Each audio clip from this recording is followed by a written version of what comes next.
La carrera de él no está aquí.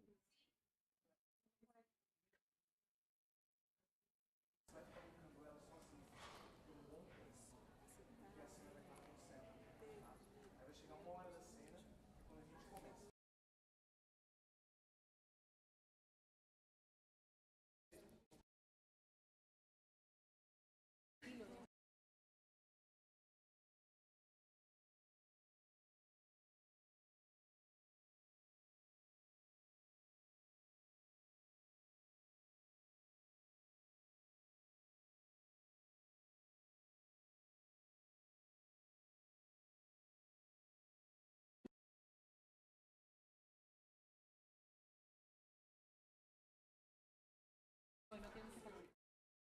Yo le dije, ¿qué popcorn grasa? No, no te quiero. ¿Tú sabes qué me pasó? Me comió una bolsa. Otra vez para la casa, yo venga. Yo ya comí la chiquita.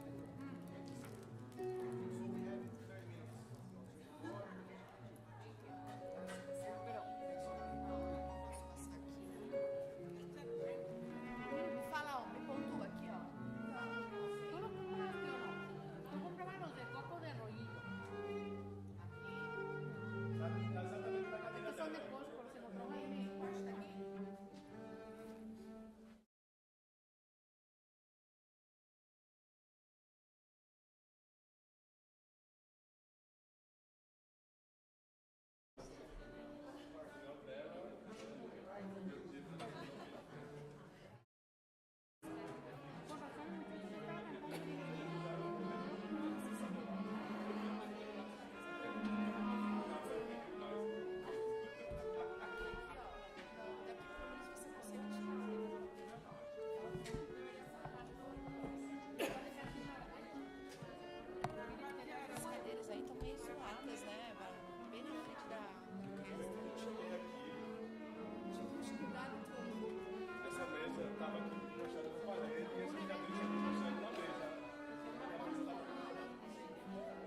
Vamos lá, pessoal, vamos sentando. Come on here, guys. I need all of you.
Plug in your computer now?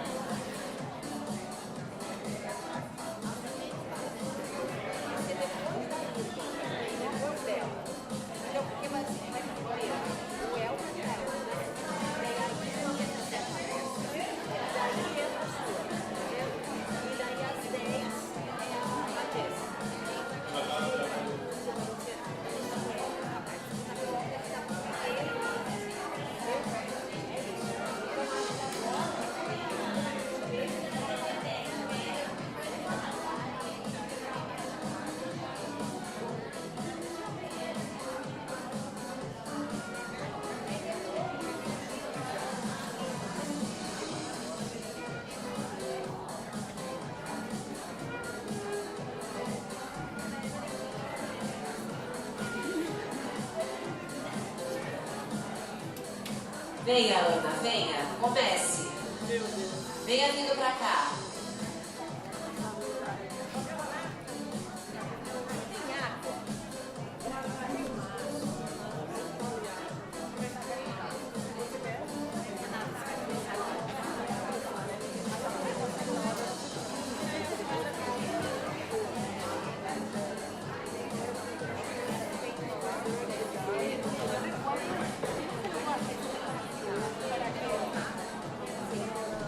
Pessoal, deixa eu pedir para vocês sentarem mais aqui à frente.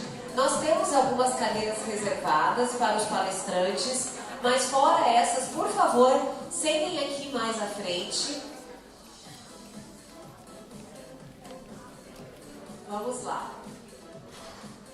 We have some reserved seats for the speakers, but please, I would like to ask you to sit more here in front.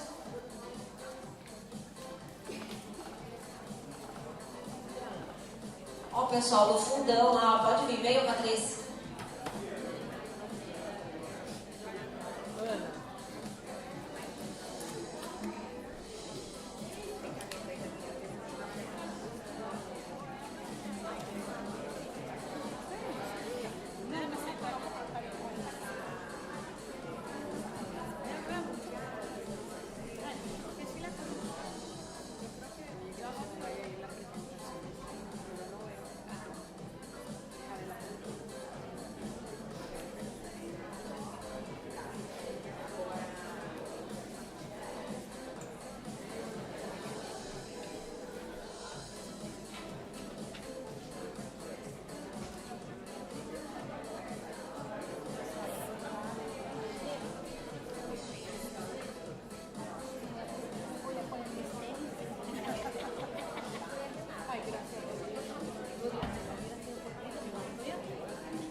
prevenção e combate ao tráfico humano, violência doméstica e ao abuso e exploração sexual infantil. Um congresso com 3 idiomas, com a visão do aspecto acadêmico-científico, onde a gente também vai estar recebendo artigos de profissionais, de estudantes, para propor políticas públicas, propor iniciativas de combate a esses crimes de tráfico humano, violência doméstica e abuso e exploração sexual infantil. Eu quero fazer um convite especial para toda a comunidade de Orlando, da Flórida, dos Estados Unidos, a participarem desse congresso, um congresso que será um marco histórico de empresários que querem participar, querem contribuir, deixar esse legado para a sociedade.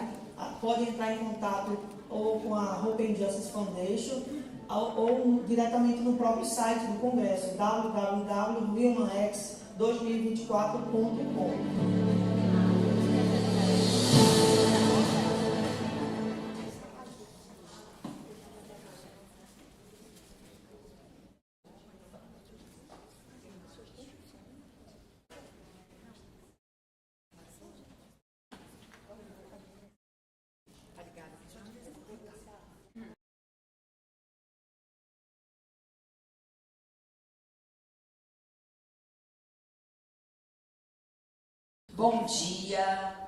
Bom dia a todos os presentes. É uma honra estar aqui em nome da Hope and Justice. Serão 3 dias muito especiais. Serão 3 dias assim, de muito aprendizado, de coração assim, grato e também de muita emoção, com muitas histórias que a gente vai escutar aqui. Então, muito obrigada aos presentes logo cedo, né? Muito obrigada. Bom, eu vou começar falando sobre a Ana, porque sem ela nada disso teria acontecido, estaria acontecendo. Esse projeto que nasceu no coração dela depois de tantas coisas horríveis que ela passou, mas ela foi forte e está aqui hoje para poder fazer história. Bom, ela é fundadora da Hope and Justice nos Estados Unidos. A ativista Ana Alves-Lazaro, ela que veio aqui, chegou aqui nos Estados Unidos. Ela é uma mulher brasileira e uma das maiores referências mundiais no combate ao tráfico de pessoas, violência doméstica e abuso e exploração sexual infantil. Em 2020, a advogada profissional de relações públicas, palestrante e escritora internacional criou a Hope and Justice Foundation em Orlando, com o objetivo de alertar, prevenir e combater o tráfico de pessoas, violência doméstica, abuso e abuso sexual, exploração de homens, mulheres e crianças, por meio de ações baseadas na prevenção, proteção, pesquisa e repressão. Uma das referências mundiais no assunto, a ativista está aqui, montou esse projeto incrível. A Fundação Esperança e Justiça, que também já foi parceira dessa associação, vamos ver. Bom, vou pular aqui, gente, porque eles estão falando de um evento que aconteceu também em Salvador, né? Então, como ele já aconteceu, eles me passaram aqui hoje, peço perdão, estou pulando essa parte de Salvador, que já aconteceu, né? Que foi incrível, que foi em maio, ou vai ser em maio ainda? Foi em maio já passou em maio, perdão, gente. Como fundadora e presidente da Hope and Justice, ela atua na luta pelos direitos das vítimas e sobreviventes de tráfico de pessoas, violência doméstica e abuso, exploração também sexual infantil, dirigindo diversos programas e projetos que oferecem apoio emocional, psicológico, médico e jurídico, por meio de uma equipe multidisciplinar que trabalha ajudando vítimas e sobreviventes economicamente vulneráveis. Ela é coordenadora, né, do Centro de Estudos e Pesquisas Jurídicas da Hope and Justice, ela é membro da Central Florida Human Trafficking Task Force, diretora da Central Florida Brazilian American Chamber and Commerce e notária pública do estado da Flórida. Ela está colaborando sempre, fazendo várias coisas, né? Bom, eu quero mais falar uma coisa também, que esse evento aqui só foi possível também graças a várias pessoas que ajudaram, várias empresas. Então eu indico sempre você procurar, você que tem uma empresa, você que está aí com o seu comércio, ajudar empresas que sejam realmente sérias, que realmente façam acontecer, como é o caso da Hope and Justice, que ultimamente tem ajudado muitas famílias, muitas mulheres. No último ano ela ficou muito visada agora no Brasil, principalmente, com esse caso que nós tivemos de um abuso infantil. Então, quanto mais a gente falar, quanto mais a gente ajudar, mais a Hope and Justice pode também ajudar as pessoas. Ana, eu quero, em nome aqui de todos os seus colaboradores, agradecer por você ter tido a coragem de começar, porque sem o seu primeiro passo, nada disso teria acontecido, tantas vidas que já foram salvas. Então, é sempre uma coisa para a gente sempre lembrar. Dê o primeiro passo. No que você for fazer, se inspire na Ana. Vai fazer alguma coisa? Não espera o ano que vem. Não espera a próxima semana. Começa. Se a Ana não tivesse começado lá atrás, hoje a gente não estaríamos com tantas vidas salvas. Eu quero agradecer aqui algumas presenças ilustres que nós temos hoje. Doutora Jéssica Wicke, Thomas Lares, doutora Celina Candeia, que é da Veni Creator Christian University, doutora Irma Rodrigues, do Pregnancy Center, doutora Regina Célia, que é a cofundadora e vice-presidente da Maria da Penha, né? Maria da Penha, exatamente. Exatamente. E também Luísa Brunet, modelo, ativista, que também luta muito por essa causa, e é muito importante pessoas que têm uma grande visibilidade levantarem essa bandeira e mostrarem para o mundo que sim, as mulheres precisam ser cuidadas, e homens também, né? Porque a gente fala de violência da mulher, mas também homens sofrem por violência. Então a Ana tem mostrado isso, crianças, pessoas que estão muito assim, à mercê assim, desse mundo. Então parabéns, Ana, por esse seu projeto. Se você puder vir aqui, queria uma salva de palmas para a Ana. Obrigada, Ana. E aproveitem muito todos. Hoje, olha, eu vou falar uma coisa para vocês. Eu estou impressionada, de verdade, com a qualidade dos palestrantes. Quem está aqui, com certeza, vai se enriquecer de uma maneira que vocês não têm ideia. Eu já estou aqui há muitos anos, eu faço vários eventos, e a qualidade desses palestrantes, eu fiquei de verdade de boca aberta. Então, parabéns, Ana, por reunir esse time aqui de palestrantes, de pessoas que vão inspirar a gente. Parabéns, porque eu sei que não foi fácil.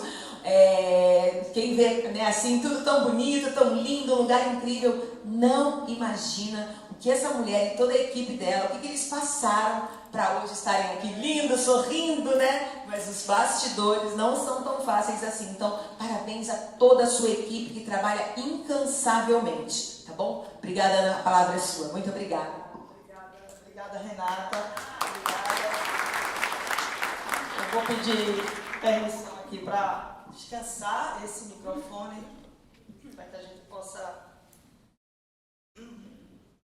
Uau! São tantas emoções. Excelentíssimos senhores e senhoras, autoridades presentes, estimados colegas, patrocinadores, apoiadores e demais participantes. É com imenso senso de responsabilidade e profunda gratidão que inicio este momento tão significativo. Permita-me, antes de mais nada, expressar minha reverência ao Deus Todo-Poderoso e ao Senhor Jesus Cristo, cuja graça e misericórdia têm sido sustentáculos em cada passo desta jornada. A Ele dedico toda a honra e glória, reconhecendo que, sem sua presença, este evento não seria possível. Dirijo meus mais sinceros agradecimentos aos incansáveis colaboradores e benfeitores da Hope and Justice Foundation, cuja dedicação e altruísmo têm sido fundamentais para a realização deste evento histórico. Sua disposição em abdicar de compromissos pessoais e familiares para se engajarem na promoção de uma causa tão nobre é um testemunho vivo do compromisso social que nos une. Este, que é o primeiro Congresso Internacional de Prevenção e Combate ao Tráfico Humano, Violência Doméstica e ao Abuso e Exploração Sexual Infantil, Human X 2024, já desponta como um marco transformador ao disseminar conhecimento e capacitação como ferramentas para mudanças profundas e duradouras. Agradeço igualmente aos patrocinadores e apoiadores que reconheceram a relevância e a urgência dos temas que aqui abordaremos, como tráfico humano, violência doméstica e abuso e exploração sexual infantil. A sua confiança e generosidade foram imprescindíveis para tornar este congresso uma realidade. Meu reconhecimento se estende ainda aos ilustres palestrantes, que vindo de diversas partes do mundo, trouxeram consigo não apenas saberes especializados, mas também a coragem de usar suas vozes em favor da construção de uma sociedade mais justa e pacífica. Orlando, enquanto sede do Human X 2024, foi escolhida de maneira estratégica. Segundo dados da ONG americana Polaris, a Flórida ocupa o 3º lugar nos Estados Unidos em índices de tráfico humano, com Orlando e Tampa liderando esses alarmantes números. Esse contexto local evidencia a necessidade de que nosso esforço coletivo seja intensificado, onde a urgência do problema é mais preemente. De acordo com o Departamento do Estado americano, mais de 27 milhões de pessoas são vítimas de tráfico humano anualmente no mundo. Existem dados que já fornecem o número de 49 milhões de pessoas traficadas ao redor do mundo. Estes dados, que ultrapassam as barreiras da estatística, representam vidas humanas e apelos que não podem ser ignorados. Frente a este desafio, inspiramos-nos no ensinamento bíblico em 2 Timóteo 1,7. Abre aspas. Porque Deus não nos deu o espírito de temor, mas de fortaleza e de amor e de moderação. Não iremos nos acovardar diante das investidas do mal e dos nossos inimigos. A partir deste princípio, estruturamos nossas ações nos 4 pilares que norteiam o trabalho da Hope and Justice Foundation. Prevenção, por meio de programas de educação e conscientização nas comunidades. Proteção, prestando assistência integral às vítimas e sobreviventes. Pesquisa, desenvolvendo estudos e políticas públicas fundamentadas para combater esses crimes. E persecução, atuando em parceria com as autoridades competentes para viabilizar ações repressivas e judiciais. Guiados por valores cristãos e princípios como honestidade, justiça e solidariedade, seguimos firmes em nossa missão. Como bem afirmou Thomas Paine, abre aspas, a tirania, como o inferno, não é facilmente conquistada. No entanto, temos esse consolo conosco, que quanto mais difícil o conflito, mais glorioso o triunfo. A Hope and Justice Foundation nasceu há 5 anos, impulsionada por um ato de fé. Como sobrevivente de violência doméstica, conheço profundamente a dor de clamar por justiça e acolhimento sem resposta. Hoje, posso afirmar com alegria que a Fundação se tornou um instrumento para oferecer amparo às vítimas que não tiveram a mesma oportunidade. Dentre nossos programas, destaco iniciativas como o EduPrev, que utiliza a educação como ferramenta de prevenção. O Esporte Prev, que integra a conscientização e prática esportiva como formas de superação. O GANV, Grupo de Apoio a Mulheres Vítimas de Violência.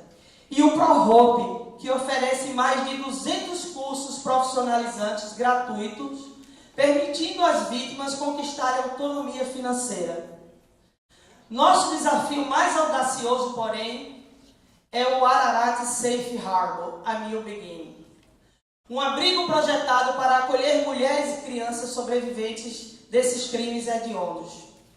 Este espaço transcenderá a função de abrigo convencional, oferecendo suporte integral, físico, psicológico, educacional, jurídico e espiritual, com o objetivo de restaurar a dignidade e proporcionar novos começos. Como destacou Edmund Burke, abre aspas, a única coisa necessária para que o mal triunfe é que os homens bons não façam nada. Fecha aspas. Neste congresso, teremos a honra de formalmente apresentar aos cidadãos e autoridades presentes a proposta de inclusão da violência psicológica e patrimonial na legislação estadual de violência doméstica da Flórida. Tal iniciativa visa alinhar o sistema jurídico local às legislações mais avançadas do mundo, a exemplo da Lei Maria da Penha no Brasil, reconhecida internacionalmente por sua abordagem inovadora e abrangente no combate à violência contra a mulher. As leis de uma sociedade democrática e moderna devem acompanhar os avanços das ciências humanas e sociais, para que possam efetivamente servir à justiça e garantir os direitos fundamentais de seus cidadãos. A inclusão da violência psicológica e patrimonial no arcabouço legal da Flórida não apenas reflete esse compromisso, mas também fortalece a proteção às vítimas, promovendo um sistema jurídico mais equitativo e eficiente. Estamos convictos de que esta atualização legislativa será um passo crucial para a construção de uma sociedade mais justa, capaz de responder de maneira efetiva às demandas contemporâneas de proteção, dignidade e segurança. Assim, faço um apelo a cada um de vocês. Unam-se a nós nesta causa. Sejam agentes de transformação, seja por meio do apoio financeiro, de doação de tempo ou de disseminação de conhecimento. Encerrando esta abertura, reafirmo nosso compromisso coletivo de não permitir que a inércia alimente o mal. Com fé, determinação e trabalho conjunto, estou certa de que conquistaremos um triunfo verdadeiramente glorioso. Muito obrigada e que Deus abençoe a todos.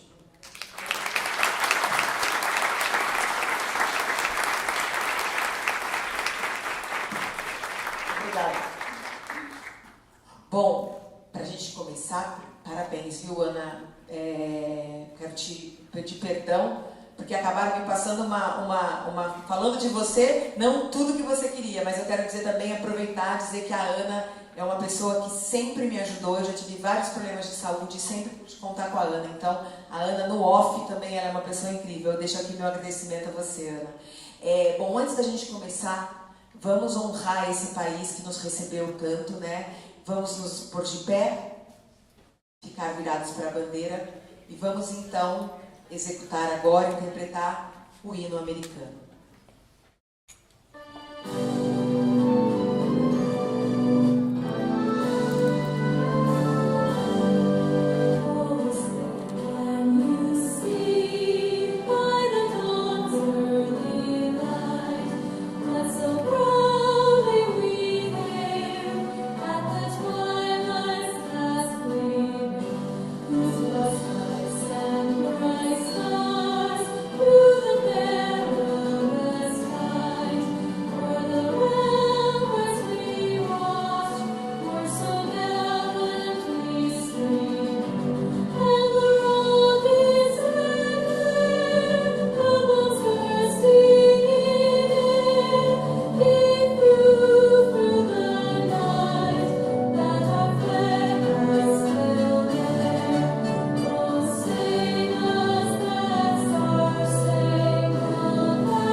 Bom, e como a arte salva muitas vidas, vamos começar com uma apresentação, uma apresentação artística do grupo Aquarela, do produtor musical e artístico Diego Pacheco.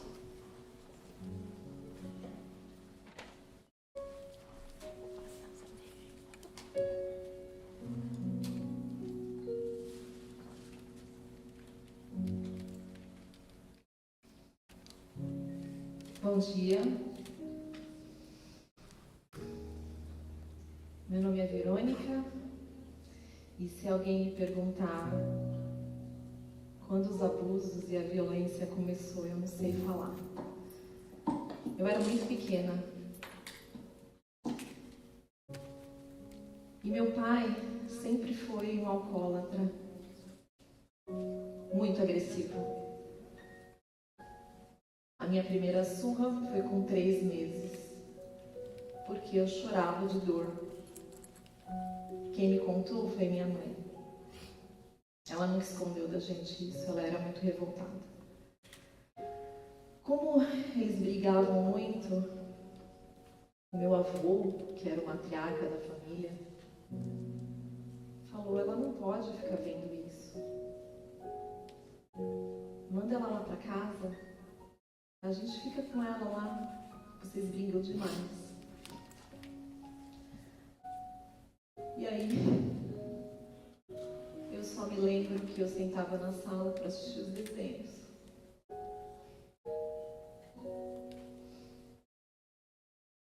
Ele me acariciava e eu não entendia o que estava acontecendo. Mas eu entendia com o tempo. Eu tinha que ficar quieta, porque quando eu ficasse quieta, acabava logo. E isso era na sala, enquanto a minha avó estava na cozinha. Isso foi se repetindo e todas as vezes que eu ia para lá aos finais de semana, isso acontecia. Minha irmã era pequena na época, uns 2 anos mais nova do que eu. E um dia, quando eu estava com uns 11 anos, mais ou menos, eu estava assistindo televisão em casa e meu pai chegou bêbado. Meu irmão estava dormindo e ele me bateu muito naquela noite. E eu nem sei porquê. E ele acordou a minha irmã e ele bateu muito nela. E minha mãe, eu acho que ela não aguentava mais aquela situação. Ela assassinou meu pai. Naquela noite, a polícia levou ela. E aí veio uma conversa de guarda, quem ia ficar com a guarda. E adivinha? Eu fui para casa dos meus avós, eu e minha irmã. E isso continuou. E isso foi crescendo. Até que, graças a Deus, um dia eu menstruei. E nunca mais ele me tocou. Nunca mais. Mas a minha irmã estava crescendo e eu não sabia se isso acontecia com ela também. Eu não sabia se ele estava fazendo a mesma coisa com ela. E essa dúvida ficava no meu coração. Será que ele faz a mesma coisa com a minha irmã?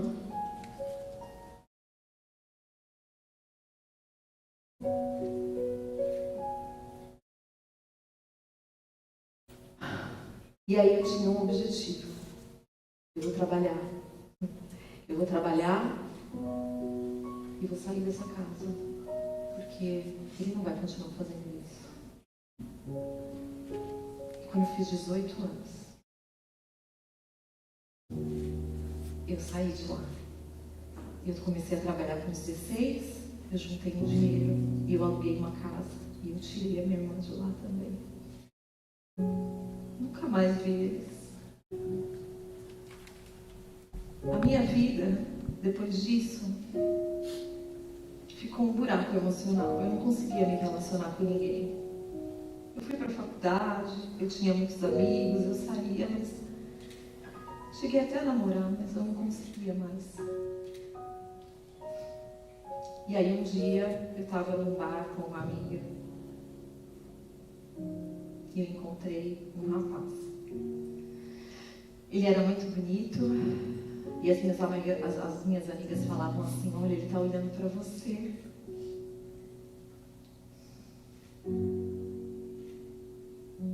mas eu não acreditava que era comigo. Mas até que ele chegou para mim e ele falou comigo. Ele falava português muito mal. Parecia um gringo, mas eu não sabia de onde. Então a gente começou a conversar e ele me contou que ele trabalhava para uma empresa de importação de café. E aí ele me convidou para sair no outro dia e eu fui jantar com ele. E depois dos 3 dias seguidos nós saímos e eu gostei muito dele. Ele era muito gentil comigo.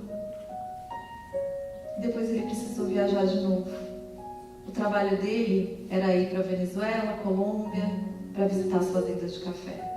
Então eu pedi o número de telefone, mas ele me disse que ele não podia me dar, porque como ele ficava sempre sem sinal, era muito mais fácil se ele me ligasse. E ele me ligava umas 4 vezes por semana. Então nós começamos a namorar. De 2 ou 3 meses ele vinha me visitar. Mas ele nunca foi na casa da minha irmã. Ele nunca quis conhecer ela. E aí depois de 8 meses de namoro, ele me chamou para passar o Natal com ele e com a família dele nos Estados Unidos. E aí eu falei para ele, mas como eu vou com você? Você nem conhece a minha irmã? Que era a minha única família. Então ele aceitou. Então ele apareceu, nós combinamos e ele apareceu em casa. Mas ele estava diferente, ele estava com óculos e uma barba muito grande. Ele nunca tinha usado óculos, não usava barba, mas ele levou flores para minha irmã, nós juntamos e depois nós fomos. Nós viajamos no dia 21 de dezembro. Eu ia ficar lá até fevereiro, até minhas aulas voltarem. O grande dia chegou. Era a minha primeira viagem internacional. E eu queria muito conhecer a família dele. Então, eu embarquei para os Estados Unidos. E quando logo que eu cheguei no aeroporto, eu recebi uma mensagem dele falando: eu não vou poder te buscar, porque eu estou numa fazenda, mas daqui 2 horas eu chego. O meu primo vai te buscar. Ele vai estar com uma plaquinha te esperando. E foi quando eu encontrei o primo dele e ele me levou para um apartamento.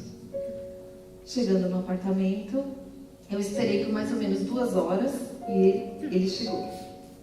Eu estava morrendo de saudades. E aí quando ele chegou, ele me trouxe um presente. O primo dele saiu da casa e ele me trouxe um presente. E quando eu abri, era uma saia muito curta.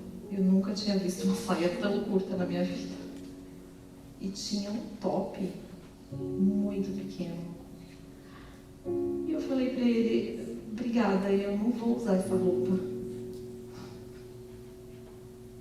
Foi então que ele me deu o primeiro tapa. E ele falou assim pra mim: você não tá entendendo o que está acontecendo?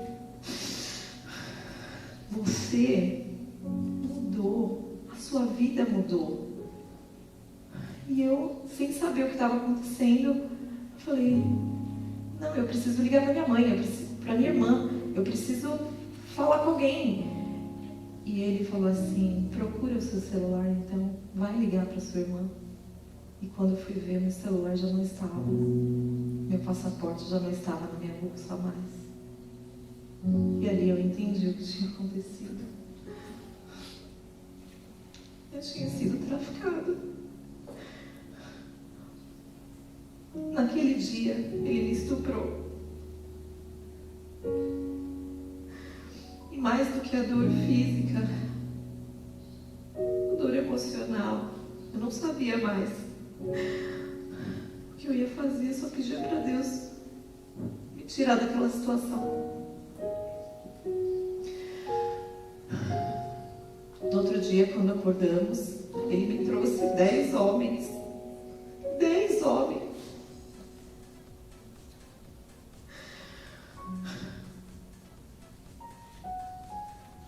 No último, eu já estava sem coerência, eu não conseguia mais pensar, mas eu resolvi pedir ajuda.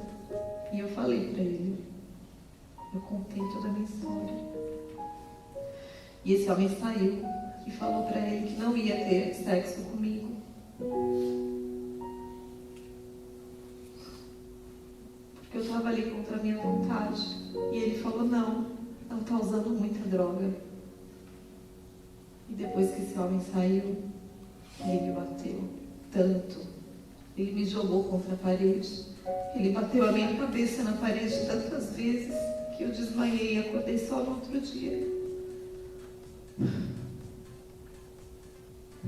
Enfim, chegou o Natal. E aí eu falei pra ele, eu preciso falar com a minha mãe, senão com a minha irmã.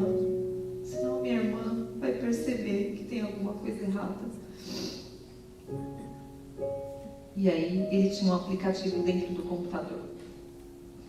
E ele acessou o aplicativo e falou pra mim, fala com sua irmã, mas nem pensar em falar alguma coisa, senão ela vai ser a próxima a estar aqui.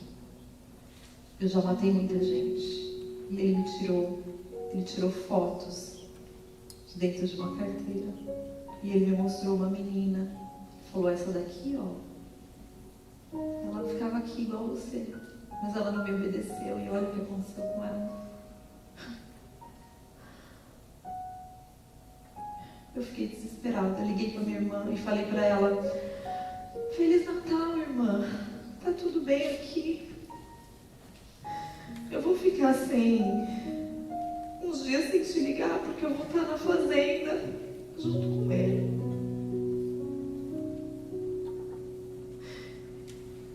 O meu celular quebrou. Eu não tenho como falar mais com você, mas eu vou te ligar. Mas minha irmã, muito esperta, ela já falou, tá acontecendo alguma coisa? Eu falei, não, tá tudo bem. Era uma ligação de áudio só, porque eu estava muito machucada, ela não podia me ver. Enfim, depois disso, ele me transferiu para uma casa grande, eu não sabia onde eu estava, 7 quartos, 5 meninas lá dentro. Quando eu cheguei, eu vi as meninas. E mais meninas haviam chegado. Tinha uma brasileira. Todas as outras falavam espanhol. E eu não podia falar com elas. Eu não podia chegar até elas.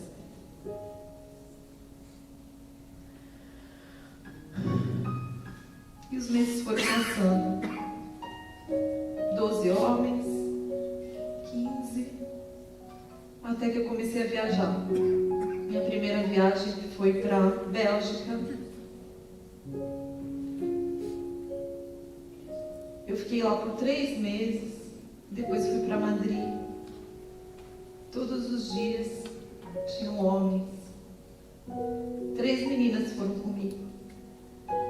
E na volta, quando a gente ia passar pela imigração dos Estados Unidos, ele sentou do meu lado e falou assim para mim, olha esse vídeo, é a sua irmã saindo da academia. Ele me mostrou um vídeo dela saindo da academia e falou assim, se você abrir a boca na imigração, ela vai ser a próxima. E aí eu passei pela imigração e eu não falei nada. Eu voltei para cá. Quanto tempo isso já tinha passado? 1 ano e 9 meses, mais ou menos. Eu fiquei nessa situação. Quando foi Natal, ele estava bêbado, muito bêbado. E aí eu olhei para ele e falei assim, deixa eu ligar para minha irmã. Ela vai desconfiar, se eu não ligar é Natal. E ele falou para mim, muito bêbado, você tem 10 minutos para falar com ela. Eu entrei, acessei o computador, falei Feliz Natal muito rápido. E foi então que me deu uma ideia. Eu vou procurar ajuda. Mas tudo que eu digitava estava bloqueado. Polícia online, qualquer coisa que me vinha na cabeça, até que eu coloquei tráfico humano, alguma coisa nesse sentido, e uma tela abriu. A tela abriu. E eu falei, meu Deus, uma tela abriu. E aí eles me pediram no site, faça um cadastro. Eu falei, meu Deus, um cadastro. E eu comecei. Em 2 anos, era a primeira vez que eu pegava no computador de novo. E eu fiz o cadastro muito rápido. Muito rápido. Pus meu nome verdadeiro, pus tudo.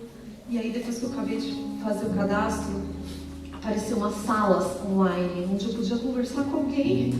Então eu acessei, mas não tinha ninguém na sala online. Mas eu escrevi, mesmo assim. E eu mandei, escrevendo o meu nome, onde eu estava, o que eu estava fazendo. E de repente, uma pessoa apareceu. Era uma advogada. Fátima é o nome dela. Fátima falou assim, aonde você está? E eu falei, eu não sei, só sei que eu estou nos Estados Unidos. Ela falou assim pra mim, você tem tempo agora? E eu falei, não.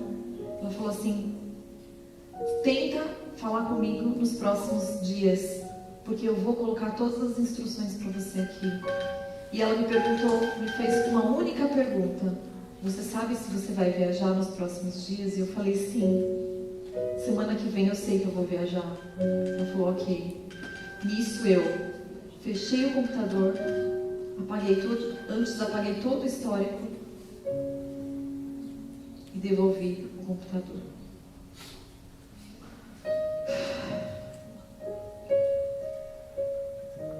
No dia de ano novo, de novo, eu tive permissão para mandar uma mensagem para minha irmã. Quando eu abri o computador, eu não mandei essa mensagem, mas tinha ali instruções. Instruções que iam salvar a minha vida. Ali estava escrito assim, se ele tem mostrado para você fotos de pessoas mortas, falando que ele matou, é mentira. Ele só quer te assustar. Ele só quer fazer você ficar aí dentro. Então, você vai seguir as minhas orientações. No dia que você for viajar, você vai entrar no aeroporto e você vai pedir uma cadeira de rodas. Todo o pessoal do FBI tem acesso às pessoas que têm essa cadeira de rodas dos aviões. E eu, como advogada, eu já tenho como pedir para que todos os FBIs estejam nos aeroportos. Quando uma pessoa perguntar o seu nome, diga o seu nome verdadeiro. E ela falou, se você tiver tempo, coloque aqui o nome da pessoa que tem te mantido em cativeiro. E se tem mais alguém com você. E eu coloquei o nome dele, Mike. Então eu fiquei pensando, como eu vou pedir uma cadeira de rodas? Como eu faço isso? Então, naquele dia à noite, eu fiquei muito doente. Muito doente. Eu peguei uma gripe muito forte. E eu não tinha condições nenhuma de atender ninguém. Então ele me trouxe muitos remédios. Muitos. E ele falou, você tem que estar boa no dia da viagem. Você precisa estar boa. Foi aí que eu entendi por que eu tinha ficado doente. A doença ia me ajudar a ir para uma cadeira de rodas naquele dia.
E eu fui para o aeroporto.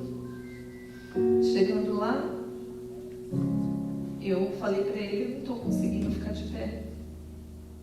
Eu preciso de uma cadeira. Ele só não me bateu porque a gente estava em público. Ele falou: como eu vou chamar uma cadeira de rodas? Eu falei: eu não sei, mas eu não estou conseguindo andar. Ele falou: se vira, eu não vou pegar a cadeira de rodas. Ali naquele momento, eu comecei a simular um desmaio. Eu falei: é a minha única chance de sair daqui. Eu comecei a simular um desmaio ali. E logo, as próprias pessoas do aeroporto me trouxeram a minha cadeira, me colocaram sentada nela. Logo veio uma pessoa, uma mulher forte, disfarçada de FBI, e ela me perguntou: como é seu nome? E eu falei o meu nome verdadeiro. E ele me olhou. E aí ela me perguntou: quem é Mike? E eu falei: é ele. E ela me tirou de lá. There is no distance that cannot be covered over all the fences. I'll be your shelter, I'll be your cover. I hear you whisper underneath your breath. I hear your SOS, your SOS. I will send out an omen to find you in the middle of the darkness. I was true, I will rescue you. I will never stop wanting to reach you in the middle of the harvest. I was true, I will rescue you. I hear you whisper underneath your breath.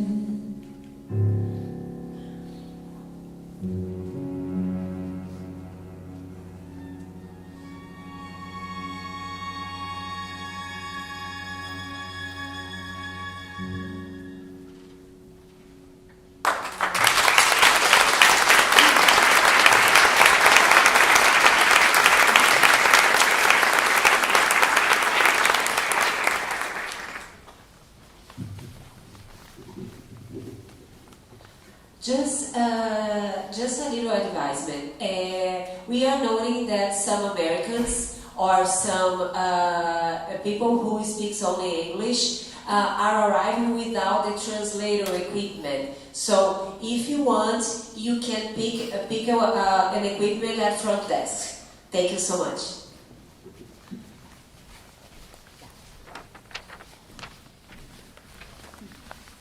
Bom, agora a gente vai começar com a primeira palestra. A gente vai se render aqui. Falta uma música, perdão, gente. A gente acabou interrompendo, mandaram entrar, tá? Primeiro dia é assim mesmo, mas como quem sabe faz ao vivo, eu vim aqui, na verdade, para dizer que vai ter mais uma música, entendeu? Era só uma brincadeirinha, então a gente vai ter mais uma música. Perdão, gente, perdão.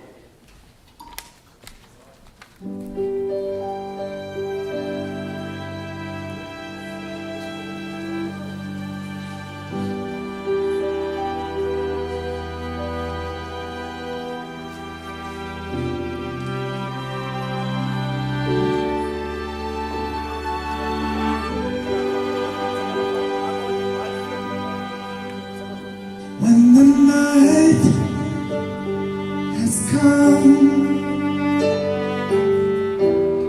and the land is dark and the moon is the only light we see.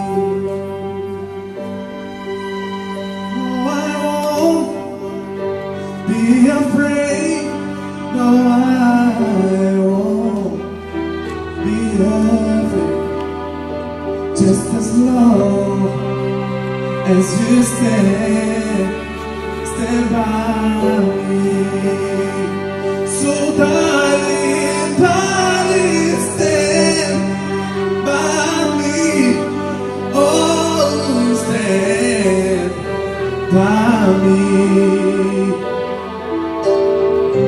Oh, darling, stand by me.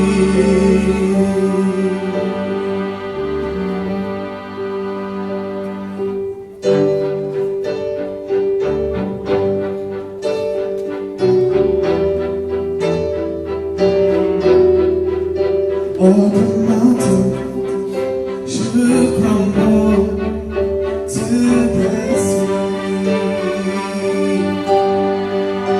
I won't cry,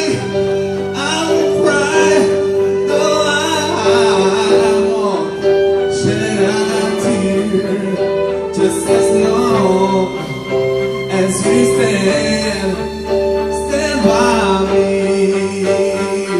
Oh, darling, darling, stand by me. Oh, stand by me.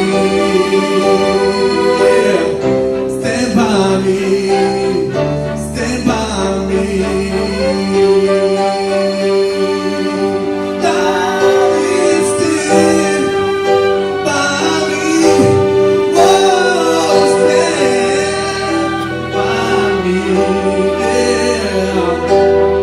stand by me. Stand by me.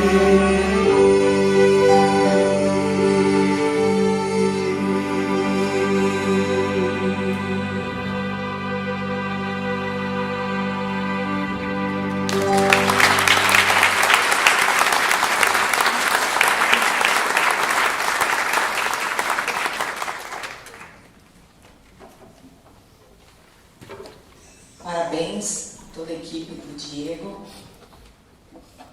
Eu falo que a arte com certeza salva. Bom, a gente agora realmente vai começar, agora é verdade. Eu vou falar um pouquinho sobre a doutora Irma Rodrigues. Eu quero que vocês prestem atenção em todos os palestrantes, a riqueza que vocês irão receber. Então eu vou falar um pouquinho sobre a Irma. A Irma é voluntária no First Life Center do Pregnancy desde 2014. E agora lidera toda a programação do Ministério no Centro, enquanto promove o Ministério da Defesa da Criança na First Orlando, incluindo iniciativas de assistência a órfãos e tráfico de pessoas. A experiência ministerial de Irma começou em tenra idade, quando seus pais plantaram a Igreja Bautista Bíblica em Guadalajara, no México. Irma também é formada pela Florida Christian University, onde obteve um bacharelado em artes em aconselhamento cristão. Após uma carreira distinta na UPS na aviação, Irma tem sido ativa na liderança do ministério. Desde 2015, ela tem sido fundamental para o crescimento explosivo do Ministério Hispânico do First Orlando. Irma ajudou a lançar o primeiro serviço em espanhol e apoiou a expansão do ministério para 4 serviços, com uma média de atendimento semanal de 850 pessoas e 1.000 online. Irma já ajudou o First Orlando a se conectar e servir milhares de pessoas ao redor do mundo. E o futuro do Center for Pregnancy é brilhante sob a sua liderança. Irma e seu marido Orlando ingressaram na First Orlando em 2010 e tem 2 filhos, Jasmine e Daniel. E ela vai falar sobre a importância de abordar a questão do tráfico humano em comunidades imigrantes, inclusive no ambiente eclesiástico. Uma salva de palmas para receber aqui a doutora Irma Rodrigues. Bem-vinda.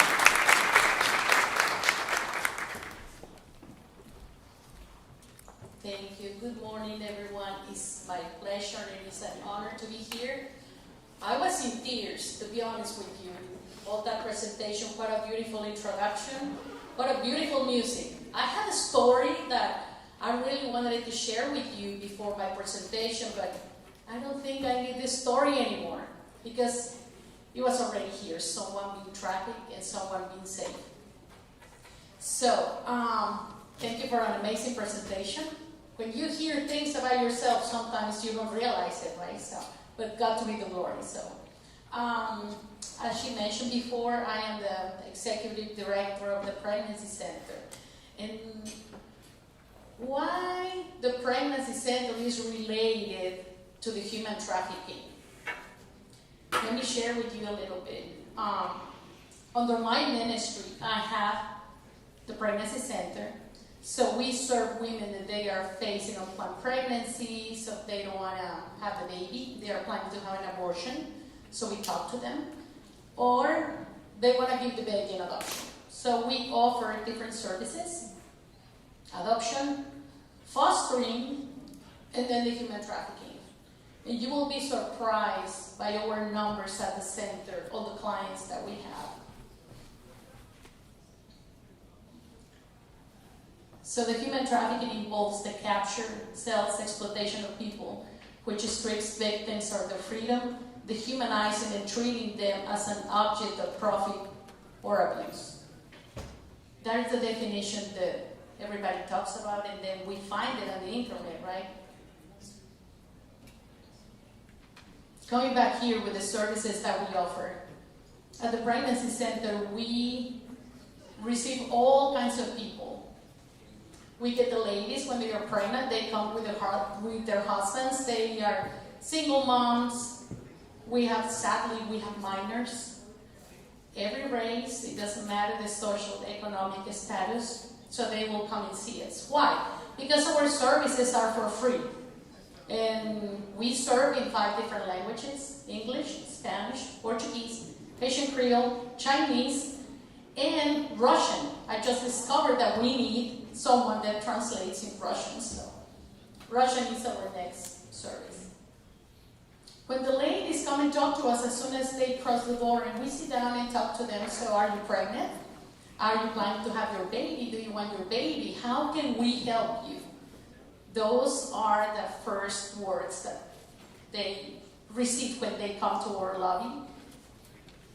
You will be amazed that every case is unique, is different. And some of them, they want to have a baby. Some of them, they don't. Some of them, they have been trafficked.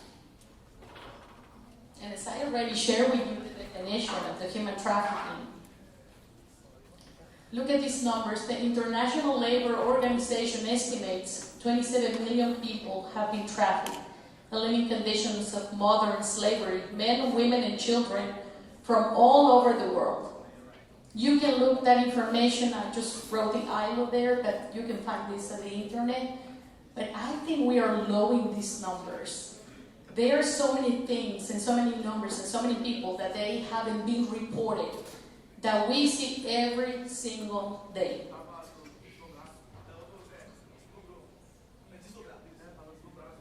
So in our Center for Pregnancy, this center was created 38 years ago by a gringo guy. He is from our church, and one day he said that God put it in his heart to open a place and be a voice for the unborn, be a voice for the voiceless. So he opened the center. He's still alive. He's 80 years old, and he's my mentor. And this is a beautiful place to be. We added to the pregnancy center the different ministries because of the need that we have. So I want to share with you some numbers. Last year, we had 6,830 encounters. So that means every case that we receive at the center, we sit down, we talk to them. How can we help you? How can we serve you with different needs? More than half were immigrants. That is shocking. And let me tell you, now, immigrants, non-immigrants, it doesn't matter the language, different needs. And you will be surprised at things that we learn from them and how can we help. Facing unplanned pregnancies with single mothers, the minors, families facing difficult situations and needing help with food, transportation, and when we see the signs that they have been trafficked, we have the protocol to follow up. So I want to stop right there. As every case is unique, and I want to talk a little bit about the minors. And this is sad, but the youngest client that I have ever had at the center. She was 12 years old when she arrived to the center. She needed the proof of pregnancy letter in order to be seen by the doctor. Of course, she needed pregnancy. She was raped. So when they called me, they said, we need to talk to someone. She's 12 years old. What am I going to face? She was from Guatemala. Young girl, she was beautiful. But it's a kid, having a kid. We helped her. She kept the baby. She's doing fine. She just finished middle school. The mother of her best friend adopted her and adopted the baby in order to help. So that was a beautiful case. She was trafficked. We saw all the signs. When we encounter those cases, what can we do? Sometimes we just sit down. And the first thing that you can do is sit down, listen to them, talk to them, and love them. How can we love someone? So that's what we do. We want to be the hands and feet of Jesus. Defend the cause of the weak and the orphan. Do justice for the poor and the oppressed. Save the weak and the needy. Deliver them from the hand of the wicked. That's in Psalms 82, 3 and 4. So as you can see, every day at our center, we have appointments. People can call and make an appointment. Says, hey, I want a pregnancy test. I want to do an ultrasound. I need to give my baby an adoption. I want to abort my baby. Or, listen, I can talk. I need help. So they come and see us. They can just cross the door, come in the lobby, and we are there for them.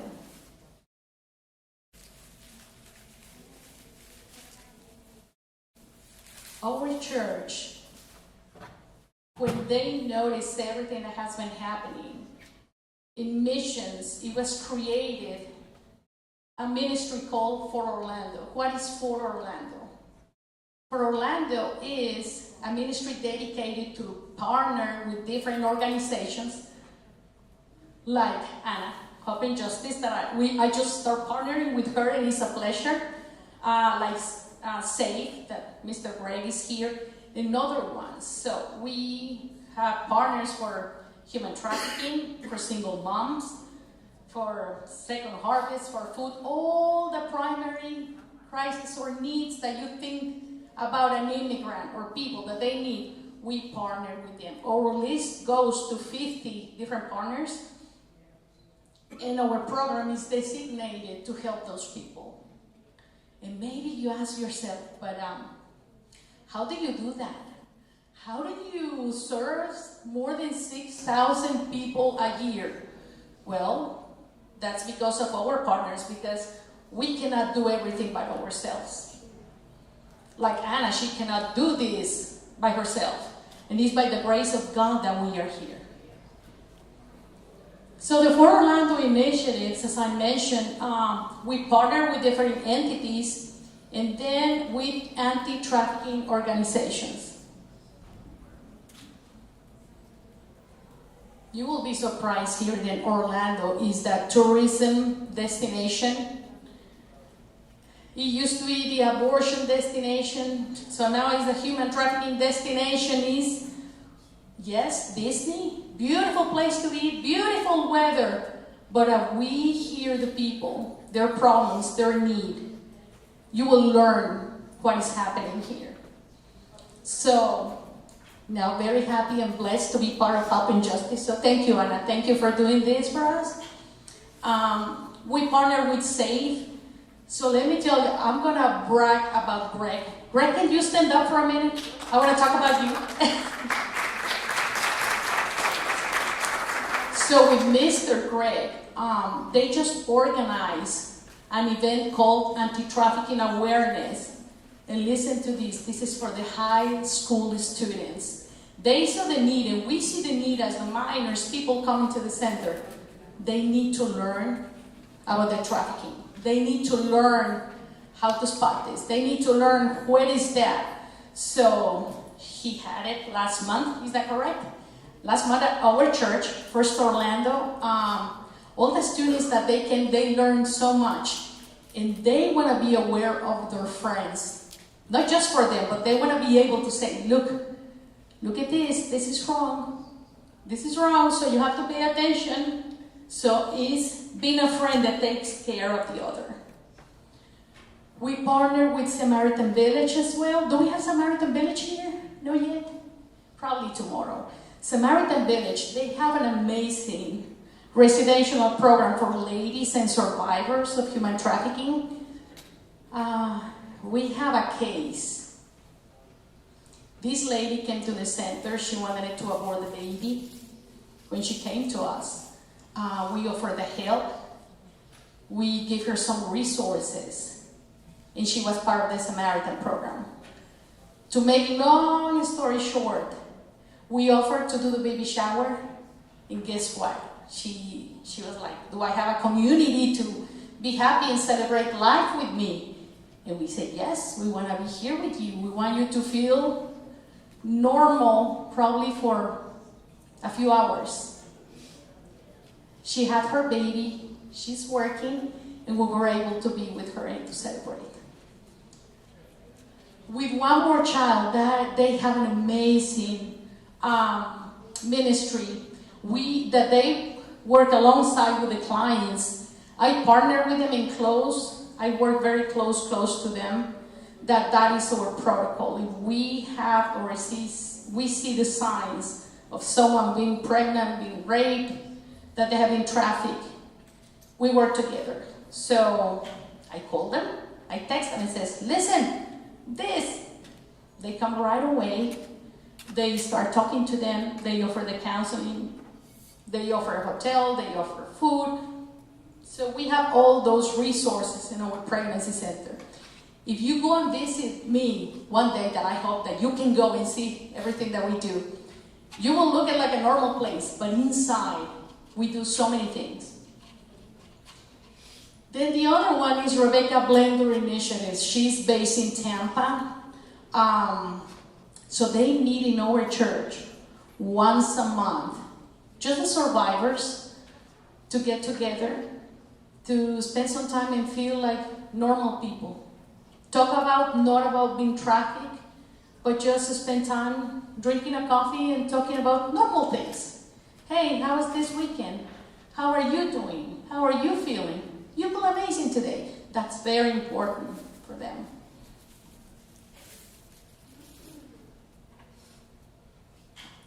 Human dignity and our responsibility. And as we know, the human dignity was created by God. So what is our responsibility for the human trafficking? Our church is participating in the fight against the trafficking. But let me share with you, the church is not just called to move toward needs that they are easy to meet, but of all people on earth. Jesus called his church to move toward the deepest and darkest places to demonstrate his incredible love for the world. Jesus goes to the hard places. Therefore, we as a church have the same call to move toward even the greatest and most troubled types of need.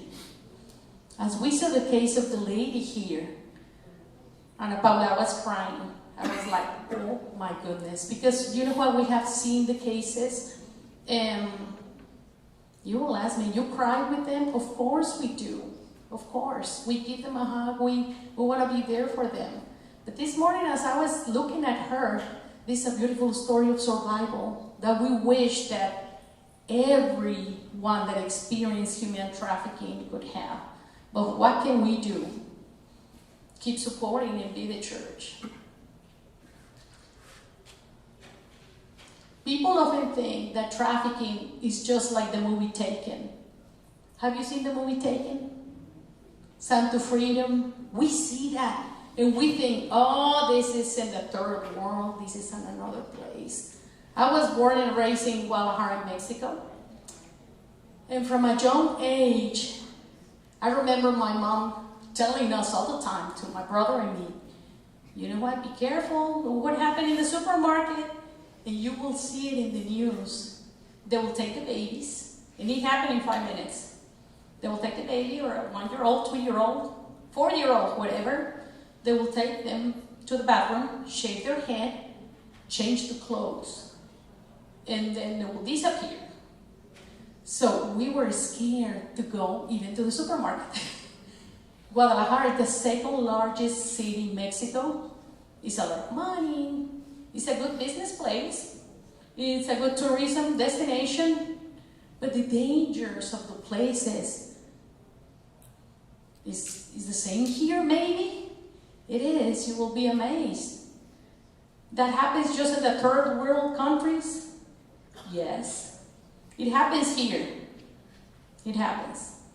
With the minors that we have, one of them, she came and did the ultrasound. She was pregnant. And as we were doing the question, she says, you know what, I had another baby. Okay, how old is your baby? I don't know.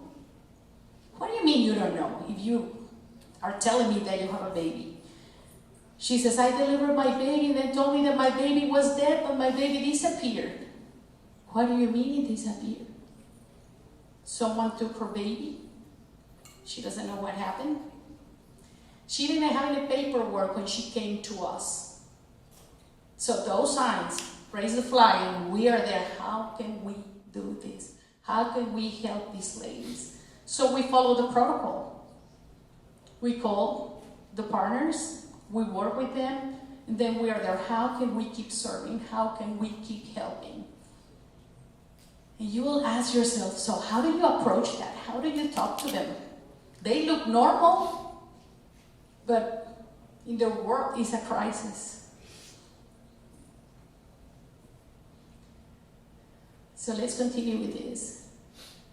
It's like the movie Taken, but it is not just like that. It's not always that you're being moved across the country or just a third world issue. It's those things, but it's also things like sextortion and online exploitation. Let's stop right there. That's why Greg and his organization, they were so concerned about the students in high school. If you will realize the classes that, all the speakers that he has, and they were learning that day, if you go to this website, this could happen. Look at your friends, watch this, watch that. I have my 2 kids, and I'm like, look at this. This can be so useful, or this can be so dangerous. So it's right there. The sextortion and the online exploitation, and sometimes it happens with significant others or people you know. This is a testimony from someone close to us that she's a survivor. And she says, I look very normal, but I was trafficked. Trafficking can look like your neighbor. When I met her, she looked like a normal, beautiful. She's born and raised here in the U.S. You see her, what a beautiful lady. Well, she's a survivor. She was an athlete in college. She got the scholarship. She was doing fine, and she met a young man, and they were dating, and her words are, everything looked normal. It looked nice, like the case that we saw. All of a sudden, she moved, and then she realized that she was in traffic. So there are always signs and things that they don't make sense. So it could be your neighbor, your friend, your kids, so we have to be alert.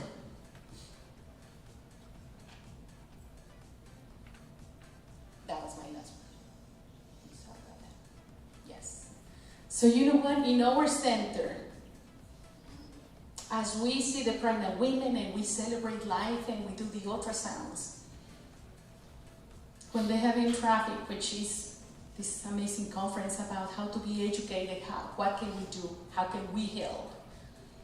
The immigrants that they are coming, the lack of resources, the lack of language, the lack of knowledge will make them be in crisis and says, now how can we do? What can we do? I will do whatever so I can go and get food. Some of them tell us, you know what? I did it because I was hungry. Okay, so who's that baby? Where's the father of the baby? I was hungry. I did this because they give me food. That's human trafficking, that's sexual exploitation. So there's a lot that we have to do. But conferences like this and helping justice exist and others to help fight against the human trafficking. I have so many stories that I can tell you. Some of them are good, some of them are like, okay, they are not very nice. But you know what? We trust that God is with us. And He cares. And He sees. And He sees our hearts when we want to go and help others, to let them know you are not alone. I think that phrase, it will make them feel special. And see, you can call me. You can come to the center anytime. Sometimes they just show up and they bang at the lobby to my front desk lady. She's an amazing Brazilian lady, young lady, Leticia. She's amazing. And she will tell them, I want to have an abortion. I'm hungry. Okay? So I'm thirsty. I don't know what to do. Listen, someone is following me and I don't know what to do. So there's a lot to do. So that is our ministry. That is my life every single day. And let me tell you, God is with us, and by the grace of God, we can serve others. And we open our arms and embrace them and say, you are not alone, and we are here for you. So we have some of the people that join me in the ministry. I'm going to ask them, the ones from First Orlando and Rubia, to please stand up. I want you to see them. They are the heroes behind the scenes and doing a lot of work. So I'm going to ask you just to clap for them.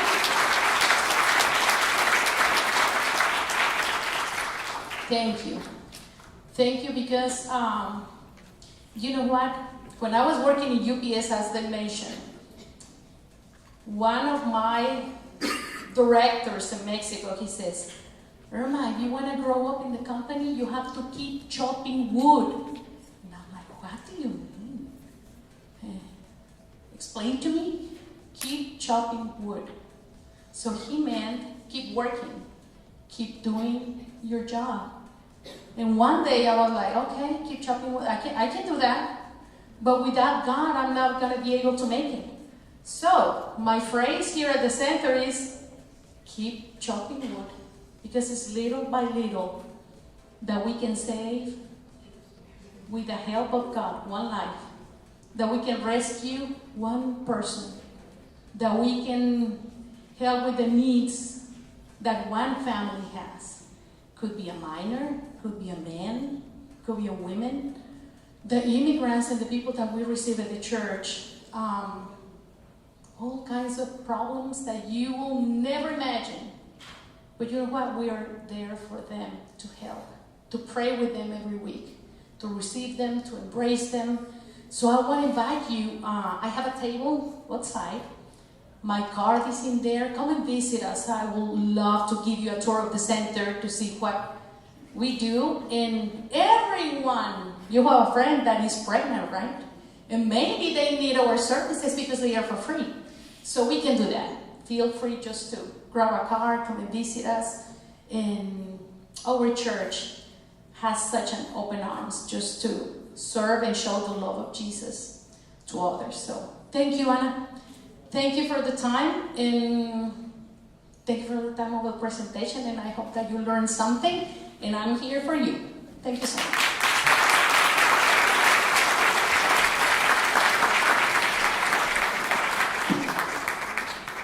Congratulations. Que história, hein? Bom, agora a gente vai para a nossa próxima palestrante, que é uma outra americana. Ela vai falar um assunto muito importante. A doutora Jéssica Wick, ela é 2 vezes formada pela UCF. Ela tem um mestrado em gestão de hotelaria e turismo, que se formou em 2013, e ela é doutorada em liderança educacional, que terminou em 2024. A doutora Wick tem 25 anos de experiência na indústria hoteleira. Ela lidera uma equipe de professores, funcionários e estudantes assistentes para gerenciar todo o recrutamento do Rosen College of Hospitality. Como diretora do programa do estágio, a doutora Wiki lançou a educação sobre o tráfico de seres humanos no verão de 2020, criando um currículo robusto para melhorar a educação do estágio do aluno. Desde o início, ela educou coletivamente mais de 5.700 estudantes para serem capazes de identificar e denunciar o tráfico de pessoas em seus locais de trabalho e na indústria da hospitalidade e turismo. Em 2024, ela foi anunciada como diretora executiva no centro da UCF para o estudo do tráfico de pessoas e da escravidão moderna. O centro pretende ser o centro global de excelência na coleta e divulgação de informações para a comunidade em geral. E ela vai falar como identificar o tráfico humano na indústria do turismo. Thank you. Thank you so much. It's such an honor to be here with you all. The first presentations were quite emotional. And I thought, how am I going to follow that, right? Dr. Irma said, oh my goodness gracious. It's such an honor to be here. What you're doing, Anna, is amazing. And so I have the honor here with my amazing colleague, Mayara Martinez, to present what we're doing at the UCF Center for the Study of Human Trafficking and Modern Slavery. So we're going to try and get us a little bit back on track, so we might just lower it down to about 20-minute presentation, and we'll try and get through it there. So sound good? Thank you, guys. We're going to do our best. Yes, we'll do our best. So hi everybody, I'm Dr. Jessica Wiki-Bird, the Executive Director for the Center for the Study of Human Trafficking and Modern Slavery. And I've been an educator for the last 14 years, but prior to that, I worked more than 20 years in the hospitality and tourism industry, in lodging, live entertainment, restaurant and food service. So I have a large background in the hospitality industry. And joining me this morning is my colleague Mayara. Hello everyone.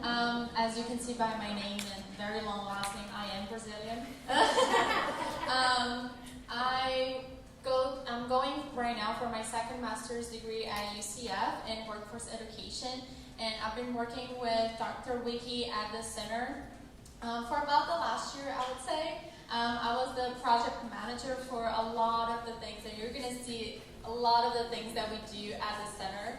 And right now, I still work at UCF at the Transfer Center, and we're really proud today to present some of the initiatives that we've been doing in our school. So we both work at UCF Rollins College of Hospitality Management. We are the #1 school of hospitality and tourism in the country. So yes. Go nice. Charge on. So this is a big responsibility, right? As some of you have mentioned this morning, as Orlando and Florida, it's a big state for tourism, and we work in the biggest school in the country. So how can we also educate our students? How can we work with our community, our partners? So we're going to go over a little bit about this today. But we also wanted to talk about our big initiative, which is the center. Yeah, thank you so much, Mayara. So how did this get started? I worked 20 plus years in hospitality industry. I had no idea trafficking was happening under my nose. So in 2019, I invited my friend, Tomas, from United Abolitionists, to come in and talk to my students. As part of a leadership workshop, I said, come in and talk to them. What does human trafficking look like in the hospitality and tourism industry? Tell them, what does grooming look like to college students? Because we also thought it was like the movie Taken. No idea, it's not like the movie Taken. So we invited the students, about 200 students showed up. Tomas's team talked for 1 hour. At the end, I said, okay, now you all know about what to look for, how to identify trafficking in hospitality and tourism, lodging, restaurants, events, entertainment. How many of you think you may have witnessed trafficking? 30 students raised their hand. 30 students out of 200. That was a big number for me. One student stayed behind, and she said, Professor, I think I'm about to be trafficked. My boyfriend is doing these things to me. I don't know what to do. So immediately we got her help with our resources, because luckily we have a community that supports everyone else, right? We all work together. We were able to get her help, and she was about to be trafficked. her boyfriend that was a trafficker was grooming her. From that moment, we said, not in my house, not my kids. My students are not going to be affected by this. We are going to educate them to be able to identify and report trafficking in their workplace. And then we're going to take it a step further, and we're going to ask them to educate their teams that they will never let this happen under their watch. They will be able to help and stop trafficking. And why is this important? Because you guys have seen the data. Human trafficking is happening all over. The newest numbers, more than 27 million are trafficked. That's more than everybody in the state of Florida. Right now, Florida is ranked number 3 for reported calls to the National Human Trafficking Hotline. We're right behind California and Texas. But what that means is we have trafficking happening all over the United States, in every single state, in every single country around the world. And these numbers seem high, but I also attribute that we are doing more in education and outreach in the Central Florida community, so more people are reporting. So I look at that number, and I don't see it as quite as negative. We are educating the community to report it. So we can do that, and as long as we can eradicate trafficking, they can put our Florida as ranked number 3 for calls up there all day. We're doing our job. We're finding solutions and helping them. So you want to talk a little bit about trafficking in Central Florida? So as Jessica mentioned, of course, we're doing our best to have more and more people reporting what's happening within their lives. But as you can see, that big number, $236 billion, that's the profit that the human traffickers make from the trade every year. That number is insane. And if you look, 27.6 million victims, that is estimated. That could be way more. 78% are girls and women that were in forced commercial sexual exploitation. As we heard this morning as well, yes, it can happen with anyone, but 46% of sex trafficking in Central Florida specifically is familial, which means isn't within our relatives, is close to us, is someone that we know. Because that trust takes time to be built, right? So usually it's someone that we know, we trust. It could be the boyfriend that you meet online, as we've heard this morning, but it could be a family member, right? And so we have to keep that in mind. Those victims are trafficked within 8 miles of their home. Something that we wanted to connect, and that's why it makes sense that we are located, this center is located in our school, because a lot of the places where, for example, labor trafficking is happening is within restaurants and lodging establishments.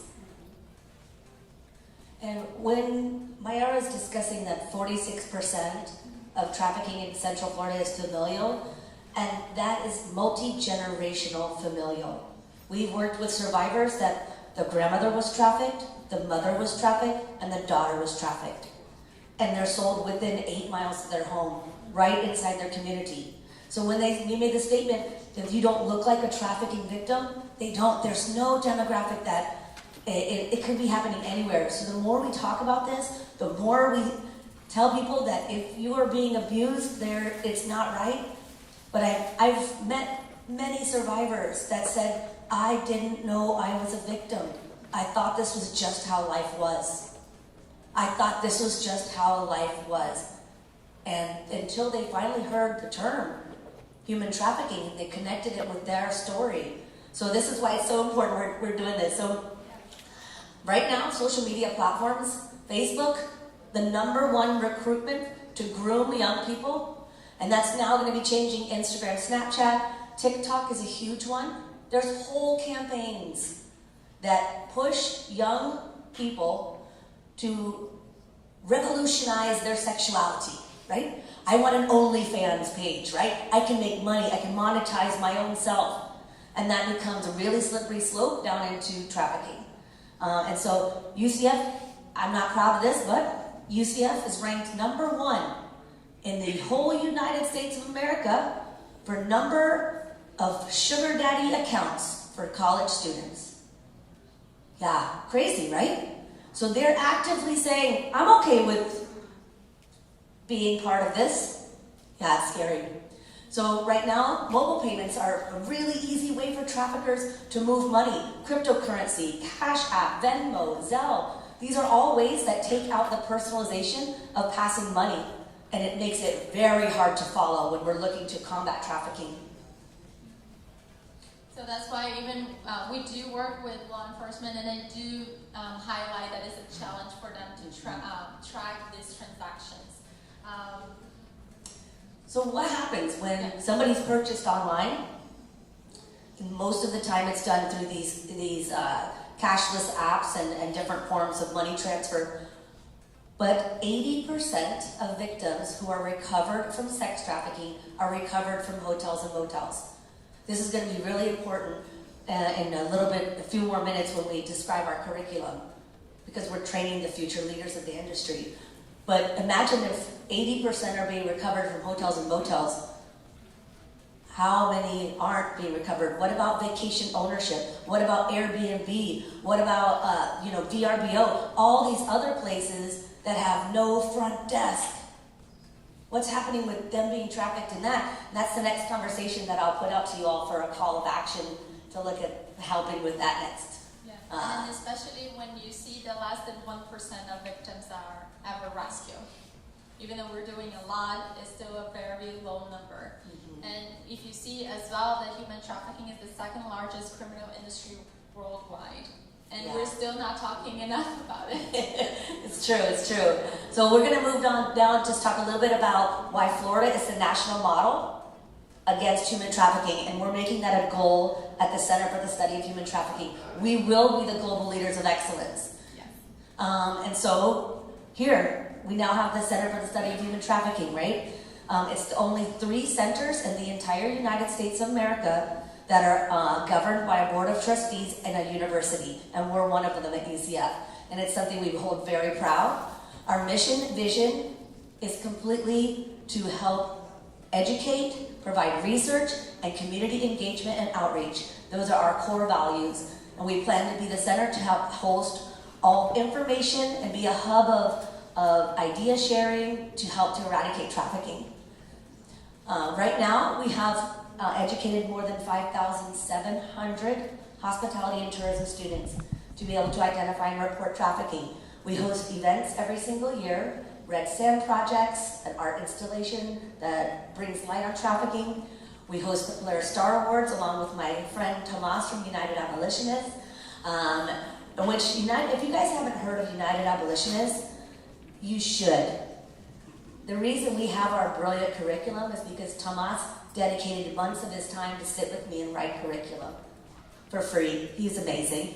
Thank you, Tomas. I hope eventually we'll be able to move that forward, but it's really amazing. Thank you, Tomas. He's one of our amazing partners. We also have partnerships with It's a Penalty, which is a global sporting organization, One More Child, Flight Center, and some others. We also work with Paving the Way Foundation, who works to get education into the schools K through 12. Because by the time they get to me at the college level, they probably have been trying to be trafficked at somewhere along the way. We need to talk to them at 11 years old. We need to talk to them at 10 years old to get that information. We have 14 board members, 10 global initiatives, and 4 publications. So we're moving, we're shaking, we're doing some things at the center. But I really want to focus on our global initiatives. So we work with the U.S. Department of State in their International Visitors Leadership Program. World Orlando focuses it here, and we invite leaders from all over the world to come and learn about what we're doing in Central Florida to combat trafficking. So you can see here, we've had, just this last year, we've had 4 different groups come. The U.S. Department of State pays for them to come here from the country. And if you go to the next slide, please. You can see here, we've hosted, this was just a few groups here. They don't just send people that are here to learn, they send people that can make a difference when they go back to their community. They send the chief of Interpol. They send the ambassador to the US. They send prosecutors, legislators, policymakers, educators. And they come here specifically to meet with us in Central Florida because the model we're building here in anti-trafficking is known around the world. So and this is one of our best accomplishments, is hosting these global leaders. If you want to learn more about it, you want to partner, please let us know. We also have recently published a few book chapters and a few research papers. Very exciting. Research papers are so exciting to read. So please visit our website to check them out. Keep going. But it's also important that we do want to help, but sometimes depending on who you're talking to, they need to know some data. And we're lacking of it, right? Even to find data for today's presentation, you have to really dig in. So it's really important if you want to partner to write more about this topic. So please connect with us. And another way that we spread out the word is with the books. And then for this book, specifically, all royalties from this book go to the center as well. So it's another way. Thank you for saying that. All royalties for the purchase of the book on the left, all of us that wrote it, myself included, we didn't take one penny. All royalties go back to support the center's activities to save people from human trafficking. So please, I hope you will purchase a copy of that. So why is this important? We are the #1 hospitality and tourism program at the Rosen College. Along with leading the center, I also lead the internship program at the college. And so all of my students are the future general managers of hotels, future general managers of restaurants, events, entertainment, tourism, transportation, spa and wellness. They will know how to identify and report human trafficking. And we built the curriculum, Tomas and I, with the 3 key goals: raising awareness. First, what is human trafficking? What is the difference between sex and labor trafficking, right? What targeted recruitment venues? The first story we heard of the day was the young woman being groomed by her boyfriend, right? How does it look? What does it look like in the hospitality industry? Then we look at understanding what human trafficking looks like specific to our segments. So we break down and we identify, if you're working at the front desk and this happens, these are the characteristics. If you're working in the restaurant industry, these are characteristics you might see for labor trafficking. If you're working in the entertainment industry and you get asked to travel for work, which is now a really big thing in trafficking, they're offered a job of employment, right? I'm building my music industry. I'm building my music empire. I'm going to go out to California and I need you to come out and help me. I'm going to build my empire. And then you get there and you're trafficked. And so we want to make sure our students understand how to differentiate between real posts on social media, non-posts. By the way, just FYI, if you have a friend, tell them these 3 things. 1, if you see a post for a job online and it just shows a lot of money, most likely fake, right? Most likely some kind of nefarious activity. If you get a job posting from a company and they have no LinkedIn profile, they have no website, they have no board of advisory board, those are things that you don't want to partner with that organization. So just keep that in mind too. And if your friends and your relatives are saying, hey, I got this amazing job offer, because the job offer, that'll be really good. It'll be good. I got this job offer, they're going to fly me to California, they're going to give me $5,000 a week when I get there, and I'm going to help build this empire. And then they get there, that's not an empire, it becomes a living hell, right? So make sure you tell your friends and family that. And then lastly, we teach our students to be an anti-trafficking abolitionist. We are creating an army of abolitionists that will be able to combat trafficking in the hospitality and tourism industry. Lastly, go ahead. Do you want to share the story from the student at the top? Oh, yeah, it's a terrible one. Yeah, do we have time? Okay. So I'll share a story with you. Sometimes I wonder, are my students connecting, right? Are they understanding the curriculum we've written? Are they connecting it to their soul? We're creating servant leaders at the college. So I got a call 2 days before Easter. And it was an email, and it was my student, and she said, hi, Dr. Wiki. I have to say, something's happening, I'm really not comfortable with it. I'm really not comfortable. She said, I think there's trafficking happening within my hotel. There's 2 men. They seem to be about the ages of early 20s. They have a 7-year-old girl and a 7-year-old boy. When I entered the room was disgusting, and the bed was separated with a sheet down the middle. Then they found a written piece of paper with a child pornography website written on it, and then drawings from the little kids showing they were in there. So my student called the police. Police came out. The police said, okay, we're going to go check the room. But it couldn't access the room because the laws protect the parents. They couldn't go in there without any probable cause. So the police left. My student said, no. She emailed me. She said, Dr. Wiki, they still have those kids in that room. So it's not that the police did anything wrong. They tried their best. They worked within our laws. But she didn't give up. She didn't give up. She emailed me. Said, please help. So you know what I did? Immediately got on the phone with Tomas, local hotline. Hey, Tomas, we gotta get out here. This hotel, they got some kids. We got to go. Bring the cavalry.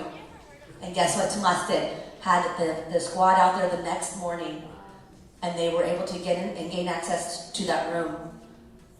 But then, while they were gaining access, the man left out the back. The housekeeping team saw them, and he escaped with the child 2 days before Easter. So, yeah, but it's a terrible outcome. But we're moving needles, okay? She didn't give up. When the police came the first time, she didn't give up. When they came the second time, she still was pushing forward. She's like, not on my watch. So this is why it's so important that education, right? And curriculum, because she didn't give up. And guess what? I'm hoping they caught that trafficker, because now we have his car, his name, his credit card number, what he looks like. We're coming for him. So thank you. That's a terrible story, but it makes me feel good that my students they're moving forward and won't let it happen on their watch. So I evaluate my students and I ask them, how many feel like this training prepared you to identify and report trafficking? And 87% said, yeah, I think I'm good. I think I understand. And then we asked them, will you report this? And this made my heart so very proud. 92% said, yeah, we're going to report it. We see anything, we are going to say something. So pretty cool. Out of our initiatives was born our first ever student abolitionist group, Knights of the Realm. These amazing students came to a Polaris Star Awards 2 years ago that Tomas was hosting at the college. And they said, can we come? We want to learn more about this. They came, they saw the event. After the event, they came up to me, they said, what can we do? What can we do? I said, well, you want to start a student group and be my anti-trafficking leaders and run around the college and talk about it? And they said, sign me up. So we started the group, and these students lead. And you were talking about the SAM event? My students were there, and Myra moderated a panel, and my students were there talking to the high school students. So it's so great. And so this is probably my best feeling about everything we've done is that these students wanted to start a group, and it's really heartwarming. And so our future initiatives, please you guys join us. We're going to have our Polaris Star Awards on January 24th, 2025 from 6 to 9. We'd love for you guys to join us. It would be really fun. We keep the tickets really low. It's $15 for a single nonprofit ticket and $25 for a regular ticket. All the food and the drinks, and it'll be fun, and we're going to have fun and celebrate the leaders in anti-trafficking in our community. Don't worry, I'll share this slide with you guys, Anna, so you can have it. You can have all these. We also are having, as part of the National Human Trafficking Awareness Month in January, we're going to host a workshop on what trafficking looks like in the digital age of AI. How can traffickers take an image of you, put it onto a naked body, and then sextort you for it? Because that's happening right now. How can we protect our young people from trafficking like this? So we'll be on Wednesday, January 22nd from 10 to 11:45 at the Rosen College. You guys, if anybody wants to come to the college, let us know. We're happy to give you a tour and sit down and chat. And then we have our Red Sand Project. So I have the honor to sit on the Central Florida Human Trafficking Task Force with FBI and law enforcement advocates, legislators. We have some human trafficking events, the Red Sand Project coming up. More details to follow, and I'll send that on to Anna to share with all of the attendees. But we're also hosting the second ever Red Sand Project event on Rosen campus, and my students, the Knights of the Realm, are going to produce the event. They did it last year for the first time. It was a huge success. So, and this is them here. This is Danny and James, and they're pouring the sand to signify how trafficking victims fall through the cracks of society. So it's a great art installation to bring light into that. And then lastly, if you guys can, please scan this. This is our annual report. You'll see all the cool stuff we're up to, and you can see what we're doing. And if you guys want to partner at the center, if you want to do research, you want to learn about education, you want community outreach, please reach out. I love doing things like this. When Anna and I met over the summer, and Renata, and I heard their story, I was like, sign me up. When can I get there to talk about it? So what you're doing, Anna, I just want to say thank you. Thank you. And lastly, let's see. All of the resources, all of the events that we also shared today, and publications, the book, all of that is in the annual report. It's also on our website. So you can go there and check it out. We also have a list of signs for you to identify human trafficking as well, some key resources. The last thing that I just wanted to highlight, and I even shared yesterday during an event, events like this and all the presentations that we do and the things that we do, and it's amazing. And of course, we want to keep raising awareness about this issue. And we would love for you guys to come to our events and to partner with us. But we wanted to highlight that it shouldn't be just a one-time thing. Because when you hear a story from someone, and then you get chills, and you're just, I want to help this person, I want to be involved in this. But it shouldn't be just a hug and say, count me in. We should be committed to be against this cause. So the conversation that we want to open today is that how can we continue with this fight?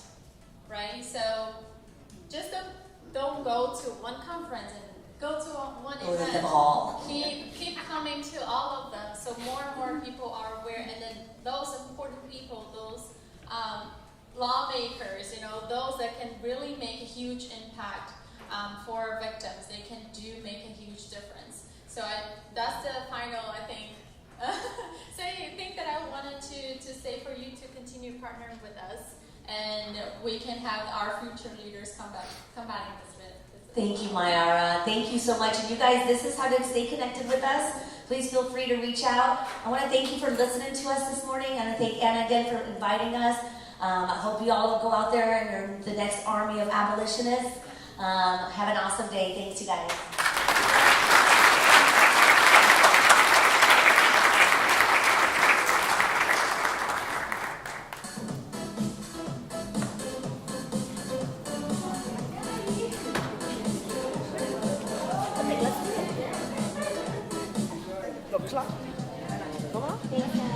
I'm coming now, I'm coming.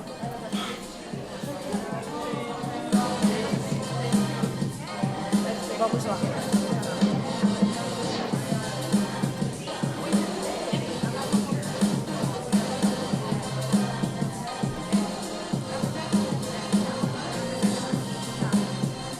Bom, vamos dar a continuidade agora. Primeiramente, gostaria de agradecer aqui a presença da Joana e do Vitor Belfort, que estão presentes aqui. Muito obrigada. Eles que fizeram da dor, colocaram a dor no bolso e colocaram para fora para ajudar milhares de pessoas que também passam por o mesmo problema, com uma série maravilhosa. Parabéns pela série, parabéns pela coragem de se expor, de expor a família na intenção de ajudar outras famílias. Muito obrigada e muito obrigada pela presença de vocês aqui.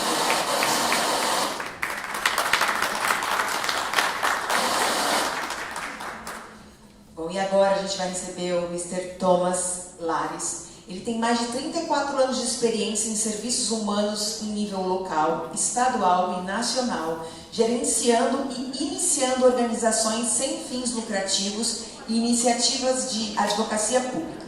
Em 2004, como defensor de vítimas, ele começou a se concentrar na recuperação de indivíduos vitimados pelo tráfico de pessoas. Seus esforços foram essenciais para o desenvolvimento de várias forças-tarefa, programas, campanhas e conferências. O tema dele é o Combatendo o Tráfico Humano no século XXI.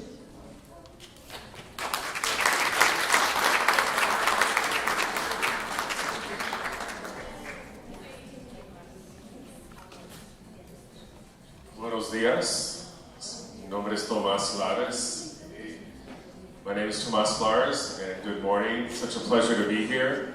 And I think they have our presentation also. Okay.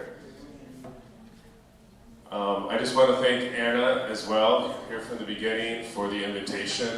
I met her, I think, 10 years ago, and it's such a blessing to see what God has brought together and what God is doing and the expansion of the ministry and vision.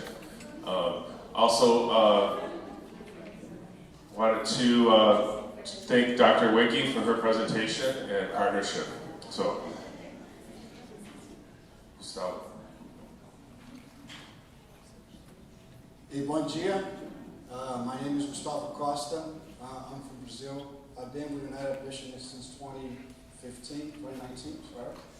I am a UCF grad from the sports management program. Yeah, charge on. And with my background with the Olympics and the World Cup, you know, I partnered with Tomas a couple of years ago to start open another frontier of human trafficking and identify the issues that's happening within the sports industry around the globe. You already heard a lot of foundation today of what is human trafficking, so we're just going to quickly go over just a couple of things. Today, I was asked to talk about recognizing the signs of human trafficking. There's the United Nations Universal Declaration of Human Rights. So, we have the foundation of why we are doing what we're doing. The passage of the Palermo Protocol, which all the nations, most of the nations of the world signed to be anti-trafficking or abolitionists. What the common denominators are, we're going to look at that briefly. The Trafficking in Persons Report that our State Department issues every June that gives every country's what are they doing, what efforts are they doing for the anti-trafficking movement. But we're going to focus today because how many know the power of sports, right? It's very important in our countries. And so Gustavo being a part of the Olympics and the World Cup, we're going to focus on the relationship between human trafficking, right, and the sports industry. So the commercial, right, exploitation of individual for profit, right, you're going to hear those two terms throughout these 3 days, human trafficking or modern slavery. It's the same thing. Okay.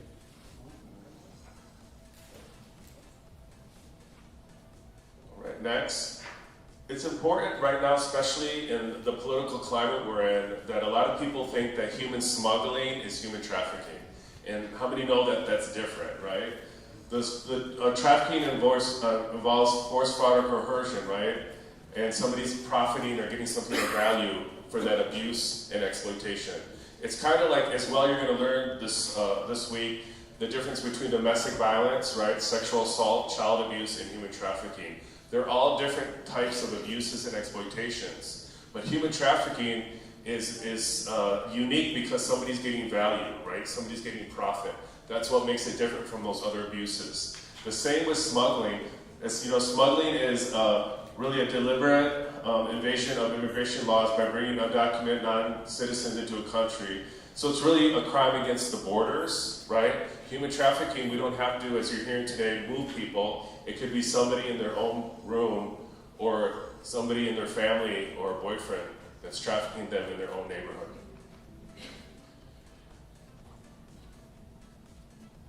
Okay, so here's that definition again. Let's keep going. The types of trafficking, as you'll hear in these 3 days, and you heard already this morning, is we have sex trafficking, right, and labor trafficking. So we see forced pornography, sextortion, forced prostitution, domestic minors, sex trafficking as defined. Labor, you're going to see forced labor, domestic servitude, child labor, and financial servitude, right? People get into debt bondage even when they come here to this country, and it's a debt they can never pay.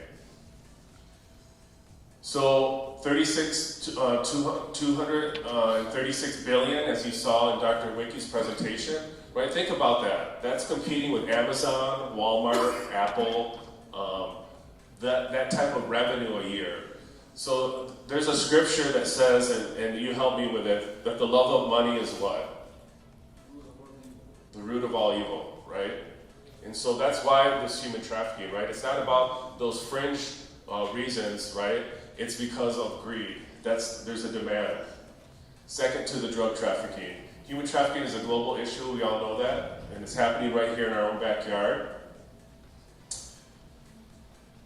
All right, so the number of traffic victims you see worldwide, this is just some stats that we have put together. You see that the different reporting that has occurred.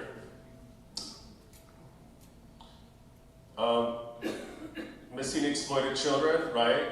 That's the center here in the United States. So there's millions of reports just for the minors, 18 and under, right? That's just a fraction of what's being reported nationally. You see that it's in the millions. Again, the global numbers. Next, that's okay. Okay, so there we go. These are the reports from last year of suspected human trafficking, right? That doesn't include all the other things that are happening, child abuse and the other things you're going to hear about this week. That's just the trafficking. 90% of the child trafficking victims have a history of sexual abuse, right? That's why we have to be against child abuse of all forms, because it feeds that person being groomed and at risk to then believing the lies or looking for love in all the wrong places.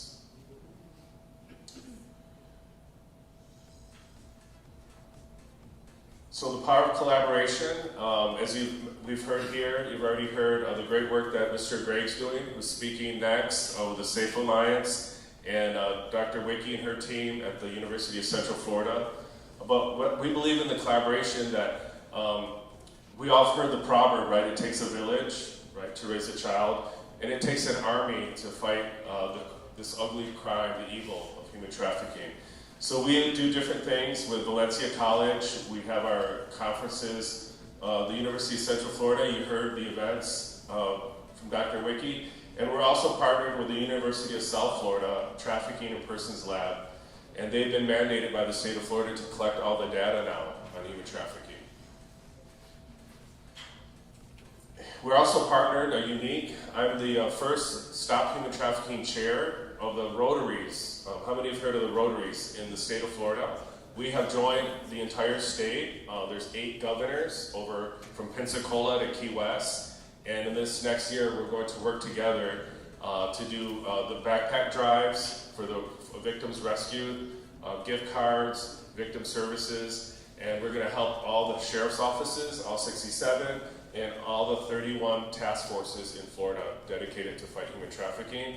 We're going to be able to provide them all those items. So if you want to be a part of that campaign, please contact me.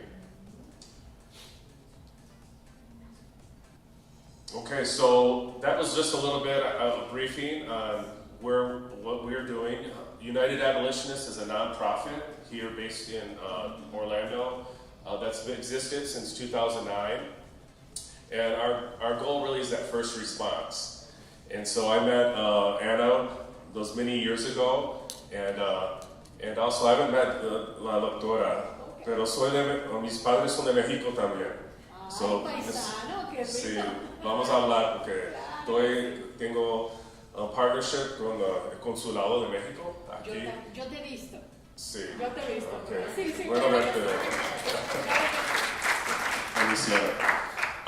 So we really believe in partnerships. We can't do this alone, right? And I just really want to emphasize that. And thank you all for being here. I know there's more people coming to support Anna and the vision that God has given her, because it's not her vision, right? It came from God. And so it's more important than ever in our world that we come together, because there's a lot of evil, right? We know that there's a lot of things happening that come to kill, steal, and destroy. But we're here as the light and who God's called us to be, right? That light in the darkness. So I just want to encourage everyone, and even what Dr. Wiki said, this is not just one event. It's something that once it gets into your heart and in your spirit, you can't say no, right, any longer. You have to do something. So whatever your part is, right, everybody's going to have a part. And one of our parts is the blessing that when Gustavo, I met him in 2019, and he told me what he had seen in Brazil and in the Olympics and the World Cup, and how people were being groomed, right, in our sporting industry. That's what we want to share with you today and the remainder of our presentation. So thank you, Gustavo.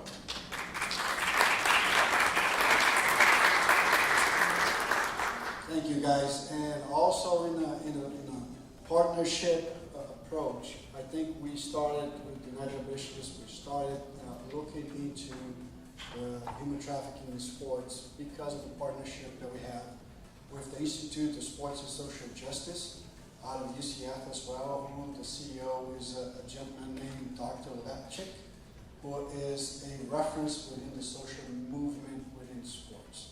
So he was really the one who sparked the conversation.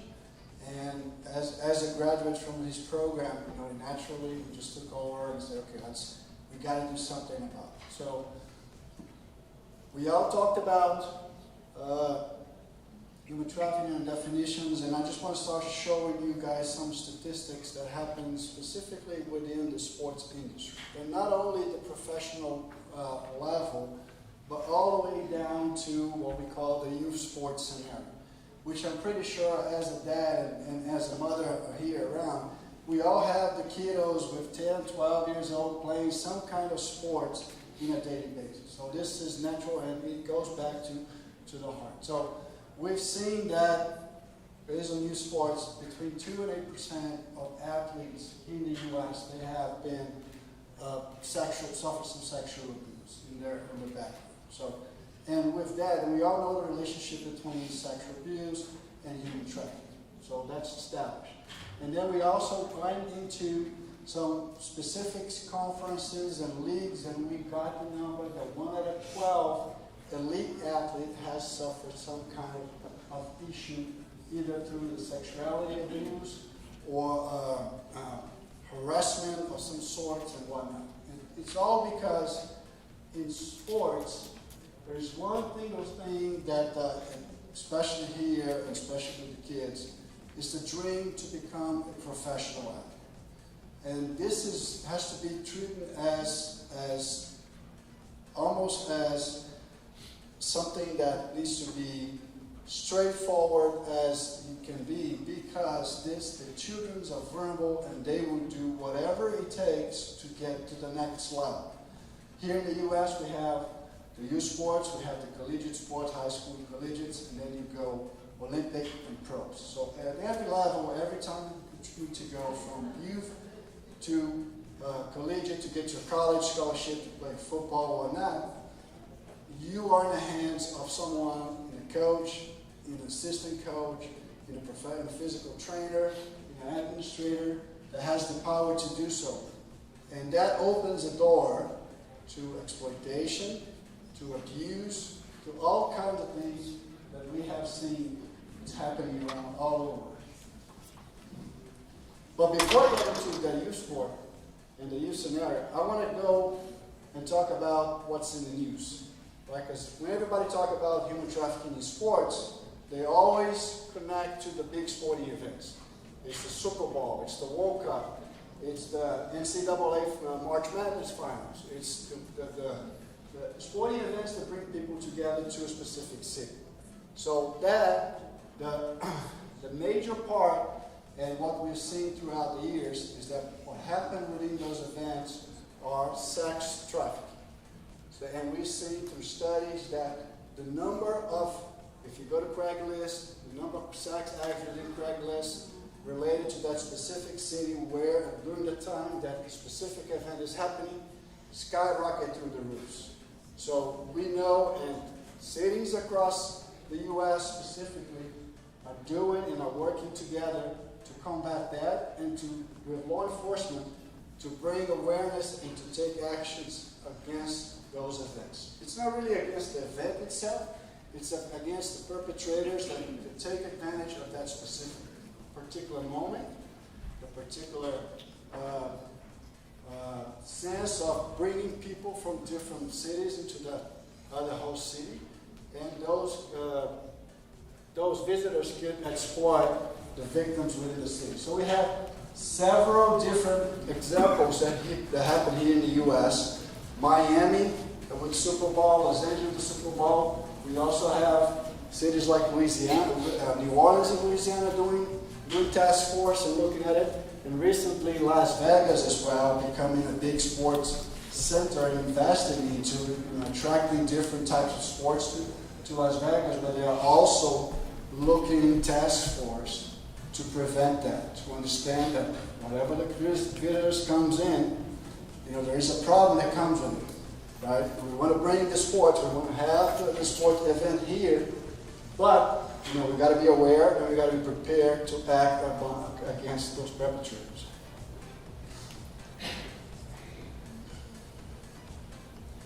And it's not only about the Super Bowl.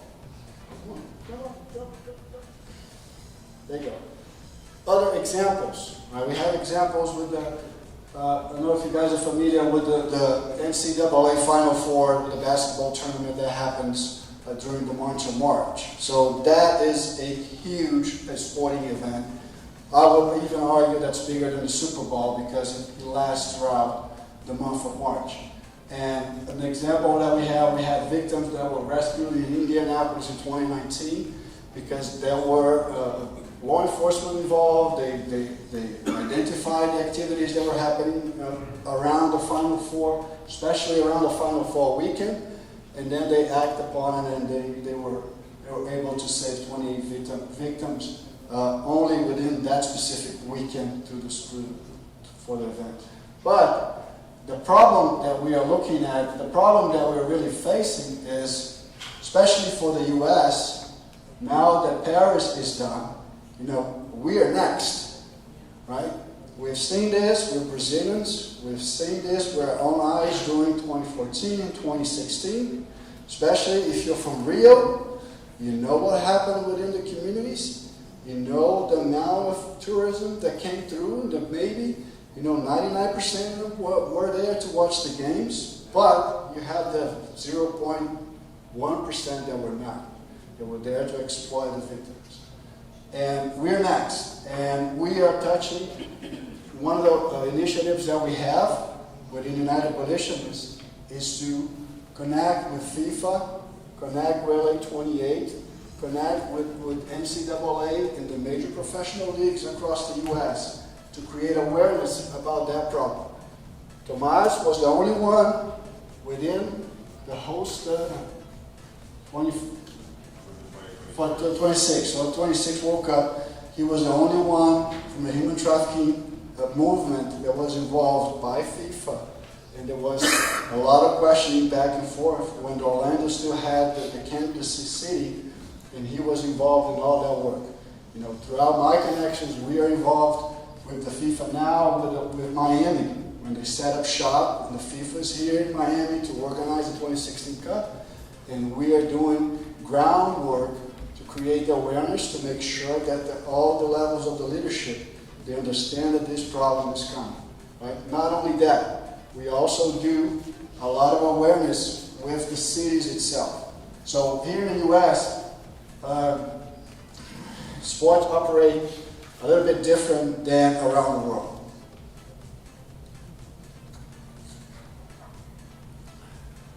So what happened is, because government is not involved within sports in the U.S., it's a business. The cities itself had to organize what we call sports commissions. So the sports commission is 90%, 100% of the time, or most of the time, nonprofit organizations that the focus is to bring the sporting event to the city. So when I talked about Orlando and the Go Sports Commission with the Greater Orlando Sports Commission, their only focus is to bring events to the city of Orlando. And by doing that and by connecting with those organizations across the U.S., we are able to create awareness, and we are able to say, hey, look, Orlando, Las Vegas, Phoenix, Seattle, when you bid for an event, make sure that the human trafficking initiatives within your community are aware, and make sure that the training and the organization behind the event, that they are aware of that problem. So that and everybody's trained and everybody understand that with the greatest of sports, we're seeing more and more problems like the human trafficking.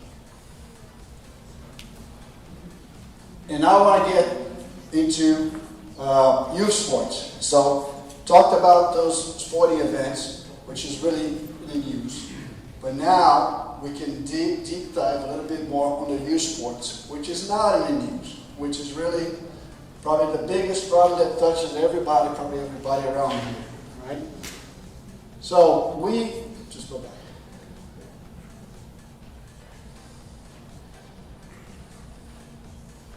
So some of the statistics, and I just want to highlight this.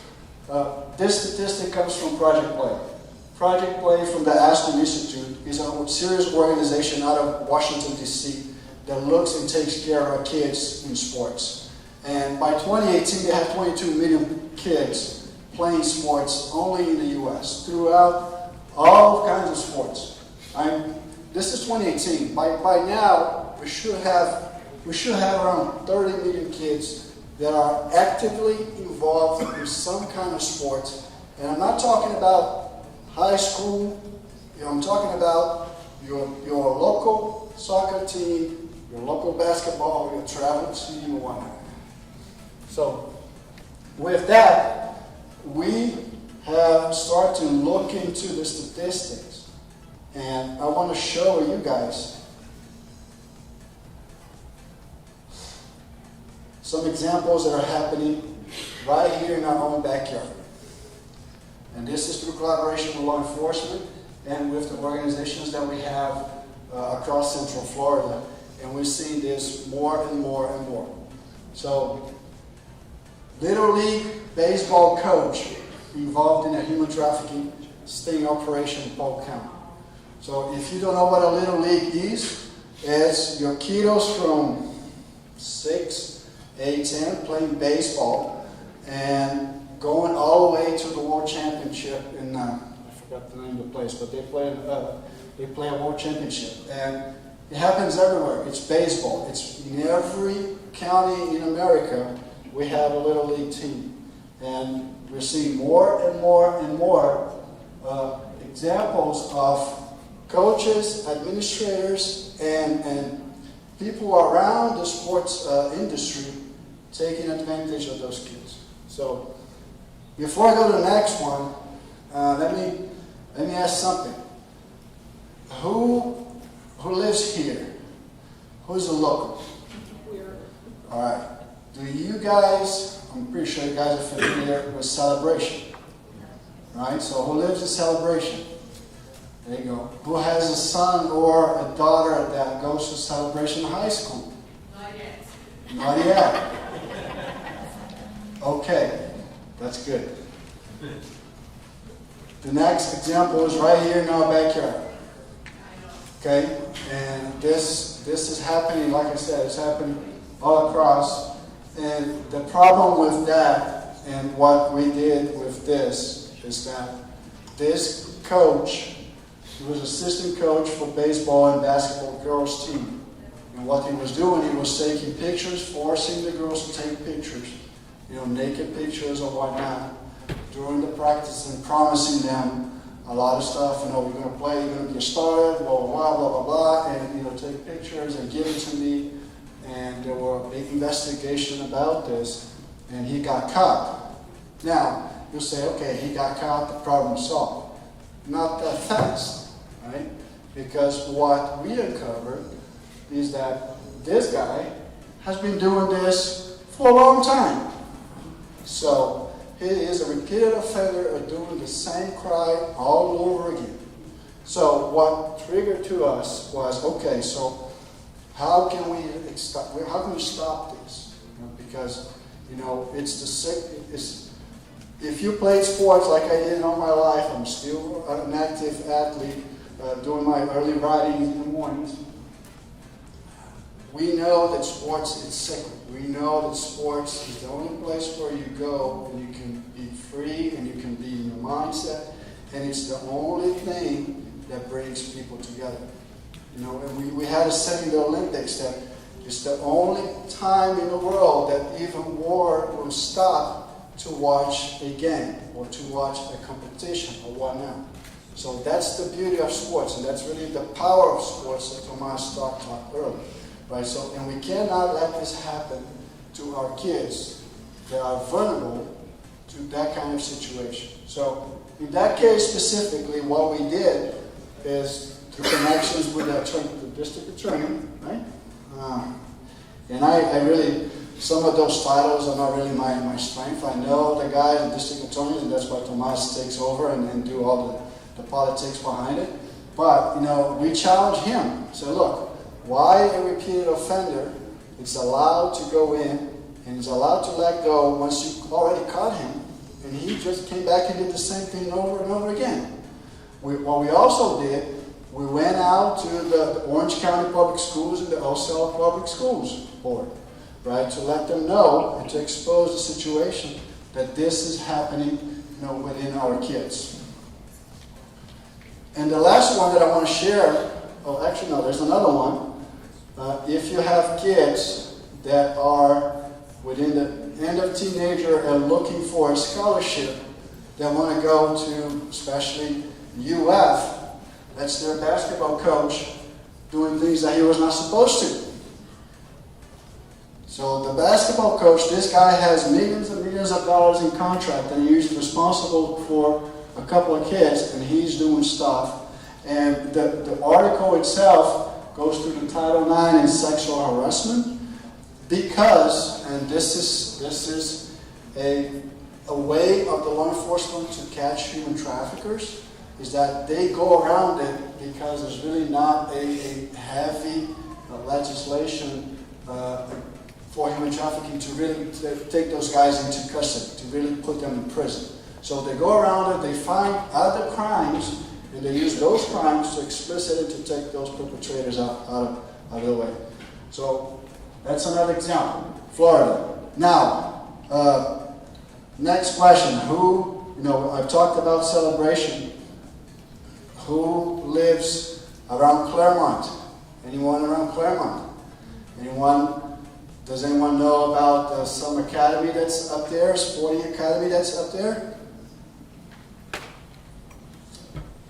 So, what we have is, it was discovered a ring of human trafficking ring that the only purpose was to recruit athletes from Africa and from Brazil, bring them over here with a academic excuse, or you're going to go to the United States, we're going to give you an education, we're going to teach you English, we're going to give you an opportunity, and then when those kids are arrived here, they are put through the soccer, the basketball, the volleyball program. But the caveat is that the coaches, since the kids do not know how to speak English, they are not aware of what they're signing, the coaches would take their sports rights away and make them sign a contract that every contract from now on, that coach or that administrator will make 90% of the money of the contract, and the kid will not get anything. So that is, and I have a lot of friends of mine that are involved in international sports with FIFA and whatnot, and everybody talking me to about this does not happen anywhere else. And they all ask why. And it goes back to the fact that in America, sports is not really regulated with a big organization. So we're all in the hands of the major leagues, the professional leagues, and whatnot. And if we really look into it, some of the leagues are really the good old boys club. The owners are really the owners of the league, and they do whatever they want. There's no outside regulation within that specific sport. So in this case, we were able to track athletes that came from Africa to Claremont. From Claremont, they were specifically placed, and you guys remember that the level, the scale from youth to college, to Olympic, to professional. So those athletes were specifically placed in NCAA universities that were part of the deal. And from that specific university, athletes were placed into specific teams, soccer teams, across the U.S. that we all know about it. I mean, not we all know about it, but we have federal investigation going on around this. And from that MLS team, they were sold to Europe, and they were trafficked into Europe to play in the Premier League, in the European League, or whatnot. And remember what I said, every time a player jumps to the next team, the trafficker is making money. And that does not happen anywhere else in the world. It only happens here because of the regulation and the legislation across the sports. It's not really that tough based on those contracts. If we go talk to a Brazilian soccer player that went from Brazil, that went into the FIFA regulations and whatnot, they have it all documented, and they're not exposed to that kind of risk. But since here in the U.S., there's no regulations whatsoever within specific sports, this has happened. So, and this is just explaining how they operate, how they go from one team to another. And just one more thing on this case, and we participate as a subject matter expertise with the law enforcement. There's a federal investigation going around this. We have uncovered that not only in soccer, but basketball as well. A lot of the first drafters in the NBA, some of the MVPs, they have been trafficked through this ring, through this program. And we know guys, where's my knife? She's gone, but we know players from UCF basketball team that have been trafficked and are now playing in the NBA. And we know for a fact it has proved that they were part of that ring. So, with just some samples, but what can we do to protect our kids? It's really what we want to bring it here. Because as a sport is a sacred and everybody loves sports in every way, shape, or form, and everybody stops to see it, and you have your own team, you have your own cheering and fan and whatnot. So how can we really protect our kids? Because really this is the most vulnerable population that we see.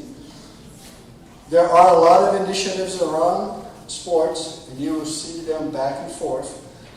This is a group that does anti-human trafficking investigation. They have partnered with the MLB to kind of fight human trafficking, so you will see more and more and more samples of, the human trafficking being brought to the light within the sports industry.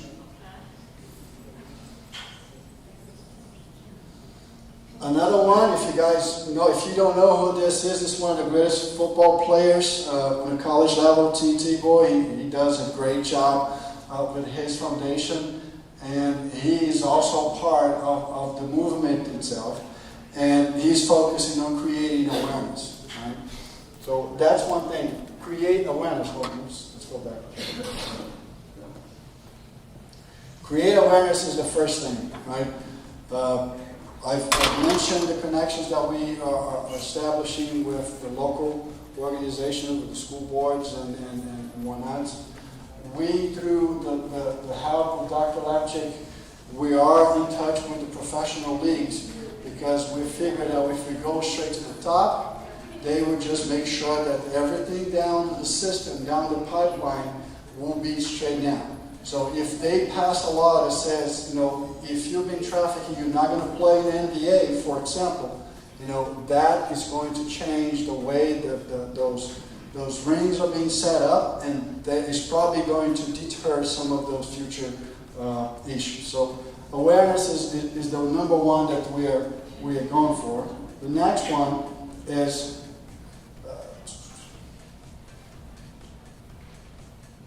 to our kids. And the next two ones is really thinking about our kids. It's coaching education, right? We know across the United States that in order to be a coach, you need to pass certain training. And every state is different, every county is different, but if I want to be a high school coach, I need to be prepared, I need to pass certain training. And we are working with the organizations that produce those kind of training to provide a human trafficking training so that the athletes are aware, so that the coaches are aware of what's happening, and they can do something about it. Right? Because it could happen that it's not really happening within the sports itself, but the coach is an agent of change in the sense that they could also identify a kid that's being trafficked or not. Right? So being the figure in power, so to speak, within those kids also prepare them to identify and to understand what's going on. And lastly, is parents' education.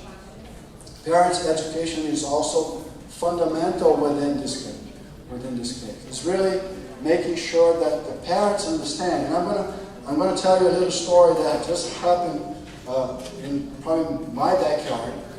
We live out at the Windermere area, and we have probably the biggest soccer club around Florida, which is called the Florida Rush. Right? So we're talking about 500, 600 kids on a regular day just coming through and having their practice up until 9 o'clock at night. So one day at this park, is the West Orange Park, out, if you guys take the 408, it's all the way out by the turnpike, you know, practice are done, you know, kids are dismissed, and all of a sudden, you know, a coach and a parent noticed that, you know, there were some kind of strange movements outside the park. All right, so they decided, and one of the parents were Brazilian, I don't know why, we just have this thing that we're just going to have to do something about it, and they followed the kids. So what was happening was that there were a group of traffickers that were trying to take some of the kids from the practice because, and that's when I go back to the parents, and because that's when I go back to creating awareness, because some of the parents were just too lazy to drive into the park and pick up the kids. They were telling 12, 11-year-olds, once you get done with the practice, just walk outside the park and I'll pick you up in the middle of the street. So that's probably 500 yards, 600 yards, probably more than that. You know, that something could happen, and it was happening. So they took action. You know, the perpetrators, they flee, they chased the guys down. They all ran after them, they got into a van, and they left. And all of this is, if you guys are locals, you know that the Windermere is really a high-stake neighborhood. It's not supposed to happen there, but it is happening everywhere. So that's what we have. I hope to bring you guys a little bit more about this topic that we're exploring, that we are going forward. This is our connections. Please drop a note, connect with us. I'll be more than glad to Uruguay, me and Tomás, and this is really where United Abolitionists is going with probably the next frontier for human trafficking, because we understand that all the other levels of the movement are in great hands. So we know that all the partners are doing a great job, that the movement is being taken care of. So what's next? Where should we go now to protect and to expose those kinds of situations? So thank you, guys.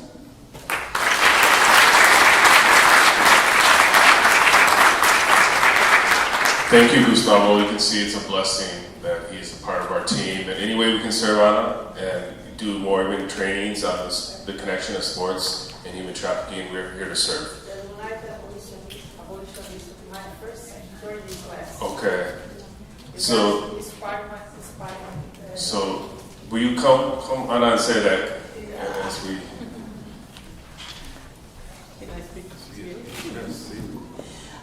United Abolitionists was Florida, before, Florida Abolitionists, foi onde eu fiz o meu primeiro treinamento sobre tráfico humano. E eles me inspiraram muito. Quem me conhece sabe que eu sou uma sobrevivente com a minha filha, de uma situação de violência doméstica e tráfico humano.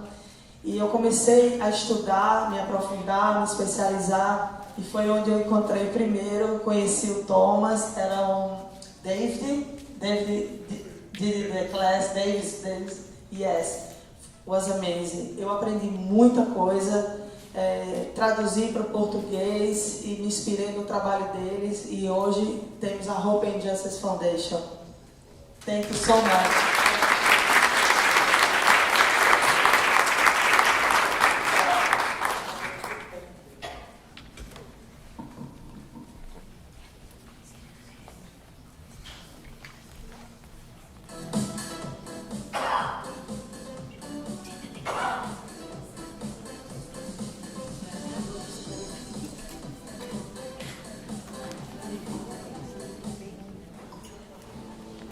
Bom, agora eu vou falar de uma coisa que eu...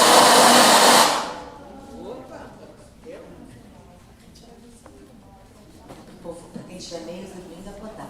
Bom, amanhã, para quem não souber, não está sabendo ainda, vai ter um jantar amanhã maravilhoso no Fogo de Chão, onde será, onde a gente vai poder tirar fotos com as celebridades que estão aqui, com todas as pessoas.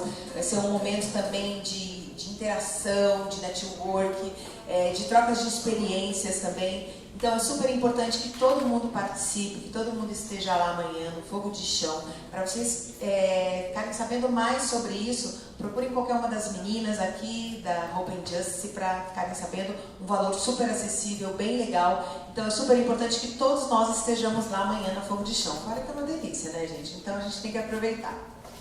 Bom, a nossa próxima palestrante agora é a Cíntia Meirelles de Azevedo.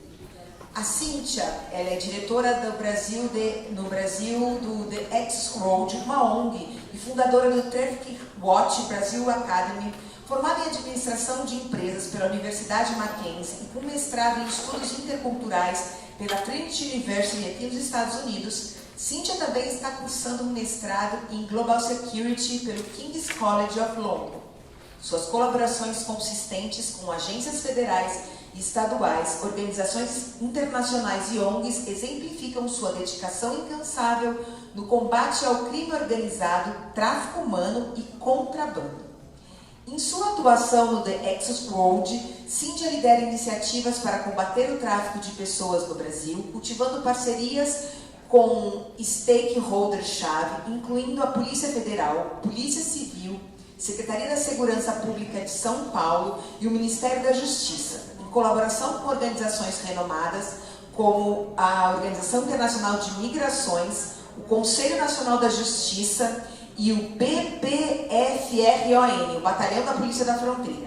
Cíntia enfrenta os desafios complexos de tráfico de pessoas, fortalecendo a vigilância das fronteiras e capacitando as forças de segurança com treinamentos avançados e tecnologias de ponta. Antes da sua atuação atual, Cíntia contribuiu para os esforços de reassentamento de refugiados com a World Relief, auxiliando na integração dos refugiados dos Estados Unidos. Durante a crise humanitária da Venezuela, ela desempenhou um papel fundamental na adaptação do modelo de reassentamento americano para implementação no Brasil, em colaboração com a CNUR e o governo brasileiro, com foco da interiorização dos refugiados no território brasileiro. Que currículo, né, gente? Estou falando para vocês que realmente as escolhas para os palestrantes aqui não poderia ter sido melhor. Uma escolha maravilhosa, então a gente só tem a aproveitar. Então, com vocês, Cíntia Meirelles de Azevedo.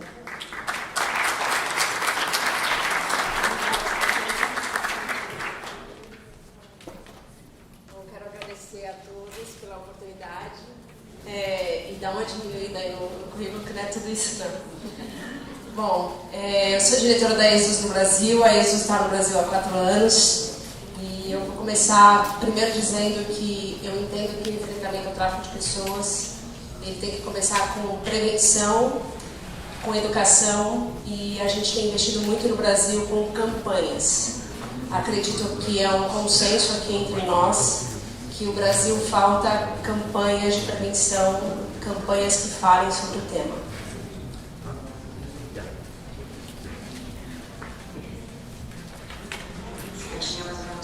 Anos, comecei a trabalhar como modelo. Eram alguns trabalhos pequenos, assim, de interior, na minha cidade. E até que recebi um convite para a rede social. No dia seguinte, a gente foi encontrar com esses 2 homens e a minha família. Eles pareceram super solistas, sérios, simpáticos. Eles queriam me contratar para uma campanha de perfume na Ásia. Eu lembro que eu tenho conseguido dormir aquela noite pensando que eu estava prestes a realizar meu sonho. Assim que eu cheguei no Sudeste da Ásia, eles me levaram para o shopping, comprar roupas, sapatos, maquiagem, cortaram meu cabelo. Eu realmente me senti muito especial. Logo depois eu cheguei na casa, onde eu ia morar. A casa era suja. Eu lembro que eu estranhei as grades nas janelas. E só tinha um banheiro para as 8 meninas que dormiam nos colchões que estavam no chão. Eu lembro que essa noite fez frio, muito frio, e não tinha cobertor para todo mundo. Eu lembro que eu chorei muito, ainda sem entender muito porquê. No dia seguinte, eles falaram que a campanha tinha sido cancelada. Me chamaram para uma reunião, apresentaram um caderno cheio de números, onde eles diziam que eram minhas dívidas, tudo que eles gastaram comigo, tirando do interior até chegar na Ásia, e falaram com um tom de voz super tranquilo, seria um constrangimento que eu teria que começar a fazer programa para pagar minha dívida. Eu, obviamente, fiquei indignada, comecei a gritar. Eles pegaram meu passaporte, meu celular. Foi a primeira vez que eu levei um soco. Eu lembro da falta de ar. Foi a primeira vez que eles me agrediram. A primeira de muitas. Durante 2 anos eles me drogavam. Eles me obrigavam a fazer uma média de 10 programas por dia, 7 vezes por semana. Uma madrugada, um cliente foi agressivo comigo e naquele dia eu não consegui não revidar. Eu não lembro de muita coisa, ele me espancou até eu apagar. Quando eu acordei, minha perna sangrava muito e ele marcou as iniciais dele, uma faca, na minha perna. E o corte foi muito profundo, então não parava de sangrar. Eu comecei a ficar doente. Eu pedi ajuda, mas ao invés deles me ajudarem, me levarem para o hospital. Eles me trancaram num quarto.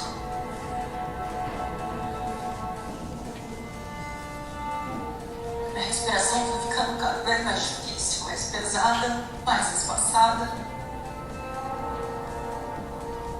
Até que ela parou.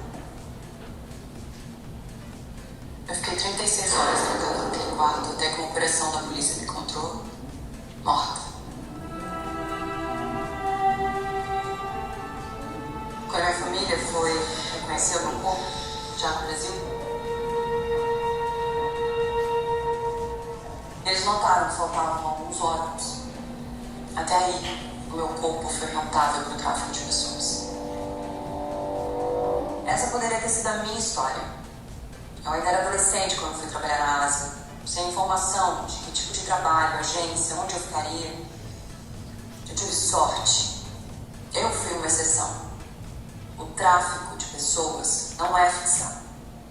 O tráfico de pessoas é real.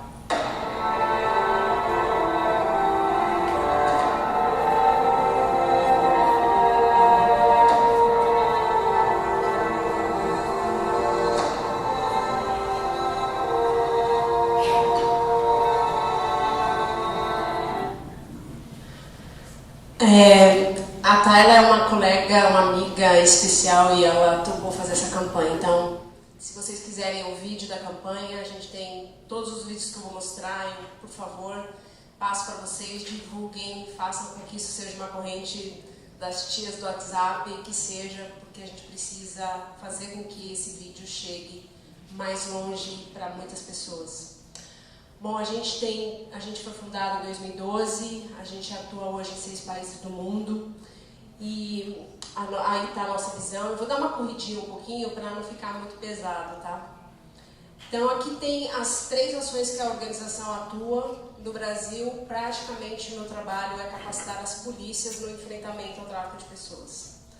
Parece até engraçado dizer como que uma organização vai capacitar as polícias no enfrentamento ao tráfico de pessoas. A gente descobriu que, infelizmente, as nossas polícias do Brasil, elas têm uma necessidade de treinamento, porque elas não têm muito treinamento, e elas precisam ser capacitadas sobre o tema. Eu costumo dizer que o tráfico de pessoas ele não é um crime isolado. Eu até queria fazer um alerta que existe aqui e eu tenho visto isso e a gente tem trabalhado com a Secretaria de Segurança Pública de São Paulo com um projeto novo, que é o crime de desaparecidos. O crime de desaparecidos, se vocês derem um Google, vocês vão descobrir que ele é um crime extremamente gritante em termos de número. Todos os estados do Brasil eles têm números altíssimos de pessoas desaparecidas e a polícia coloca ali nesse grupo de desaparecidos todos os crimes que não são solucionados. Então vai desde homicídio, vai desde realmente desaparecido e sim, muitas pessoas que são vítimas de tráfico humano que estão ali dentro desse pacote que existe. Então hoje, esses são os países que a gente está atuando, exceto o Brasil, os outros países nós atuamos com grupos de pessoas que são ex-policiais, que fazem investigação em campo, montam o case do caso de tráfico de pessoas e entregam para a polícia local. Bom, aqui são alguns dados, alguns números do que a gente tem feito nesses longos 12 anos. Eu queria ressaltar que na parte de 45 mil pessoas são a parte que nós temos capacitado as polícias hoje no Brasil. Hoje no Brasil nós atuamos com a Polícia Federal, nós estamos nos estados do Amazonas, Pará, Tocantins, Pernambuco, Roraima, Acre, Paraná e alguns outros que a gente está em tratativas de acordo. Como nós trabalhamos? A gente chega para as polícias diretamente no departamento de inteligência, a gente capacita o departamento de inteligência para que eles possam utilizar um equipamento de tecnologia que nós doamos, através de uma parceira de tecnologia que nós temos, a gente entrega a ferramenta para a polícia, a gente fala sobre o que é o crime e aí assim a gente tem um número de casos que estão sendo investigados e estão tendo seus caminhos aí para o sistema de justiça solucionados. Bom, essa foi uma operação da Polícia Federal, que a gente ajudou, contribuiu com a Polícia Federal. E eu quero mostrar a campanha da Polícia Federal.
Eu queria que vocês soubessem que a Polícia Federal tem um canal de comunicação que ele é online, que vocês podem enviar, fazer denúncia de tráfico de pessoas, chama-se Comunica PF. Vocês podem dar um Google. Se souberem de casos que tenham relação ao tráfico de pessoas e até outros crimes, e também incluo aqui o contrabando de imigrantes, que foi abordado anteriormente, a gente tem visto um número muito crescente de pessoas que estão sendo, primeiro, vítimas. Na verdade, o contrabando é um crime contra fronteiras, então as pessoas decidem vir fazer a travessia de forma ilegal com os coiotes, e quando elas chegam nos Estados Unidos, geralmente é aqui o destino, elas são vítimas de tráfico de pessoas. Então, Comunica PF é um canal de denúncia, e também, para quem está no Brasil, eu disse que 180. Bom, a gente desenvolveu uma plataforma online que é de cursos para as polícias e também para a sociedade geral. A gente tem um módulo que a gente oferece. Esses cursos foram produzidos por especialistas do Brasil. Então, a gente tem um módulo que foi feito pela Polícia Federal, um módulo que foi feito pela Secretaria de Desenvolvimento Humano da cidade de São Paulo. Então, para que a gente oferecesse para as polícias de todos os estados que a gente tem parceria, para que eles pudessem entender como funciona e o que é o tráfico de pessoas.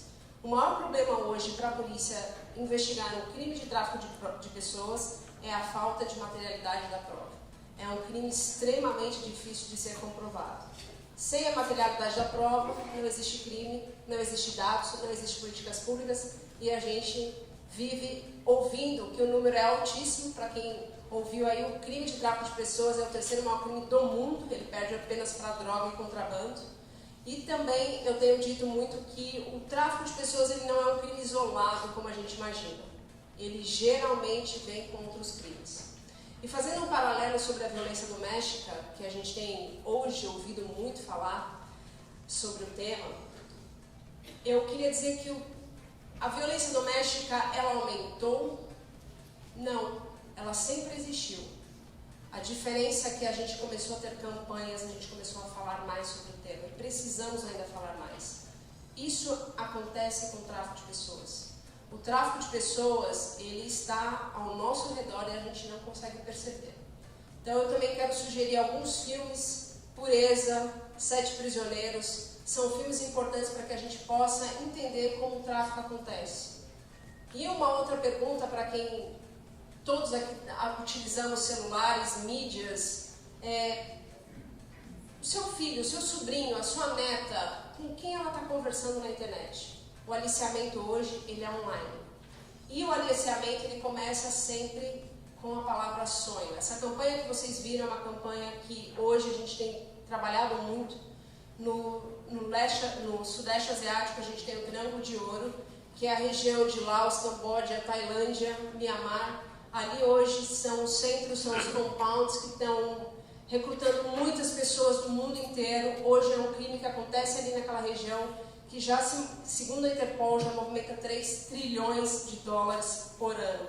É o crime do amor, é o crime do jogo do tigrinho. Então, assim, a gente precisa entender que o tráfico de pessoas, ele está perpetuando a nossa sociedade em vários aspectos e a gente não percebe. E começa sempre com uma proposta, que é a proposta que a pessoa quer ouvir. Às vezes não, a pessoa ela é instruída, ela sabe tudo.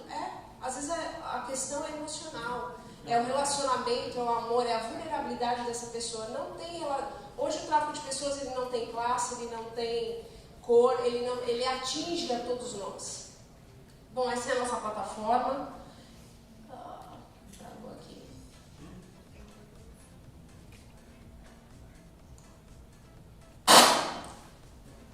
Aqui a gente vai falar um pouco sobre o que é a plataforma. Meu computador está... Bom, esses são um dos módulos, esse é o módulo 2 que a gente tem. A gente pode... alguns módulos ele é aberto para todas as pessoas que quiserem assistir. Alguns módulos são somente para as agências de segurança. Depois no final eu quero mostrar esse outro vídeo e só fazer um comentário sobre as campanhas que fizemos. Todas as campanhas, as 2 que fizemos para a Polícia Federal são casos reais, que a Polícia Federal investiga. Essa é a primeira campanha da Polícia Federal que a gente lançou ano passado. Essa atriz, ela me tocou muito, Porque quando a gente estava entrando na área restrita do aeroporto, eu observava, né, porque a gente estava entrando com toda a equipe de filmagem, de cinemas, e eu observava o semblante dela. Ela nunca havia entrado no aeroporto. Ela nunca havia entrado no ambiente de aeroporto de entender o que era. Então, aquilo me impactou porque eu fico pensando que a maioria das vítimas de tráfico de pessoas, sem exceção, muitas vezes elas nunca entraram num aeroporto. E os nossos aeroportos do Brasil, eles não têm nenhum sinal, nenhum aviso de se a pessoa está sendo vítima de tráfico de pessoas. Se você pousar em Fort Lauderdale ou qualquer aeroporto que você vá nos Estados Unidos, você tem o Blue Light, que é a campanha do Departamento Americano que fala sobre o que é o tráfico.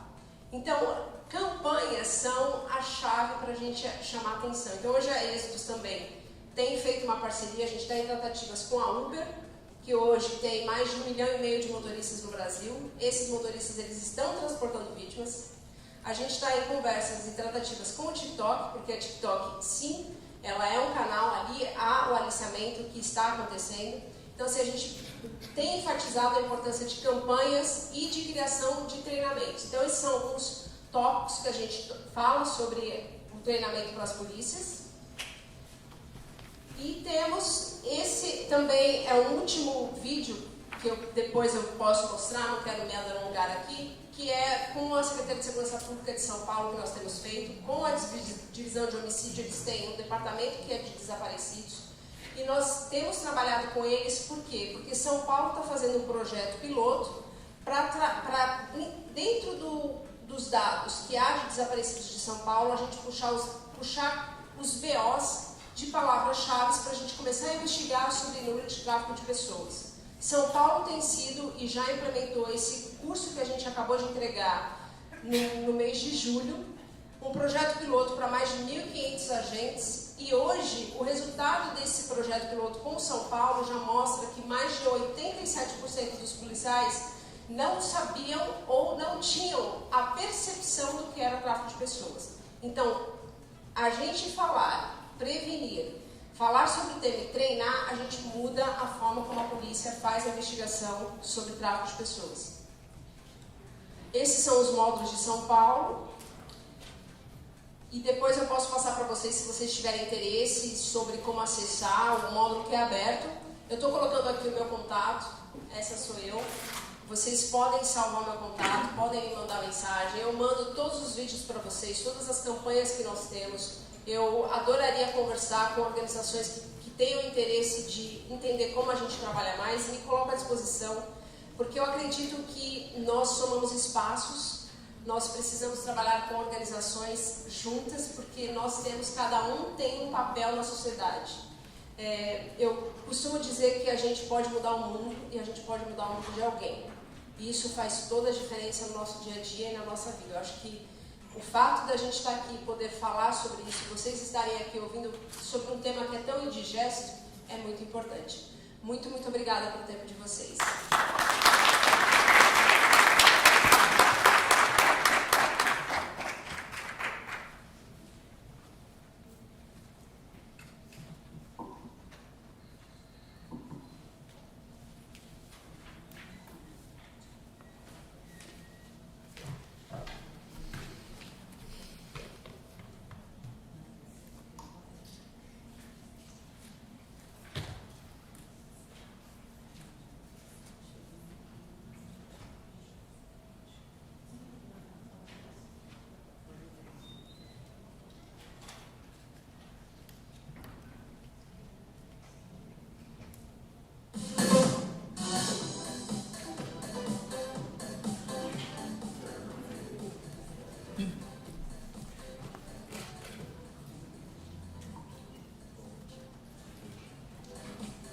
Parabéns pela sua palestra.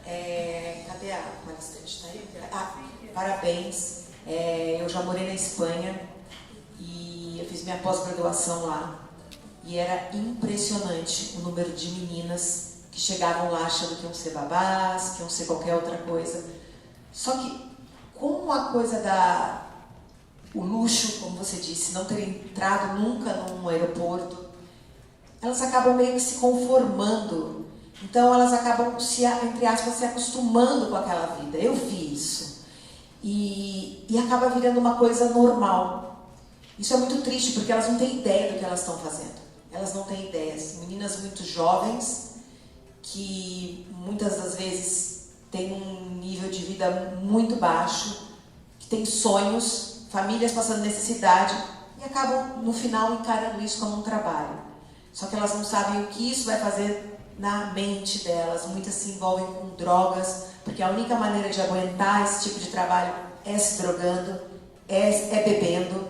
Muitas delas recebem por bebidas vendidas. Então é muito triste. Então, parabéns pela identificação isso dos policiais antes delas entrarem no avião. Porque muitas vezes, depois que entrou no avião, não tem mais o que ser feito.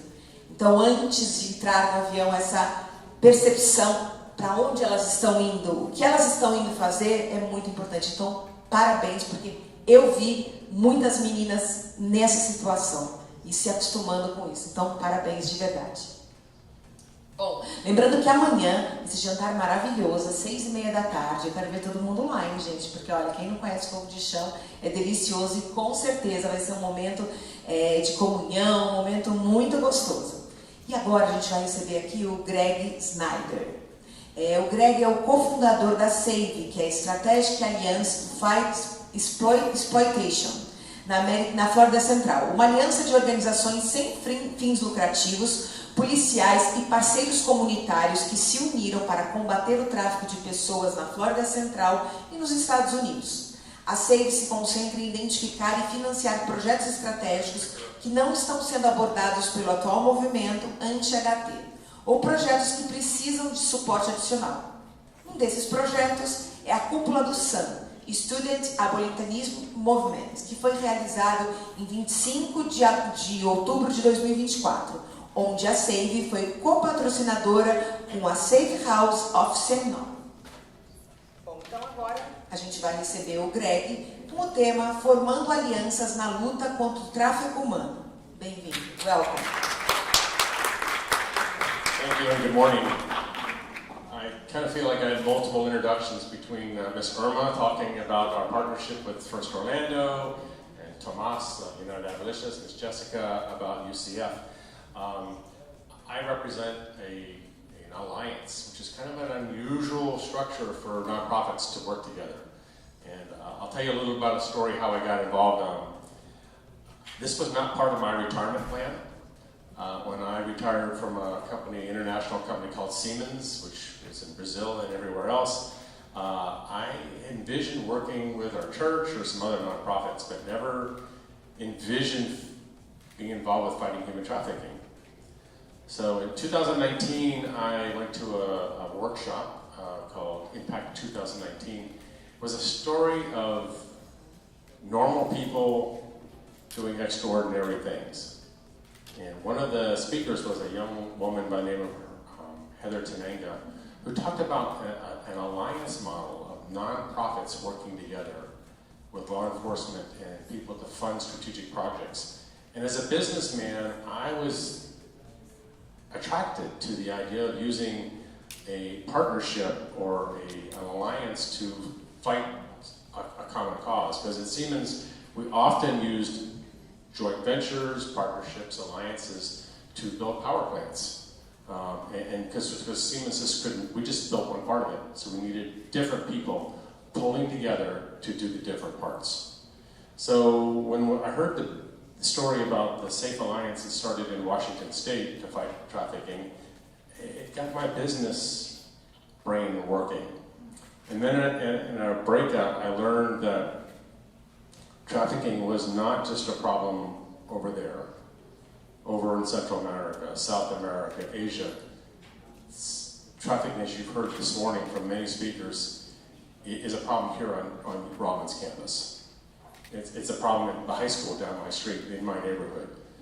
So that's when my business brain and my heart kind of collided. And two friends that were at the conference with me, I had not known it, were walking out of this conference together and went, somebody has to do something about this. And we looked around and there was only 3 of us standing there. And we went like, uh-oh. I don't where you are spiritually, but I thought, God, if this is something that you want me to do, somebody that has no experience with fighting human trafficking, if you want me to use my business acumen, my business skills, my fearlessness at asking people for money for important things, then open doors for us. Connect me with groups like this. Connect me with groups like Tomas, United Abolitionists. And if you will open doors, I will be obedient, and we will start something here in Central Florida. And lo and behold, we now have SAFE in Central Florida. Okay, so I'm going to talk a little bit about the business side, just because this is not something that is unique to here. This can be done here, it can be done across the state, it can be done in Brazil, it can be done in Mexico, it can be done everywhere where there social problems that are too big for one organization or one group of people to address.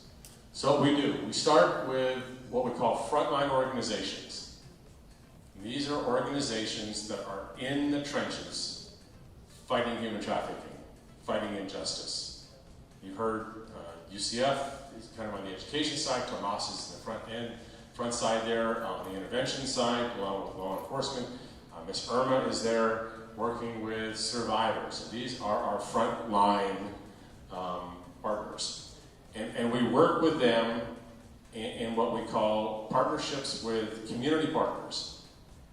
And these are organizations that are involved in training and, especially important, involving in supporting strategic projects. So they fund the projects. We're a connector.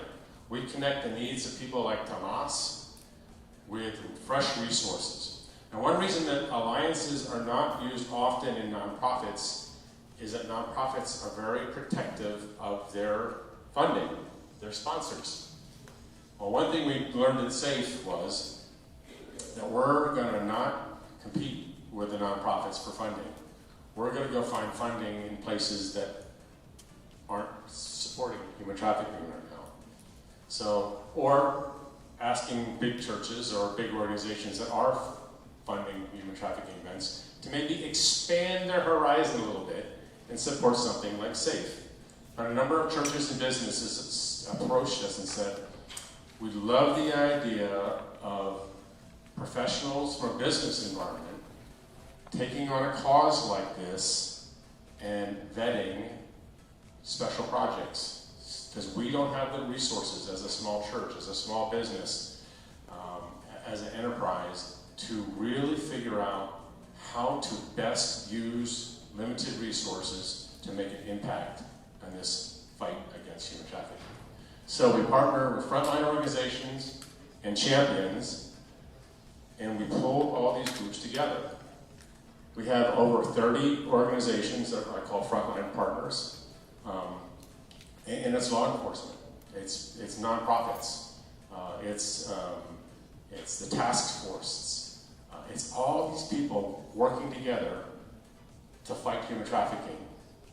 It can also be used to solve domestic violence. It could also be used, the model could be used to handle problems like fostering or almost any large community problem this could be used to do. So these are all just a handful of the ones in the frontline organizations, and here are our champions. And we just added Hope and Justice Foundation to our champion group because we're all together. We want to take the collective experience and knowledge and passions and resources of, and now over 60 organizations, and fight human trafficking together. Because Tomas cannot do it alone. Ms. Irma's church, as big and powerful and wonderful as they are, they cannot do it alone. UCF Rosen cannot educate everybody alone.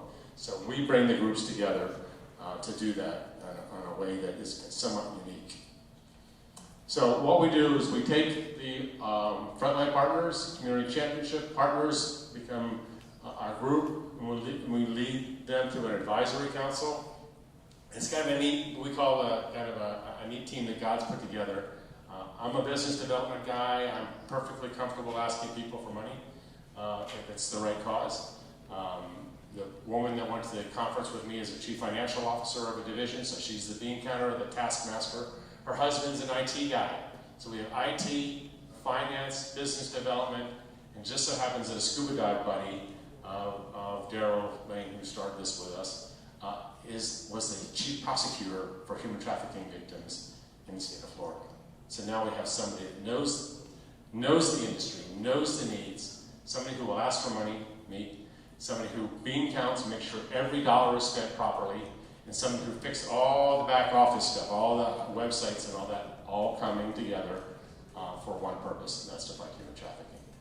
Now, one thing is unique that most businesses and churches that are funding these projects appreciate, and it's not, most organizations are not able to do this, but we are. Every donation that comes to SAFE goes into the fight. 100%.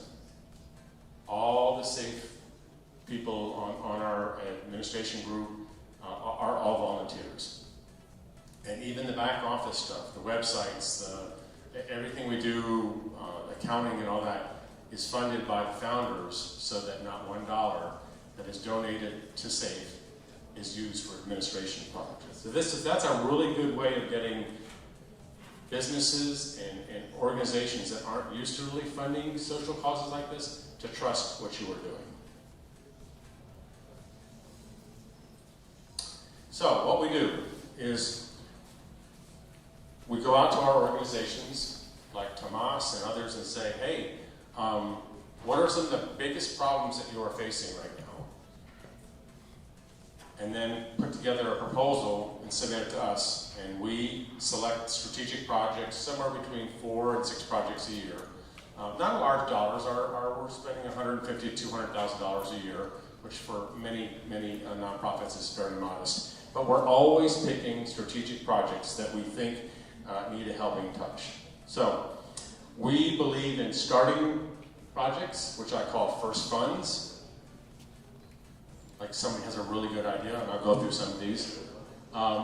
Proof of concepts. Somebody has always wanted to do something, but a foundation or something like that would not fund it because it hasn't been done before. Hey, safe, we'll try it. Or final funds. You just need that extra $10,000 or $20,000 or $30,000 to get a project over the finish line. We're there. And we're in all aspects, as you've heard multiple speakers talk today about the different aspects of fighting human trafficking. We're involved with education, prevention, intervention support, and survivor restoration. All those aspects we study and we look at projects that maybe aren't being met or need a little helping hand, and that's the kind of projects that we fund. But we do not fund operating budgets. We're looking for strategic investments by each and every one of our partners. Okay, so we have a couple collaboration is super important in an alliance. And this is our strategies for collaboration. We have an advisory council that Tomas is on. We have a number of people these are people that have been in the trenches for decades and kind of help us navigate where should we invest our time, where should we invest our money, and where do we need to kind of pull together different groups to work that. We have what's called an all-alliance meeting, which is going to happen tomorrow. It's being hosted by First Orlando. Ms. Irma will be there with her group. And here again, we bring all the partners together. We'll have probably 30 or so people in the room and another 30 virtually. And we talk about specific needs. Tomorrow we're talking about employment. Employment for survivors is one of the best ways to help them become independently, a healthy independence. We've talked about housing, we've talked about, and the next one we're going to talk about is ethical storytelling. How do we tell the survivor story in a way that does not, that is honorable to the things they have been through? So we do this on a quarterly basis, and we have speakers that come in and educate people about that. What we ask Tomas and the various nonprofits partners of ours to do, and we do this every year or every other year, is rank the most important things. So in Orlando, in the fighting human trafficking in Orlando, the most important need we have is housing. Short-term housing, mid-term housing, long-term housing. Hundreds and hundreds of survivors are turned away from restoration projects, groups that want to help serve more because they don't have enough beds. So that's one thing that we are working closely with our partners on to help look at projects to bring more housing to the movement. Also, another one you'll see is survivor employment. This is kind of what we do. We look at these big needs, and then we ask our partners to go ahead and put together projects to meet those needs. Okay, so phase one. SAFE is only, since we kind of got this idea in 2019, we launched in 2020, middle of COVID. That worked really well, but anyway, we figured it out. And in phase one, these are the kind of projects we did. We helped the project with providing more beds. Okay, the number one need in Orlando is housing. We helped a project get over the finish line there. Management of Assistance Fund. We had 3 nonprofits that had always dreamed of working together for various aspects of restoration of survivors, but nobody would ever take a chance that they could do it. So we put our hand up. Yes, we will fund a collaboration of nonprofits. Jobs, we're always trying to stimulate jobs for survivors in a healthy way. And then we pulled together a directory, because each law enforcement group, each nonprofit had their own little secret, quasi-secret story or group of providers that could help, whether it's dental needs or clothing or housing or food. Everybody had their own little list, but none of them ever compared their lists. So we compiled a list, and it's been since replicated by the Central Florida Task Force for putting together strategic partners for all the survivor services. So then what do? We look at all the grants, all the projects, we evaluate how we did, we celebrate, and then we repeat. So you'll see some trends here. Again, we're working now on a study to help a whole campus for survivors. Because a lot of the existing housing facilities do not handle survivors with children. So we're looking at an opportunity to create a campus where mothers could be reunited with their children in the restoration process. More survivor services, emergency funding. Even though authorities may rescue somebody, it still takes special funds or special organizations like Tomas to get maybe a young woman out of town, need a bus ticket or an Uber trip, or transportation to a dental provider, or just emergency funds for almost anything as they become, we try to get them back on the road of healthy independence. And sometimes, as well-meaning as the state and federal agencies are, they don't move fast enough. So we help bridge that gap with emergency funding for our survivor groups. And then now we saw that one of the most important ways for a survivor to recover is healthy employment, which makes sense.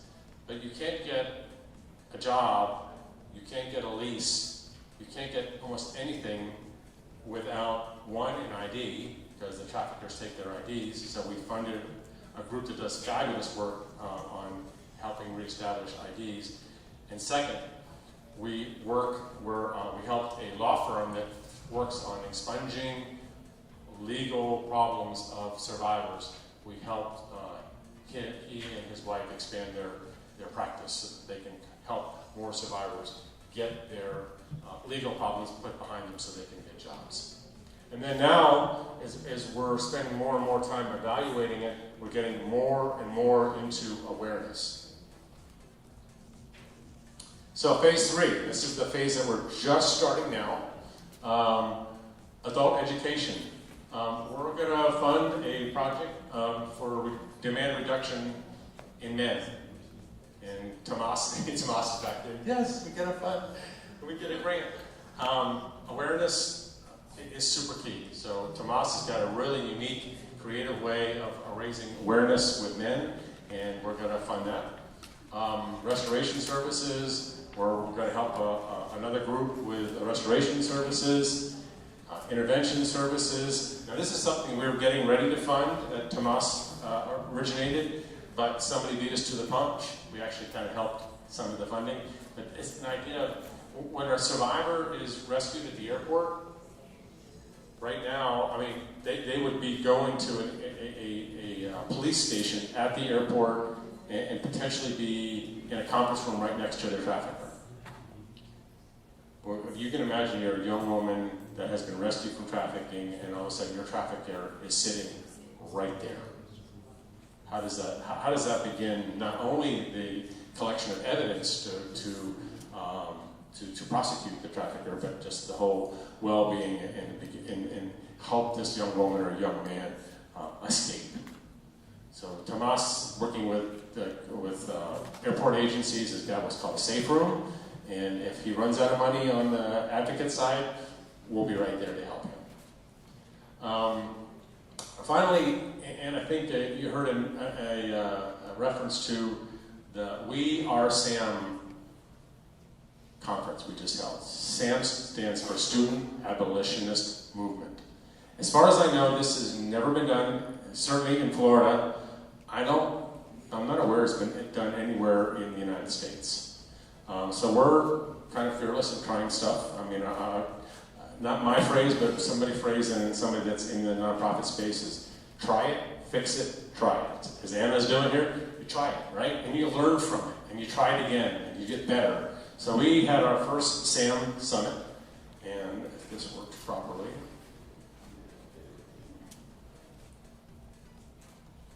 we're running a video.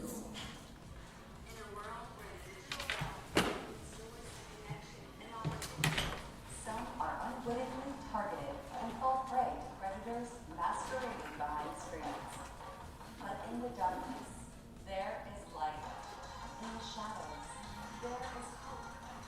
Join us for a journey of empowerment, education, and action. At the We Are SAM conference, we're not just raising awareness, we're igniting a movement. You have the power to make a difference. Your voice, your actions, can change lives. Together, we can break the chains of exploitation. Together, we can build a world where every individual is free. Join us this October for the We Are SAM conference on human trafficking. Join the movement that will be the change this world needs. Together, we are the voice of hope. We are SAM.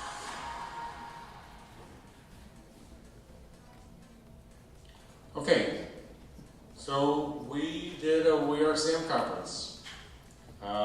We had 12 high schools represented, 3 colleges represented, and independent of the fact that Orange County decided to have a hurricane makeup day, we had a whole bunch of kids show up. And it was a neat way of educating students on trafficking.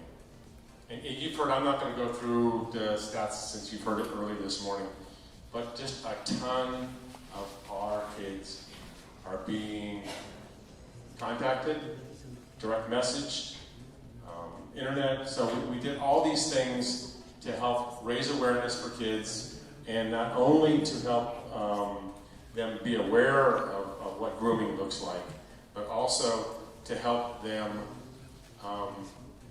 also be a change maker. And we had a neat group of students. One day summit was here. It was at First Orlando. They were a gracious host of ours, and we decided to do it a little differently than to just show up and talk. First of all, we had some really dynamic speakers that danced around and got the kids' attention, had really fun games, had raffles, kind of kept their attention throughout the conference. But we also decided that who better to educate kids than kids?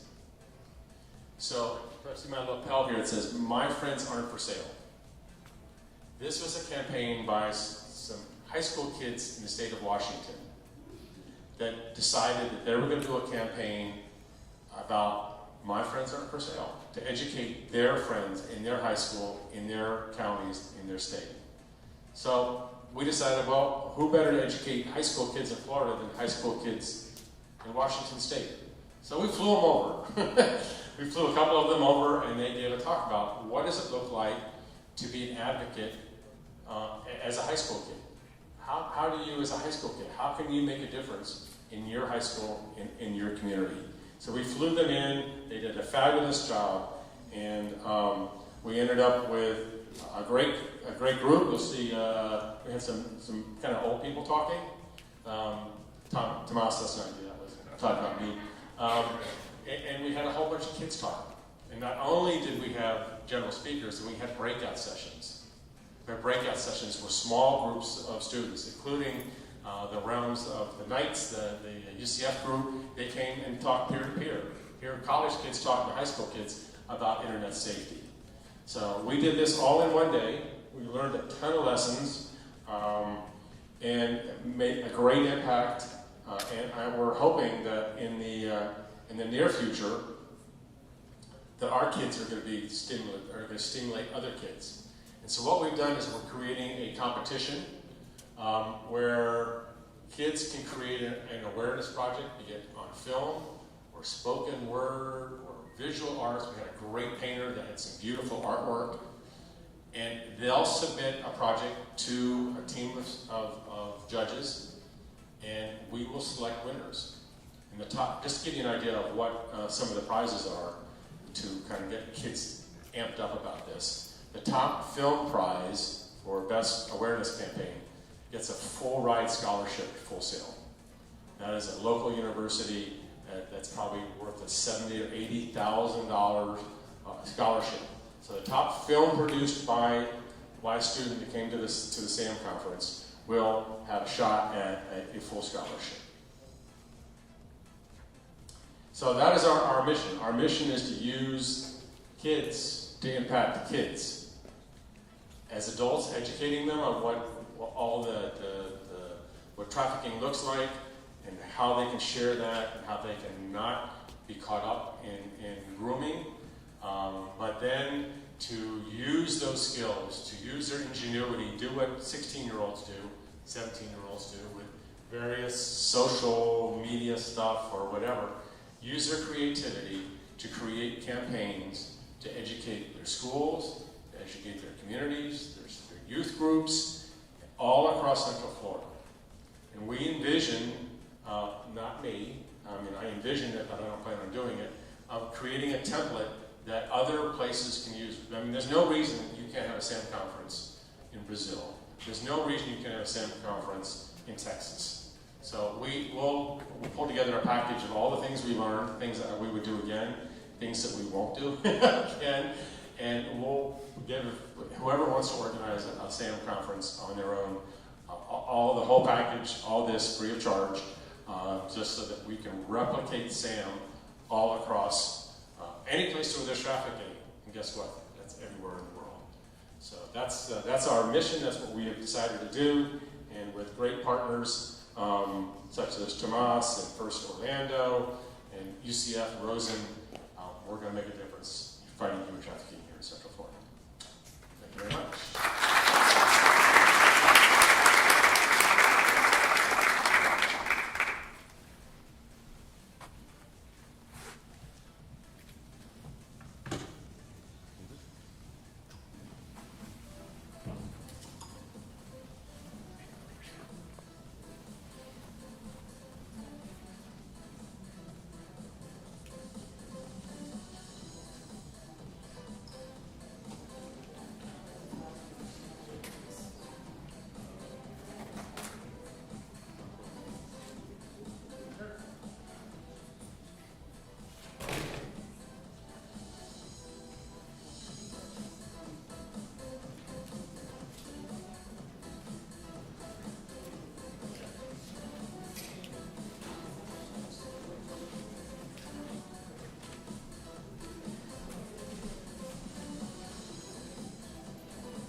Bom, eu vou falar agora de um assunto que é super importante, que são sobre os nossos patrocinadores, porque afinal de contas, sem os patrocinadores nada disso teria acontecido.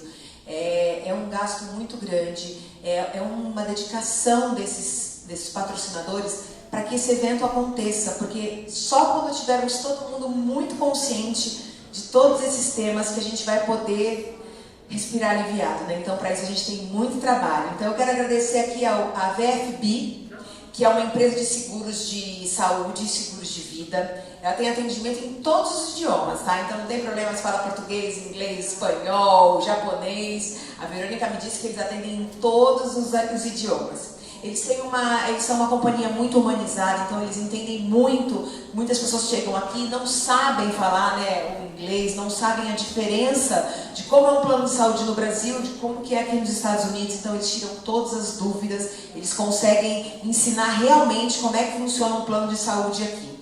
Eles têm uma assistência completa durante todo o ano, né, fazem cotações personalizadas, porque afinal, cada família, então a gente precisa ter essa diferença, né? Então é isso, muito obrigada, VFB, que a Verônica está sempre presente, ajudando, então muito obrigada. Vou falar também agora da Veni Creator. Eu não conhecia essa empresa, fiquei super feliz de ver isso. É uma universidade cristã, só que é uma universidade cristã americana mesmo, que tem aulas em português. Isso é muito interessante, porque às vezes a pessoa está aqui, não fala, né, a língua ainda no nível de poder fazer uma universidade, mas quer estudar. Eles têm bacharelado, eles têm mestrado e doutorado também. Eles têm Orlando e Boca, tá? As aulas são online. Eles trabalham com vários cursos. Tem ciência da educação, ciência da religião. Eles têm vários cursos, vale entrar no site deles, então são vários cursos na área da educação, tem teologia, então é muito legal. E na segunda-feira, uma coisa muito legal, eles vão inaugurar um centro multidisciplinar Dor com Amor, para crianças e adolescentes neurodivergentes e mães atípicas. Então eu acho muito legal a gente investir e a gente apoiar empresas que têm assim uma causa com crianças principalmente. Então, todo mundo aí seguindo a Vini Creator, que é essa universidade cristã.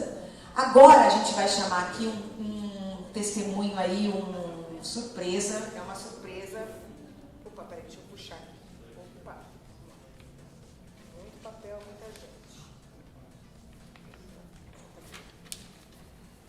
E agora a gente vai aqui para um testemunho, uma história muito incrível.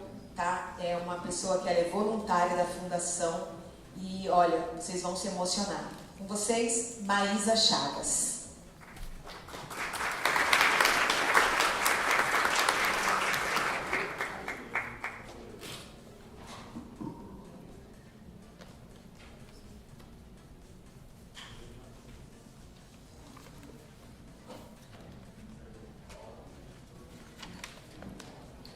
Boa tarde, tudo bom? Boa tarde. Boa tarde. Meu nome é Maísa Chagas. Eu tinha muitos títulos, tenho muitos títulos para me apresentar para vocês. Miss Goiás, médica veterinária, ex-atleta e vítima de tráfico humano. Mas ser vítima de tráfico humano, eu acho que Deus usa para poder levar e falar, eu passei por isso, mas eu superei, eu estou aqui. Eu vou contar um pouquinho da minha história para vocês. Eu fui Miss, fui modelo no Brasil, trabalhei por mais de 10 anos como modelo, como Miss. Vim de uma cidadezinha pequenininha no interior de Goiás. Ali eu comecei a jogar basquete. Joguei basquete por mais de 10 anos. Depois eu fui Miss. E quando eu terminei a minha faculdade, eu tive que optar. Ou trabalhar como modelo, ou trabalhar como veterinária. Então eu comecei a trabalhar como veterinária. Trabalhei no Ministério da Agricultura como inspeção federal, onde eu ia, todo mundo me chamava de doutora Maísa, então eu tinha um status, né, em Goiás.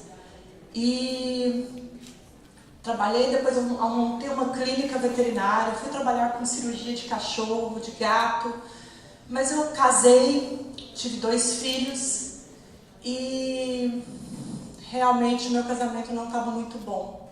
Lutei pelo meu casamento, mas não deu muito certo e eu acabei me divorciando. Então, eu pensei, o que eu iria fazer? Recomeçar a minha vida do zero, no Brasil ou fora. Me vi totalmente desestruturada financeiramente, emocionalmente. Eu tinha saído do Ministério da Agricultura, tinha aberto minha clínica, fechado a minha clínica, meu filho pequeno, e eu pensei, o que eu vou fazer? Como recomeçar? Então, eu analisei e pensei, a dificuldade que eu vou ter no Brasil para recomeçar, eu vou recomeçar nos Estados Unidos. Lá eu vou dar mais oportunidades de vida para os meus filhos, vou poder recomeçar. Então, a mesma dificuldade que eu vou ter aqui no Brasil, eu vou para os Estados Unidos. E assim eu fiz. Cheguei nos Estados Unidos com 4 malas, um cachorro, 2 crianças e um sonho. Um sonho de recomeçar, um sonho de revalidar o meu diploma de veterinária, um sonho de trabalhar na minha área, um sonho de dar um futuro melhor para os meus filhos. Então, cheguei, passei por Miami, fiquei na casa de uma amiga minha. Eu não conhecia ela muito bem, mas ela era uma pessoa assim, viajada, sabe? Viajou o mundo inteiro, morava num apartamento muito legal. Eu não sabia o que ela fazia. Mas aí eu saí de Miami, tinha umas amigas minhas no Tennessee que jogavam basquete comigo. Então eu fui morar no Tennessee. Cheguei, aluguei o meu townhouse e fechou tudo que era pandemia. Eu entrei com um townhouse com 4 malas, um cachorro, 2 crianças e fechou tudo. Não tinha nada aberto para comprar uma cama, para comprar nada. E então passei a pandemia com os meus filhos, a gente aprendeu a viver com um pouco. Logo que a pandemia estava passando, eu comecei a trabalhar de delivery. Então eu punha as crianças no carro e ia fazer delivery com os meninos. Às vezes não dava muito porque eles queriam comer a comida do delivery, então às vezes empatava. Mas eu trabalhava das 8 da manhã até meia-noite, até dar o dinheiro. Eu lembro, gente, era $100 por dia. Era isso que eu precisava fazer para pagar meu aluguel e as despesas de casa. Então, as crianças já sabiam, hora do delivery, vamos para dentro, vamos para carro. E a gente passou uns meses assim. Essa moça de Miami veio me visitar no Tennessee e ficou 10 dias na minha casa. Eu estava no delivery, eu estava no clean, o que estava aparecendo eu estava fazendo. Gente, na Bíblia, fala que Deus cuida dos órfãos e das viúvas. Eu não sou viúva, meus filhos não são órfãos, mas eu tenho certeza que Deus cuida das mães solteiras, porque na minha casa não faltava o supermercado, a conta não batia no final do mês. E Deus sempre prosperava, Deus sempre colocava. Vivia com pouco, mas nunca faltou comida na minha mesa. Essa mulher veio me visitar por uma semana. Eu trabalhava para sustentar a minha casa, era difícil, mas ela sempre chegava em casa com o dinheiro que eu ganhava no mês. E eu não entendia o que ela fazia. Mas aí ela falava assim, Maísa, você foi Miss no Brasil, você foi veterinária, você vai fazer clean, você merece isso, você merece muito mais. Eu trabalho e eu trabalho poucas horas e olha o tanto de dinheiro que eu ganho. Você não precisa fazer isso. E eu não estava entendendo o que realmente ela fazia. E aí todo dia ela chegava com um tanto de dinheiro, eu chegava cansada, ainda tinha que dar atenção para as crianças, ir para um parquinho, e ela sempre chegava com dinheiro, assim, mais do que eu recebia. E eu encontrava com ela no jantar, Ela mostrava ali, eu comprei isso, comprei aquilo, vou viajar, vou passar um final de semana na Europa descansando. Ela falou assim, você está nessa vida que você quer, você sabe que você não precisa disso. E um dia eu cheguei em casa tão cansada, mas tão cansada, que eu falei assim, eu não sei o que você faz, eu não consigo entender, mas eu queria tentar, para ver se eu ficasse aí um mês, eu dava uma desafogada nas contas e depois eu conseguiria revalidar o meu diploma. Eu já tinha entrado com o visto EB2, que é de habilidades extraordinárias, né? Eu era formada, estava em processo de visto, estava terminando, estava começando a pagar o meu processo, já tinha pago algumas taxas migratórias, um pouco do advogado, e eu pensei, bom, eu pago, termino o meu processo, será um dinheiro que me ajudaria, né? Vou tentar. Então, ela me deu todo o treinamento para fazer massagem no hotel. Fui um dia, fui 2, era para pagar, eu tinha que dar para ela, na época era 30%, depois veio para 50%, depois foi para 70%, e às vezes eu ficava devendo ela.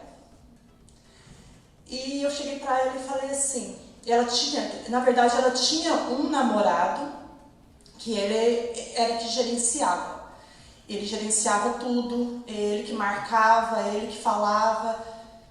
Então, eu falei para ela assim, eu não quero mais, eu acho que eu vou trabalhar de banhosa, eu vou voltar para o delivery, eu não dou conta de mexer com gente, isso para mim já não dá, eu não quero mais. E aí começou as ameaças, começou a me ameaçar no meu visto, começou a me ameaçar, você sabe, se você for deportada, seus filhos vão para o orfanato. Você sabe, você está em processo de visto, você nem pode trabalhar, você já pensou se a imigração souber disso? Ah, porque a fulana foi deportada e nunca mais viu os filhos. E se seu ex-marido fica sabendo, hein? Já pensou? E no meu visto EP2 eu não poderia ter nenhum boletim de ocorrência, porque senão seria cancelado. E ela sabia disso. Então, eram muitas ameaças. E aí começou a maior tristeza da minha vida, e dias muito difíceis. Dias difíceis de eu chegar, depois do dia de trabalho, chegar no estacionamento, chorar muito, levantar o rosto, enxugar as lágrimas e falar, agora chega porque eu sou mãe. Meus filhos não podem saber o que está passando, eu sou mãe, eu preciso exercer meu papel de mãe. Então, eu fui por meses nisso, tentando sair, e eu era ameaçada. Você que sabe, eu tenho documento, eu tenho green card, eu tenho cidadania. Você não. Se você chamar a polícia, quem vai acreditar em mim e você? Você nem fala inglês. Você acha que quem vai acreditar? Tô precisando do meu dinheiro. Se você não me pagar em 24 horas, você não vai gostar do que eu vou fazer na sua casa. Então eram ameaças que eu nunca tinha passado na vida. Eu não sabia o que fazer, eu não sabia aonde buscar ajuda. E como veterinária, o medo paralisa os animais. O animal com medo, ele não entra no lugar que ele tem que entrar. O animal com medo, ele até faz xixi. E era esse o sentimento que eu tinha muito medo, sabe? Um medo paralisante. E minha mãe morava comigo nessa época, ela veio do Brasil para cá. Minha mãe não sabia das ameaças. E eu falava assim para minha mãe, mãe, ora, porque é só Deus para me tirar disso. Ou então, quando eu terminar todo o processo, não tô nem aí, ela pode chamar a polícia porque eu tô com o meu documento. E eu orava, minha mãe orava, e eu falava, eu acho que Deus não me escuta mais, porque eu oro e nada resolve. Eu tinha a sensação que nem Deus me escutava mais. Então, um dia, eu tinha muita dor nas costas, eu tinha muito torcicolo, eu vivia com o pescoço travado de tanta tensão. Eu tomava remédios fortíssimos para dor dor no torcicolo travado aqui.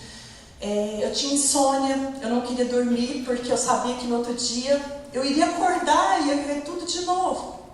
Então, na hora de dormir, podia ser 10 horas da noite, 11 horas, eu falava assim, nossa, eu não queria dormir porque amanhã vai começar tudo novamente. Era essa sensação que eu tive por meses. De não querer descansar, de não querer que o dia terminasse. E um dia, tomei um remédio muito forte muscular, muito forte. E eu tive um sonho. Eu sonhei que Deus não estava com um anjo, era uma luta muito grande. E no final, ele falava assim, então deixa ela escolher que lado que ela quer estar. E eu peguei na mão de Deus e falei, me salva, Senhor. E acordei. Não entendi nada desse sonho, achei que eu tinha tomado um remédio muito forte, estava delirando. Mas um mês depois, a polícia entrou no quarto de hotel que eu estava.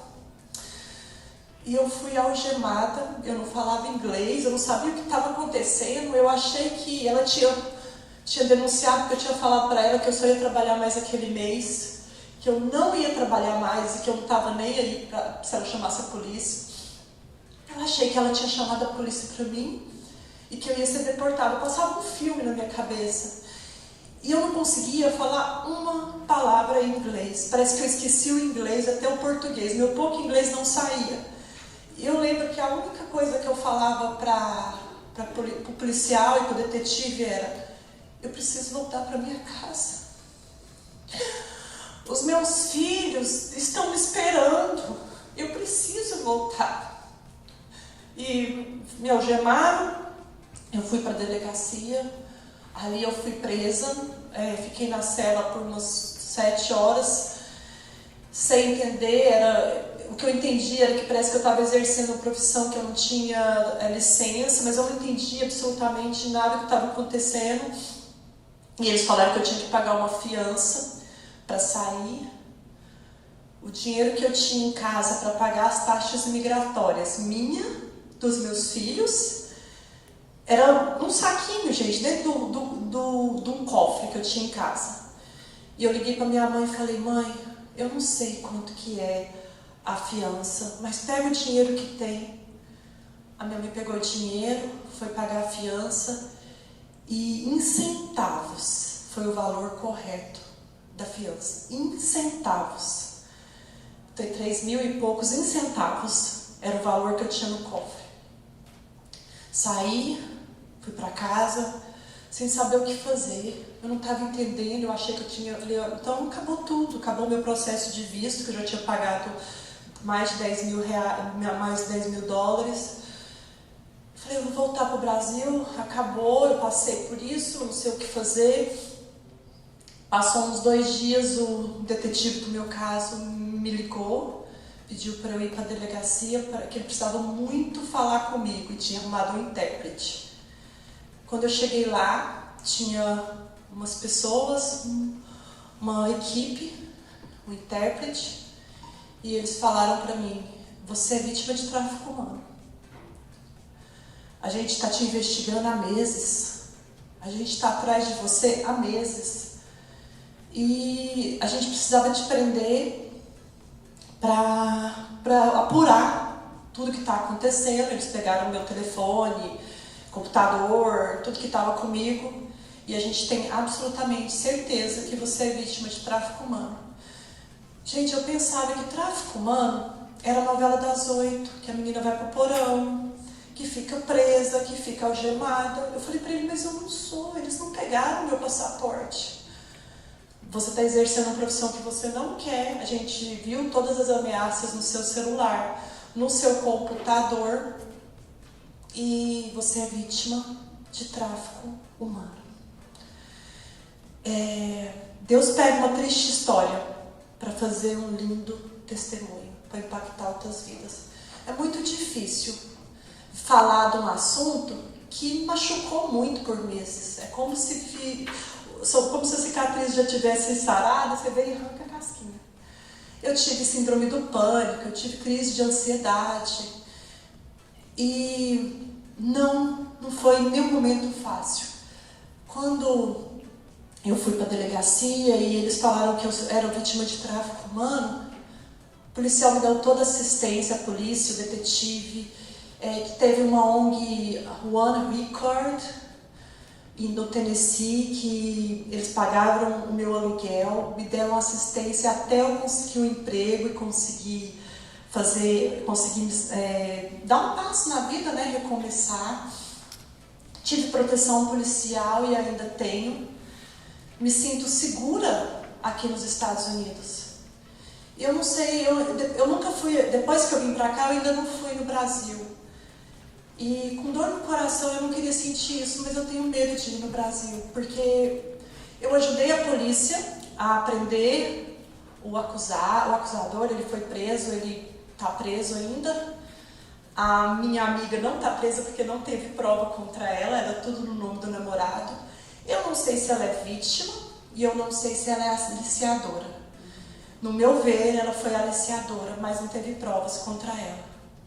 Então, como ela é brasileira, eu ainda tenho medo de ir para o Brasil. Eu me sinto segura aqui ainda, né?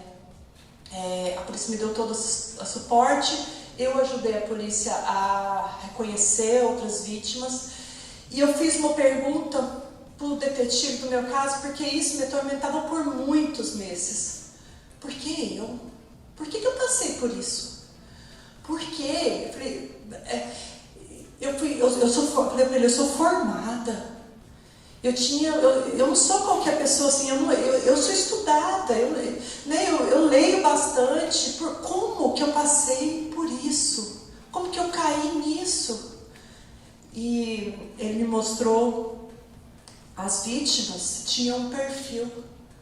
Todas as vítimas do meu caso tinham um perfil: sozinha, mãe solteira, num momento de instabilidade, num momento que está passando por um momento difícil na vida, emocionalmente não estruturada.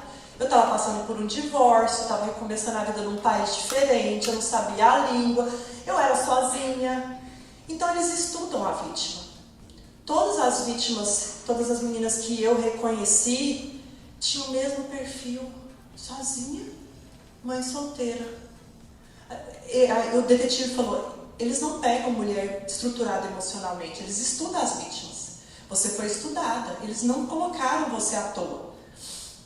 Eu estava passando por um momento difícil, mas eu acredito muito no propósito de Deus. Eu acredito que naquela cela eu precisava passar por ela. Foi ali que eu tive encontro com Deus.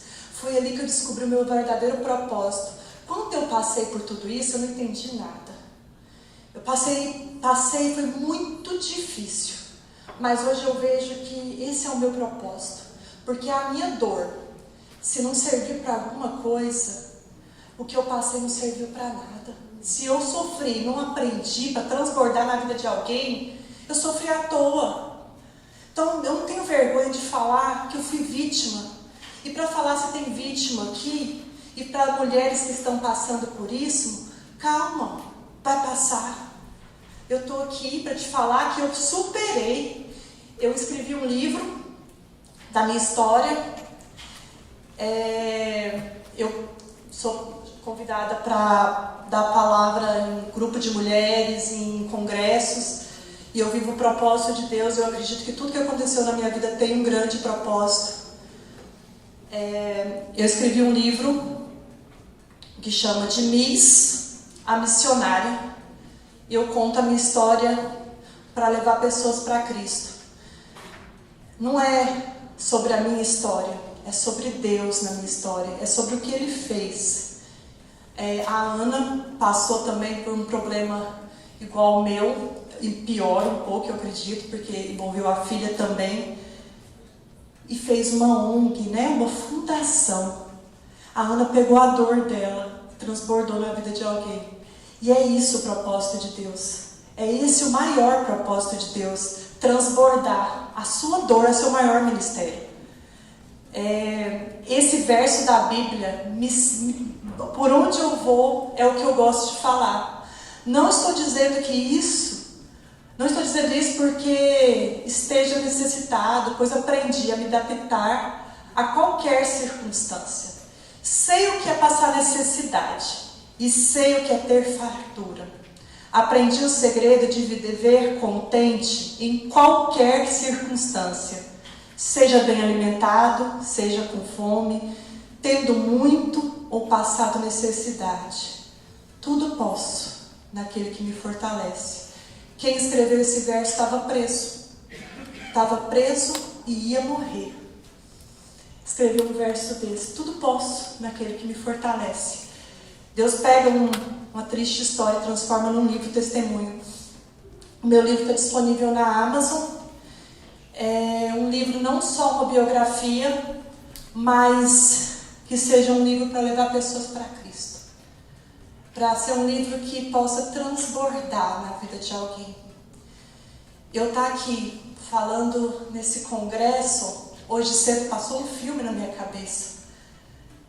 Me vi na cadeia, algemada, e eu estou aqui falando para vocês sobre a minha história. Eu não imaginava. Olha como que Deus faz. Olha como que Deus faz. Você acha que há 3 anos atrás eu imaginaria que eu estaria num congresso falando sobre a minha dor? Falando que eu sou vítima de tráfico humano? Não. Deus faz muito mais do que a gente possa pedir ou pensar. Eu vim para Orlando, não entendi muito bem o porquê que eu estava aqui. Sabia que era um chamado de Deus. Fiquei sabendo que tinha uma fundação, mas não sabia também nem como que era a fundação, nem nada. Me falaram que tinha mulheres. E eu falei, eu vou lá para servir. Quando eu abri a porta da fundação, me deparei com aquele banner ali falando Woman Traffic, No More. Eu entrei em choque porque no Tennessee, como é mais americano, é mais assim, né? Não tem tanto brasileiro. Parecia que era só eu que tinha passado por isso. Eu me sentia tão sozinha. Parecia que era eu a única vítima. Não sei, eu não tinha outras pessoas para falar. Ei, eu passei por isso. Ei, eu estou aqui para te falar que você vai passar. Se você passar por isso, tem ajuda. Tem ajuda de psicólogo, tem ajuda de advogado. Né? Eu não sabia. Quando eu abri a porta, eu falei assim, ok, Senhor, eu entendi porque o Senhor me trouxe para Orlando. A minha dor é meu maior ministério. Obrigada.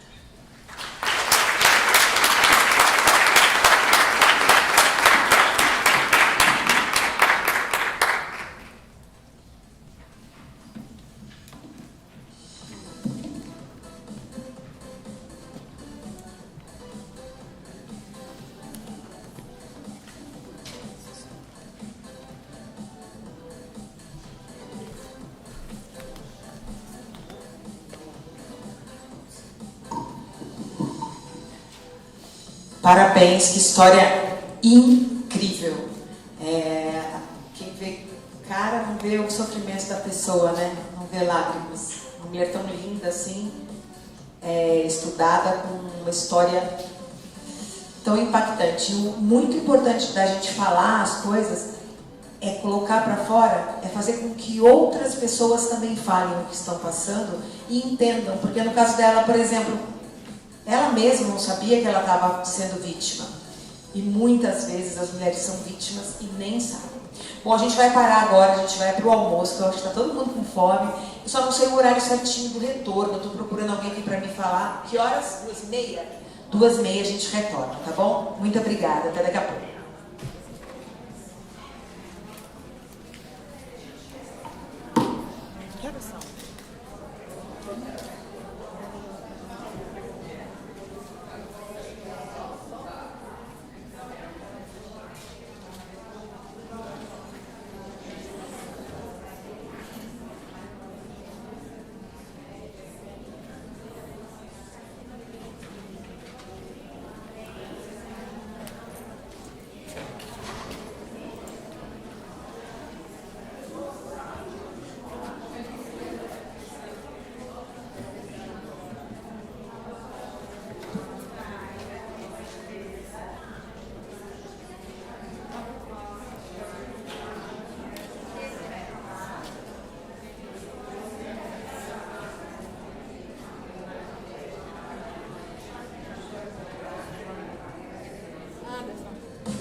passou na prova, não sei o quê.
We are in a celebratory hospital. Everything is fresh. The variety is what we strive for here. It's just a fun experience the whole time. Adding on is not just coming in and eating, but it's the whole experience. The salad bar is wonderful. It's a mixture of salads and fresh vegetables, or the choice of the guest to create their own salad. The time to do it would be like now. Are ready for the meats. You have a card, you flip the card on the green side, and the chefs will start to serve it right away. The difference in the chefs. Our gauchos are Southern Brazilian chefs. They've been trained to cook, to prepare, and serve the meats. There's fresh meat, rough salt, open flame cooking. When you conserve the original flavor of the meat, we have 15 different varieties. You can select and have a little bit of everything. We like to make them feel comfortable. You are part of this family. Now everyone can serve. People bring home a lot of bring a culture, bring a tradition. Oh, I think it's very common. We bring the taste of Brazil in America. It's like everyone here speaks Brazilian. Yeah.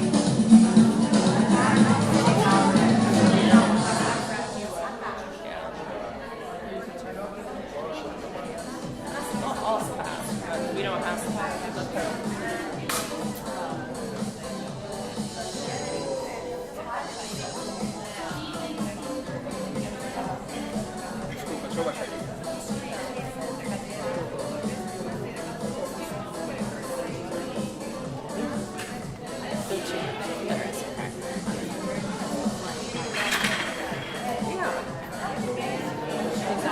Yeah, that works great. That sounds great. You said, I can give you a little. I know, right? That sounds good.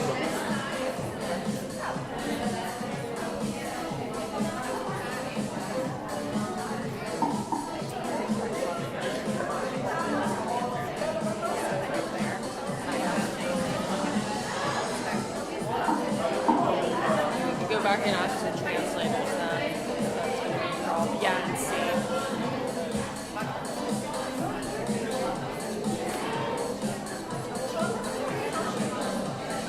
That's going to be a problem.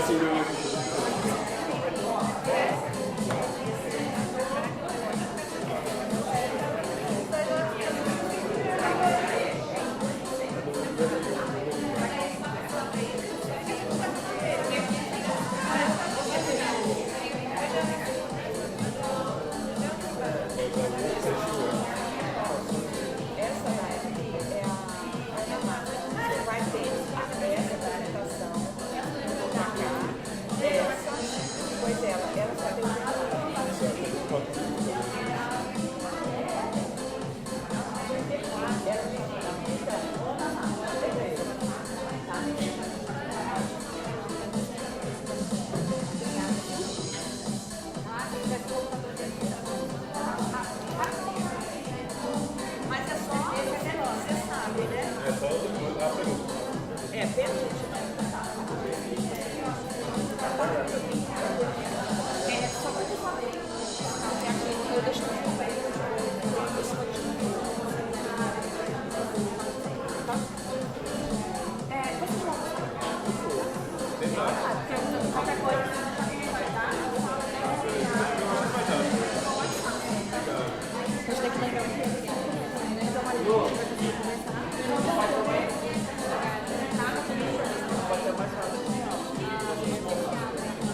Boa tarde, vamos voltar aqui todo mundo, agora é verdade, agora vai começar, gente.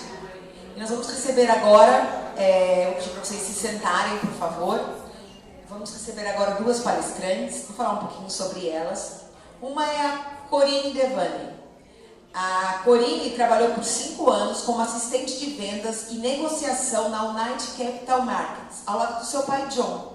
Agora, ela lidera a estratégia de marketing e o desenvolvimento da Manor House Films. Manor House Films, a missão deles é criar histórias atraentes que gerem conversas e inspirem mudanças. Eles se dedicam a desenvolver filmes internacionais que desafiem perspectivas, promovam o pensamento crítico e iluminem os problemas mais urgentes do mundo. Por meio do poder do cinema, pretendem envolver, educar e capacitar o público a ver o mundo sob novas perspectivas e agir para um futuro menor.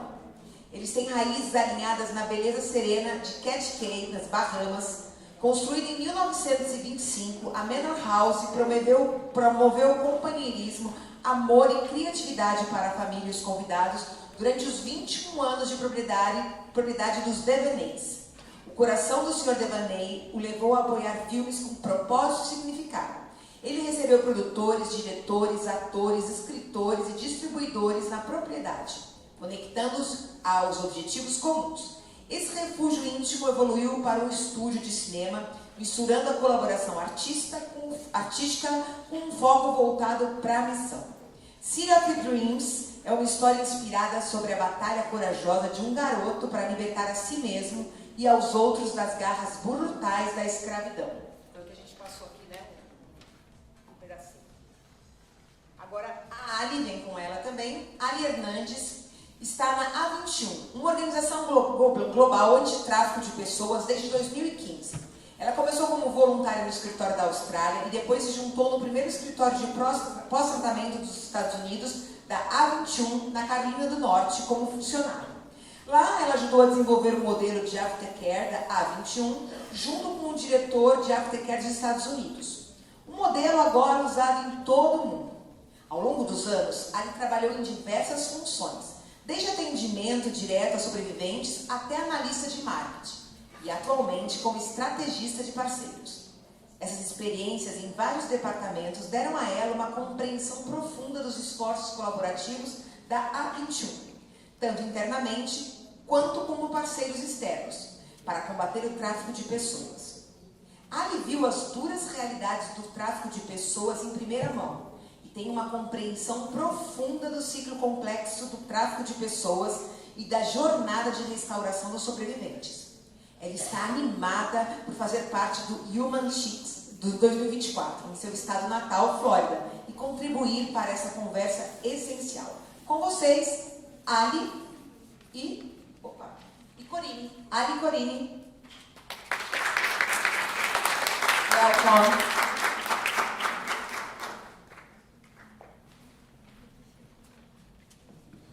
Hello, everyone. It's nice to meet you. My name is Corinne. So in February, my father and I started a film production company called Manor House Films. And we specifically want to make movies about things that matter and are very important, spotlighting specifically the world's most important issues through storytelling. Because telling a story can do a lot of different things that maybe hearing about something or reading, so for that reason, we decided to invest in a film called City of Dreams here.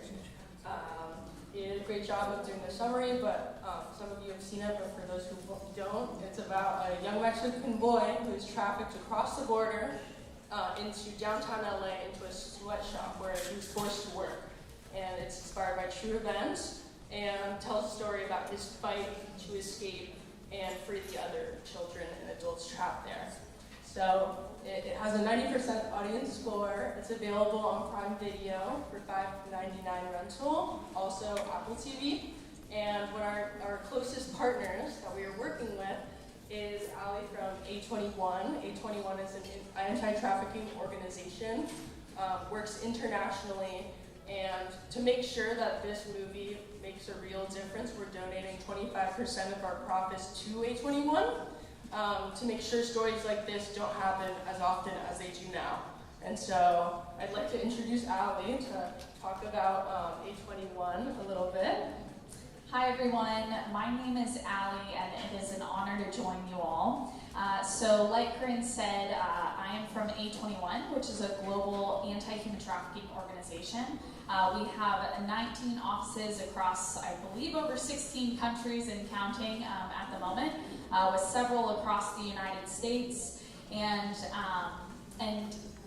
A21, so we work in kind of a 3R strategy to combat trafficking. So we work on the prevention side of things.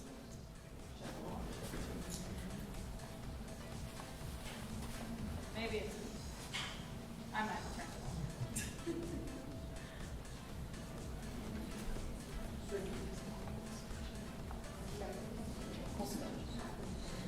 So we work on the prevention side of things, so we reach the vulnerable, we want to disrupt the demand, so it's a lot easier to combat trafficking if it hasn't happened in the first place, and so we work to reach vulnerable and at-risk populations. And then recover, that's our second R. We work alongside law enforcement, government officials, and legal assistants to ensure that survivors are recovered and to also ensure that traffickers are sentenced. And then we work, our 3R is restore. So we actually work directly with survivors of trafficking and support them in their journey to restoration, which can be very complex. It can be a long journey, and so ensuring that they have the resources and tools they need to find that full healing. And so I work now out of South Florida, which is my home, but I worked in our Charlotte, North Carolina aftercare center for about 7 years before moving into other departments and roles within the organization. So I'm super excited to be joining Corinne and for us to kind of lead into City of Dreams and using this story to really highlight the issue of human trafficking. I do want to point out that while we will be talking about this particular story and different things that we're going to call out about the issue of human trafficking, we're not going to cover the complexity of all trafficking. So I just wanted to lay some basic foundations in that anybody can be a victim of trafficking, can fall victim to this, but there are certain populations and certain groups that are more vulnerable than others, and we'll talk about that in a minute. Anybody can be a trafficker, a man, woman, even unfortunately some children, but of course in that case they're more often a victim, and that is luckily how we often treat them. And so there's not necessarily a face or a particular person that we can look at and go, that's definitely a victim of trafficking, and that's definitely a survivor, and that it is all across the board. It affects every country, every city, globally, and so we'll dive into that now. All right, great. Thank you, Ali. So to start, we're going to play the trailer of the movie. Any reason you rode through that stop? I'm sorry. That's your son? Yes. Got any ID for the boy? Yeah.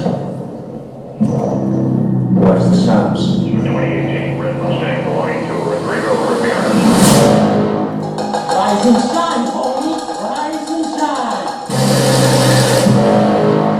First shift 6:30, second shift 12:30. Last shift till 11 and boom, lights out at midnight. You crunch it. I know there's more of them in there. Well, big passport in that guy. Yes, sir. These people have no criminal history whatsoever. Kind of busy shit. The busy kind. We've got evidence that they're harboring illegals. But for warrant denied. Copy that. I quit poking around. Catch my drift?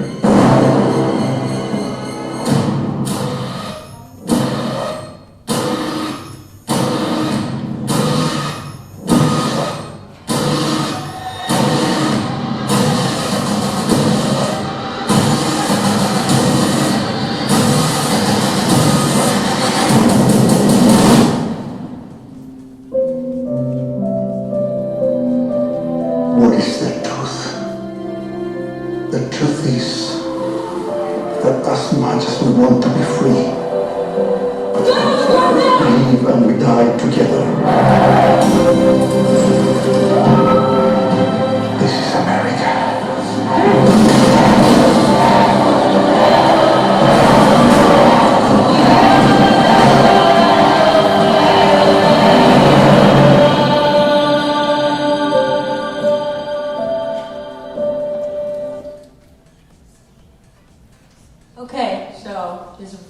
powerful movie. I really encourage you to watch it. So there are 4 truths highlighted in City of Dreams that Ali and I would like to talk to you about today. Important themes having to do with all kinds of trafficking, labor trafficking, sex trafficking, and a lot of the different vulnerabilities that happen in this theme. So, number 1, signs of human trafficking can be hidden in plain sight. That is one thing we're going to be talking about. Number 2, sexual exploitation is often present in labor trafficking situations. So in the movie, it talks about how those are interconnected, and there can be networks that work together in a really horrible way. And number 3, anyone can be trafficked, but children and migrants are particularly vulnerable. And number 4, ethical storytelling is vital to move forward. You need to tell the stories the right way to get people to feel emotion and act and try to fight towards this cause. So, the first one, signs of human trafficking are hidden in plain sight. So, you saw a bit of the trailer, but there are 2 main plot lines of the movie. So, number 1 is the story of Jesus, our protagonist. He is stuck within this sweatshop in LA, and he's trying to find a way to escape on the inside. And then on the outside, there are police officers that think they have evidence to try and break into this house where he is kept and free him. And in the middle, there are the traffickers that can access both the inside world and the outside world. And so they leave a lot of different signs in between for us to notice. And a lot of the times, like, these things people don't understand or realize are illegal, but when you see the big picture this way through the movie, it helps you understand these signs. So here's a clip of the movie, and I want to see if you all can recognize some of the things that are going on. May I help you? Yes. I'm looking for Rodrigo. Who? Rodrigo. Rodrigo Ramirez. I don't know any Rodrigo, dog. That's funny, because I think he knows you. Sorry, Papa. See, his car pulled in here the other night. Fucking style around here. Don't know what to tell you. Can I see some ID? Is there a problem, officer? No, just a routine suspicious call. Make a little report, that's all. Okay, so here you see a couple of different things. So there's clothing in the trash can bins, and the police officer is questioning the trafficker. Oh, there are cars coming late at night and they're pulling in very often. What's about that? And so none of that seems illegal. It's hard to actually prove that someone is trafficking, but in reality, it is a full-scale business, like a machine. So their coyotes are bringing these children and drugging them in cars and bringing them into the outside of the house, bringing them inside. That is the input of the business, of the machine. And then these children are making the clothing, and the clothing is put into the trash cans and shipped to a factory that makes clothing. And so that makes it seem like other people are making the clothing for a wage. And so this entire machine together is totally incredible to see that kind of thing would be able to happen. Specifically in LA, the garment district, this kind of trafficking has been going on for 30 plus years, and there's a very, very important theme to be talking about with this. So Ali, I wanted to ask you, from the outside perspective, what are some common signs of trafficking and the right ways to report them? Great question. So in this particular scenario, some of the common signs you're going to see are the distressed boy. And maybe he doesn't have documentation. Maybe he is with somebody who doesn't maybe look like he's comfortable with. He doesn't look like a parent or a guardian. And if you're in the space where you can actually ask questions, like this officer was able to, you can identify more things. And if you're not, these are some of the things that you can kind of point out. This doesn't just happen with migrant children, it also happens with survivors of trafficking globally. If you are to see some of the common signs in that this story highlights but are common across trafficking scenarios, are going to be somebody maybe in more distress. Maybe they look like there was somebody, again, who they're not entirely comfortable with. Maybe they're not speaking for themselves. Maybe if they are in a foreign country, then they don't have documentation, or they might not speak the language, or if they do speak the language, it's unique to the terms of their work, or if it's sex trafficking, of sex. So these are some of the common signs that this highlights. And then the second question you asked was, what initiatives do other stakeholders, such as corporations and governments in our country, need to be doing to stay accountable? Yeah. So right now, there's a lot of policies and conversations being had around the issue of human trafficking and what everybody can do to stop it on a corporate and a government level. And so there are a lot of things happening. What needs to continue happening is having this conversation of the wide span that human trafficking affects. So in the case of this story, we're talking about a sweatshop. We might be talking about literally the garments we're wearing and have zero idea that they were made in this sweatshop, and that's a big conversation. That requires a lot of people to be involved in it, but having those conversations is vital if we are going to be able to prevent it and put policies in place to do that. On a state and a federal level, we're constantly looking at laws, we're constantly looking at things that can ensure that victims become survivors and that they don't continue to be victims, and they have the resources they need, and organizations like A21 have the resources they need to assist these survivors and to prevent it from happening in the first place, and law enforcement. Law enforcement will continue to get trainings. They do phenomenal with that, but law enforcement also needs the resources to be able to open a case and build a case and capture the traffickers in these scenarios. So there's a few things there, and I do want to point out real quick, one of the reasons that trafficking can hide in plain sight is because if you think of something, if you compare it to something like drug trafficking or illegal arms trafficking, those items themselves, they leave breadcrumbs because you're selling some type of good that is in and of itself illegal.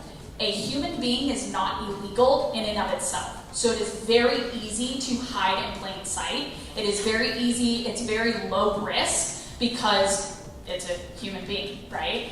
But the fact of the matter is, in these scenarios, traffickers are treating victims like they are commodities to be bought and sold. And so unfortunately, oftentimes it goes hidden in plain sight for a multitude of reasons, but that is a huge aspect to it.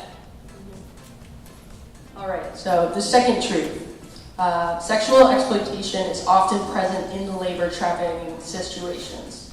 So, in this film, I was talking about this trafficking situation being a business. So, what's coming out of it is clothes, but something else that many times in this situation and many others is coming out of the business is women and girls to be later exploited to go into sex trafficking rings. So, in this movie, because a lot of these people are being brought from the border and put into the sweatshop, there's too much capacity. And so they will connect with sex traffickers and then send these women and girls out into an even worse situation than they did before.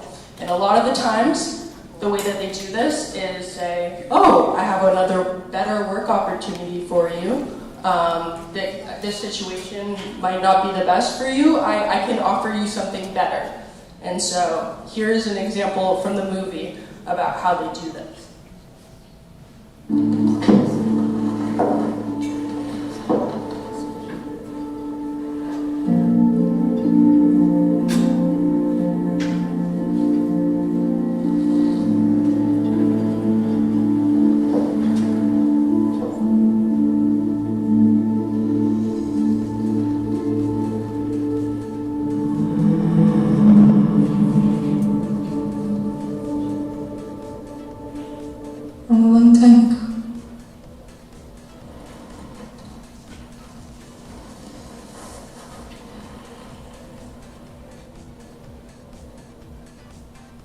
too.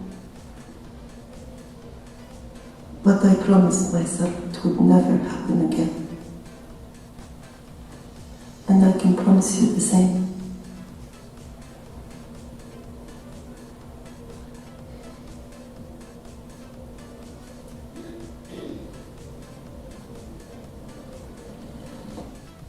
So, for this example, it is very crazy to me to think that someone who has gone through the same kinds of abuse and have the scars would, and is a woman as well, would go out of their way to try to exploit other women and to make money, basically. And it is very common. It's the best way to convince girls to go and be part of what is considered work when it in reality is something that is so much worse. And these women can be traded multiple times through different people, and it's a real problem that we still have horribly today. And so my question for you, Ali, is A21 works with victims of sex trafficking. What are common ways victims are deceived by opportunities? So in this scenario, what's heartbreaking is it is safe to assume, and we know from the story itself, because it's based off of true stories, is that this individual who is trying to bring this girl into sex trafficking, she's recruiting her, was also once a victim. What ends up happening in trafficking scenarios often is the trafficker does everything in his power, his or her power, to ensure that the blame never comes back to them, so they cannot be properly charged, they cannot be properly blamed, or they do not have to answer to anything. And so these are the common scenarios we see play out in many trafficking situations. In this particular scenario, it is the idea that this young girl can trust this older woman who might be giving her a way out.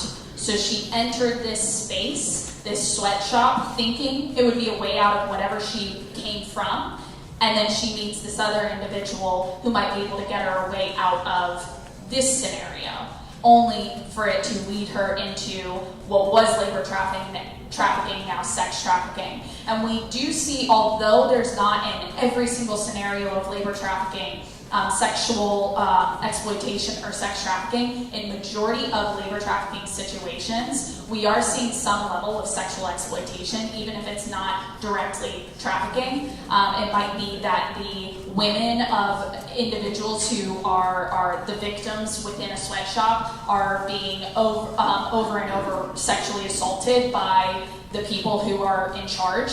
It could be scenarios of that. It could be scenarios like we're seeing here where they are actually sold into sex trafficking in addition to labor trafficking.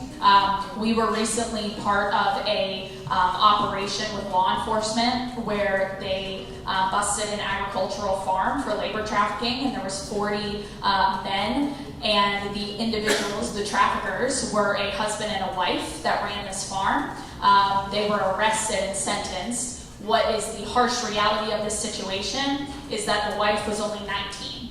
The husband was much older, and so in a scenario like that, again, it is safe to assume, although she is being charged fully for trafficking, 40 men, and probably even before them, even more on this farm, she was probably once a victim herself.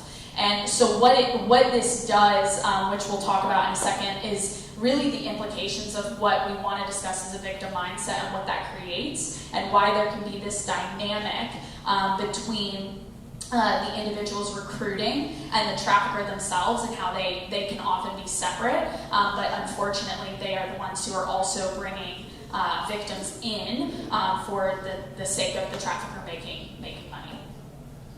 Great.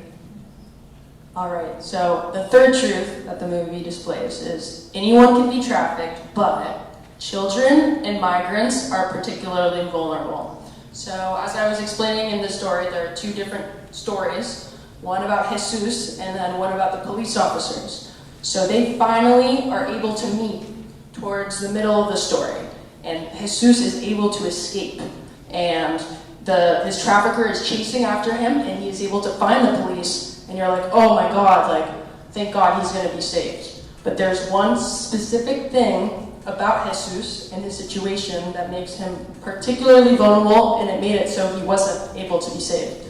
And so I'll show part of this. ¿Habla inglés? ¿Español? No? Is he chasing you? Sir, should we call an ambulance? Yeah, do that, Whiskey. Call the bomb squad and SWAT team. If you're alright, you gotta wait for me there. Oh. Yes, sir, it's your boy. Oh, no, he's my manager's son. I see some ID. Yeah, of course. Yeah. I couldn't give his dad the afternoon off. Kid was going all stir crazy. Here's my card. Lucky factual move. Well, you know what they say, the clothes make a man, officer. Making people out. We're now influencing society.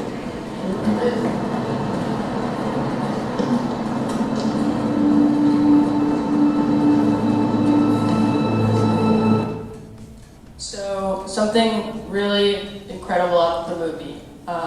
The director made a very good choice in creating the character of Jesus and making him a mute. So, for a lot of the entire movie, he doesn't speak. And this is a very important symbol for people like Jesus. Many children who have gone through these kind of abusive periods of their life where something has happened to them, a lot of the times don't feel like they can speak. And another thing about Jesus is he is an undocumented immigrant who cannot speak the language. And that is another extremely powerful thing in this situation why you see he can't speak for himself. He can't tell them that this is not my father, this is not my father's friend.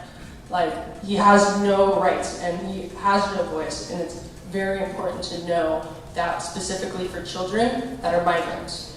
And so for my question for you, Ali, is do you have any insights on trafficking of undocumented immigrants, and also regarding children, like what are some of the psychological implications of child trafficking? So, globally, and that includes, and I always want to make it a point to say the United States, because we often think of, when we think of globally, we're like, in another country, not here. But the reality is it does happen here just as much as it's happening globally, in that some of the most vulnerable groups of people are children, are immigrants, are migrants, are refugees, are individuals who are coming for a better life that maybe they have documentation for a short time, or maybe they don't have documentation. And what happens in a situation where it's a child is somebody has to account for that child, and as soon as somebody accounts for them, there is some things within the government that they cannot do, that law enforcement cannot do if this person is claiming to be their guardian. Of course, there are certain things you can prove and whatnot, but the reality is that a child in and of themselves, because of the naivety, because of the lack of belongings, because they don't have autonomy like adults do, are going to be more at risk of trafficking. And that doesn't just include if it's a child who is from another country, that is just in general children. But then you have a group of people who are also at a high risk when somebody is coming to another country to look for a better life.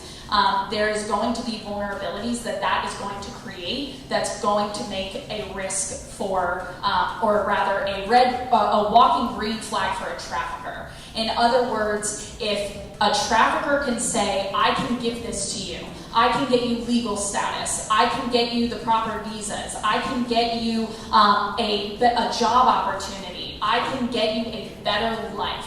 Traffickers are always looking to fulfill some type of need that the individual, the victims, actually have.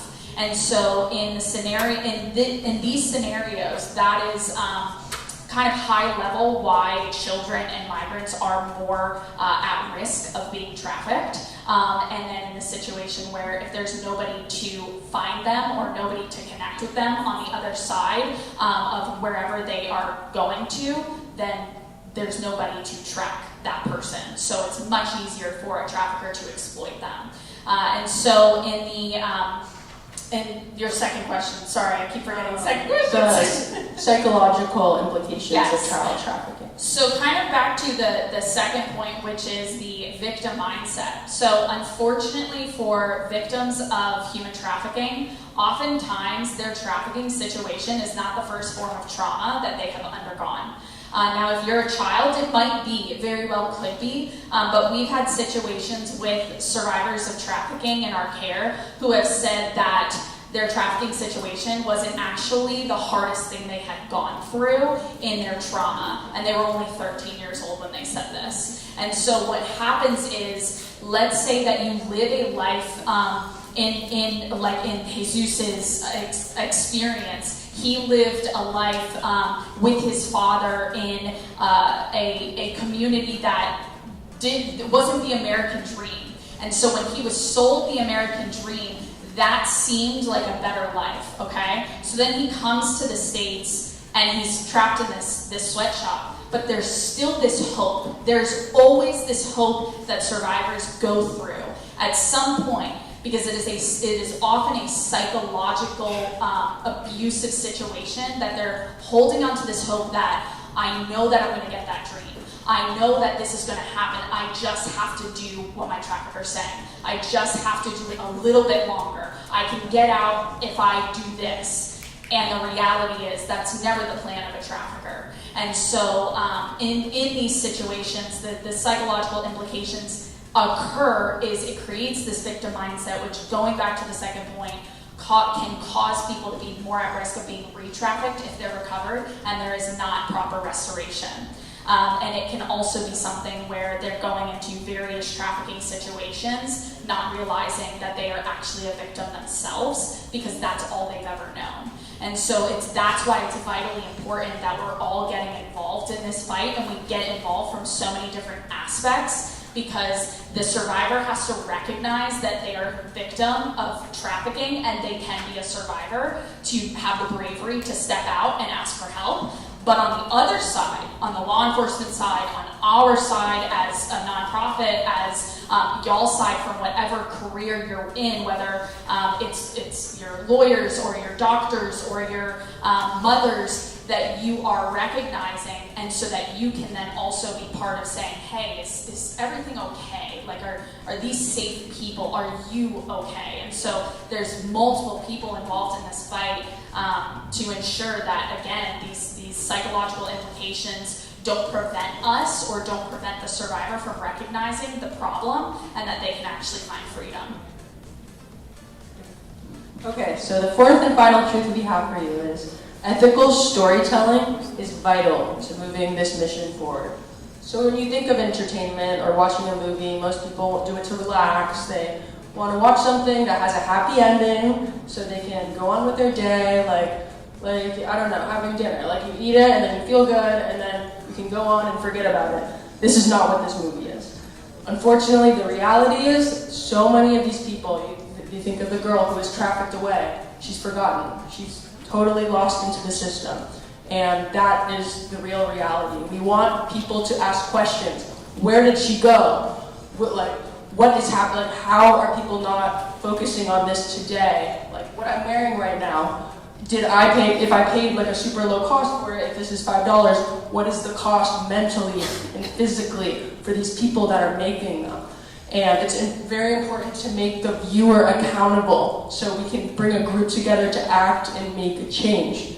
Another important thing about it is, in most stories, the bad guy gets thrown in jail and forgotten about, and a lot of the times that doesn't always fix the problem either.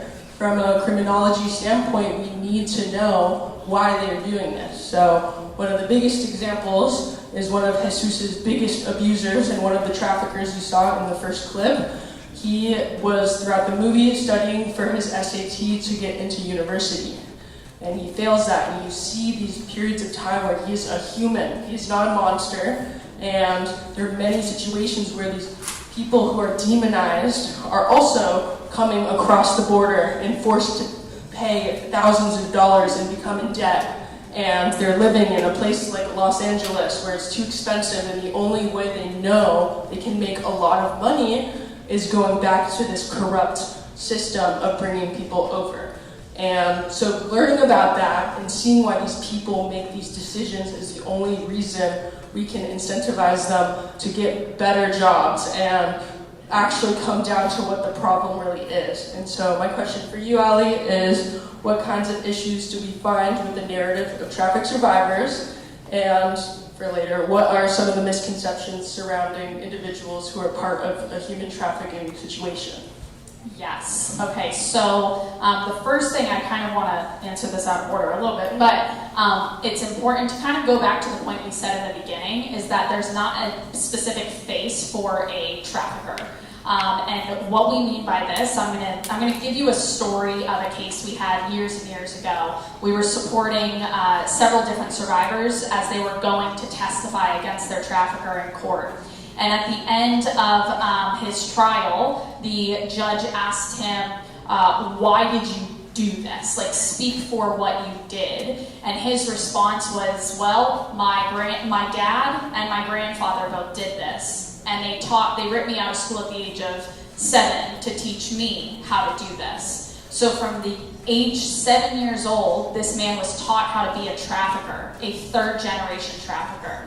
So it's important to recognize that the same story that can go for an individual who is going through trauma at a young age and could be vulnerable to being trafficked, that same individual could also be vulnerable to becoming a trafficker. And that's why it's super important that we recognize that this does take a village, that it is the children that are the most vulnerable, that aren't just vulnerable to necessarily trafficking, but also to becoming a trafficker themselves. And so with ethical storytelling, what is vital about this is recognizing that if we tell the wrong story, I mean, I think all of us have potentially seen the movie Taken. Obviously that came out quite a bit ago, but for a very long time, that was the perception of trafficking.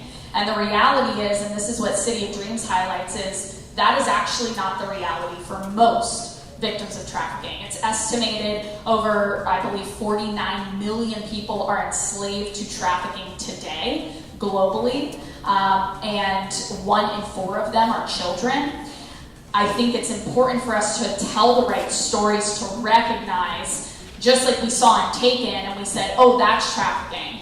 We can recognize what it actually looks like in a lot of the stories. And not only does this movie hit on Jesus' story and many individual stories, it also touches on multiple different aspects of trafficking. So it's vital that we educate ourselves. Using movies like this is a great starting point. If you're not familiar with labor trafficking, and even if you are, it's a great movie to just recognize and see what it looks like, and really take part in being that village to reach vulnerable individuals and ensure that they can be recovered through our voices when they often don't have one, especially for children. Yeah, so how you can be part of the solution. Definitely everything Ali's saying is super amazing and great, so I really recommend that you go to a21.org and get involved. They do a walk every single year called the Walk for Freedom. We just did it together this past year, where you go and you walk and you hand out to people around in your community, like, hey, like, this is very important. It's happening everywhere. I'm sorry.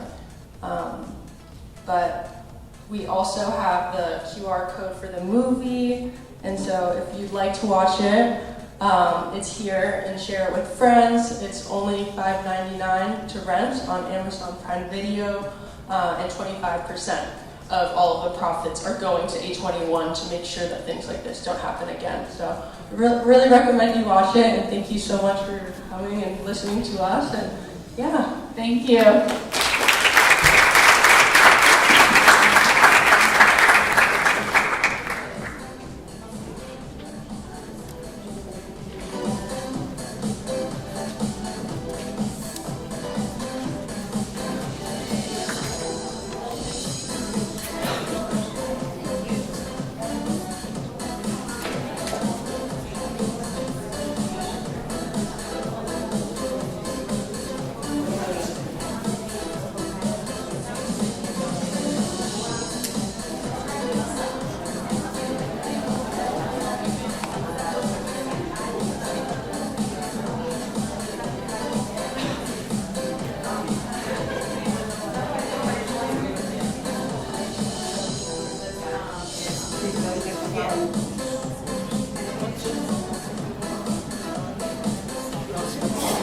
Okay, great.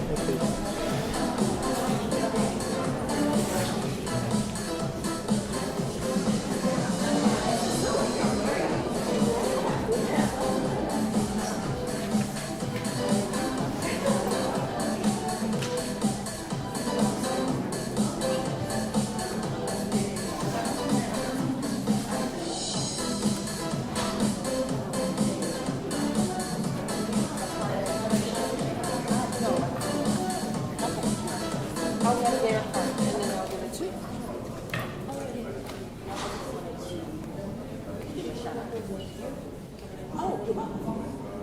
I'm nervous, I just read.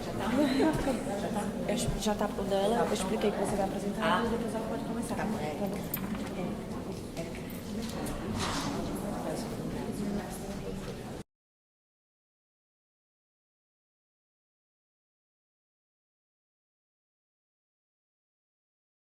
Que incrível esse filme. Quem não pegou o QR Code pode pegar também depois, né, no site da Open Justice, fantástico.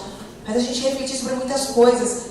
Às vezes a gente acha que o problema está ali, mas o problema é muito maior do que a gente imagina. E a raiz do problema precisa ser cuidada. Olha, eu falei que a gente ia ter muita coisa hoje aqui para a gente pensar e refletir. E as meninas me fizeram pensar e refletir sobre coisas que vêm de família já, é bem forte. Bom, agora a gente vai falar sobre a Erika Reed.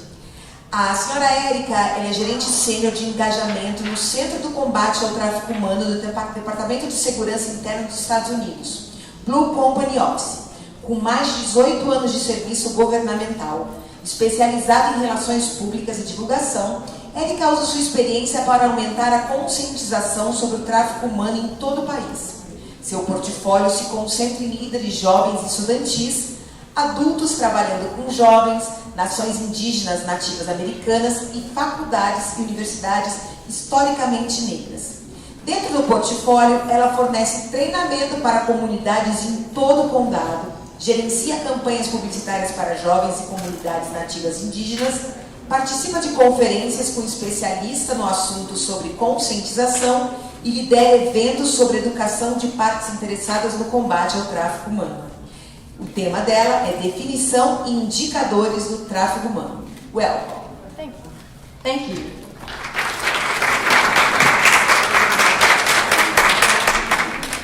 All right, before I introduce myself, which you've already done, I want to first give you a little story. And I want to say, before I tell this story, I want to give a shout out to A21 and Manor House, because someone just asked me, do I actually watch any of the movies that come on TV that pertain to human trafficking? And I slightly rolled, this is just 5 minutes ago, I rolled my eyes and I said no, right? And so the reason I did that is because I know Hollywood portrays human trafficking different because their job is to make sure they keep us entertained, right? So shout out to A21 and Manor House for actually putting something on the screen that looked exactly like human trafficking. I was in the back going, that is so true. That is so true. So I know we have 30 minutes. I took all of my videos out. So I'm going to encourage you all to go look at our videos online. And before I introduce myself and tell you where I'm from and my name and everything, which you already did, I'm going to tell you this story. So once upon a time, last year, I went to a high school, which was actually my high school. I had the opportunity of training children. And this was my first actually it was my second, but first high school, so I was really excited. I normally go in and I ask people, what is human trafficking? Give me one word of what human trafficking is. I am not kidding. A kid in the audience yelled out, creepy white van! Right? And all the other kids, I said one word, and she gave me 3. Right? And all the other kids were like, good answer, yeah! And I was like, yeah, that's a good answer. But what if it's not the creepy white man?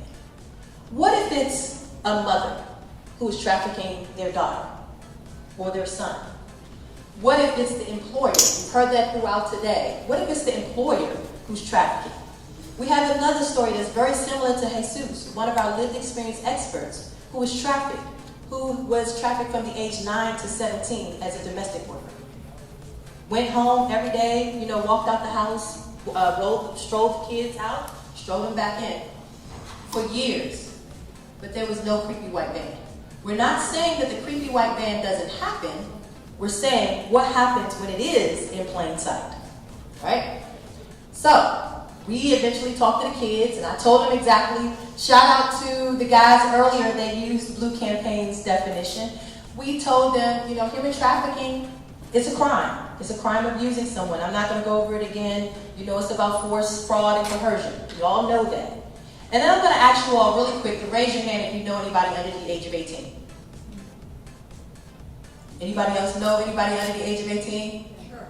All right, cool. So know this, that causing anyone under the age of 18 to engage in commercial sex, whether force, fraud, and coercion is involved, it is considered human trafficking no matter what.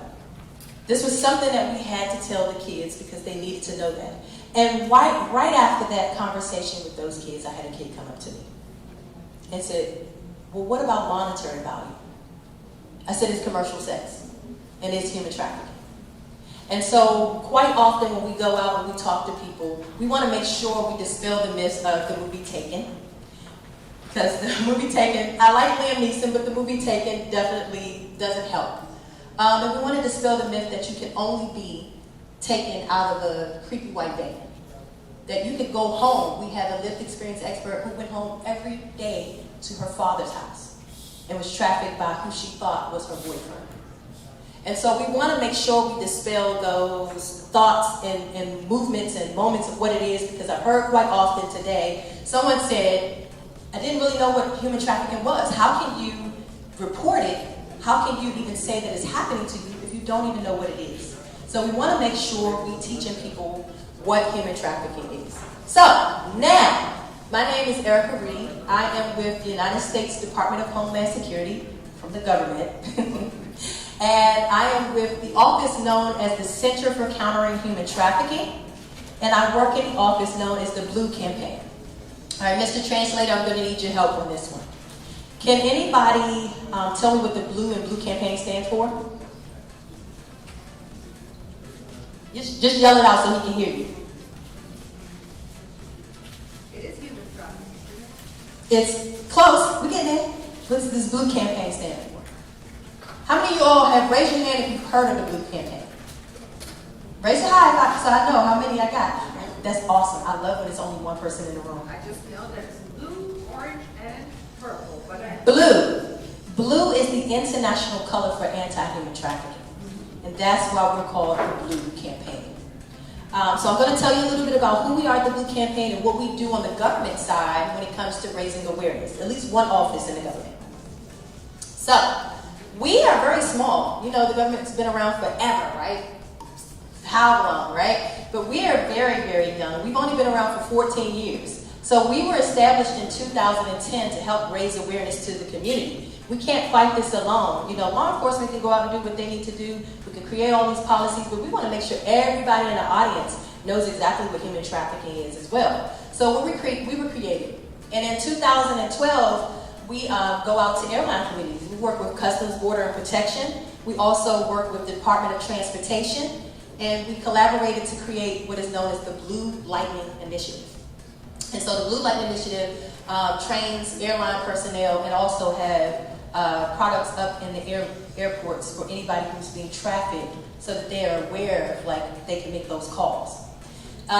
We were established and fully established, written into Congress. Now we have an act and everything in 2017.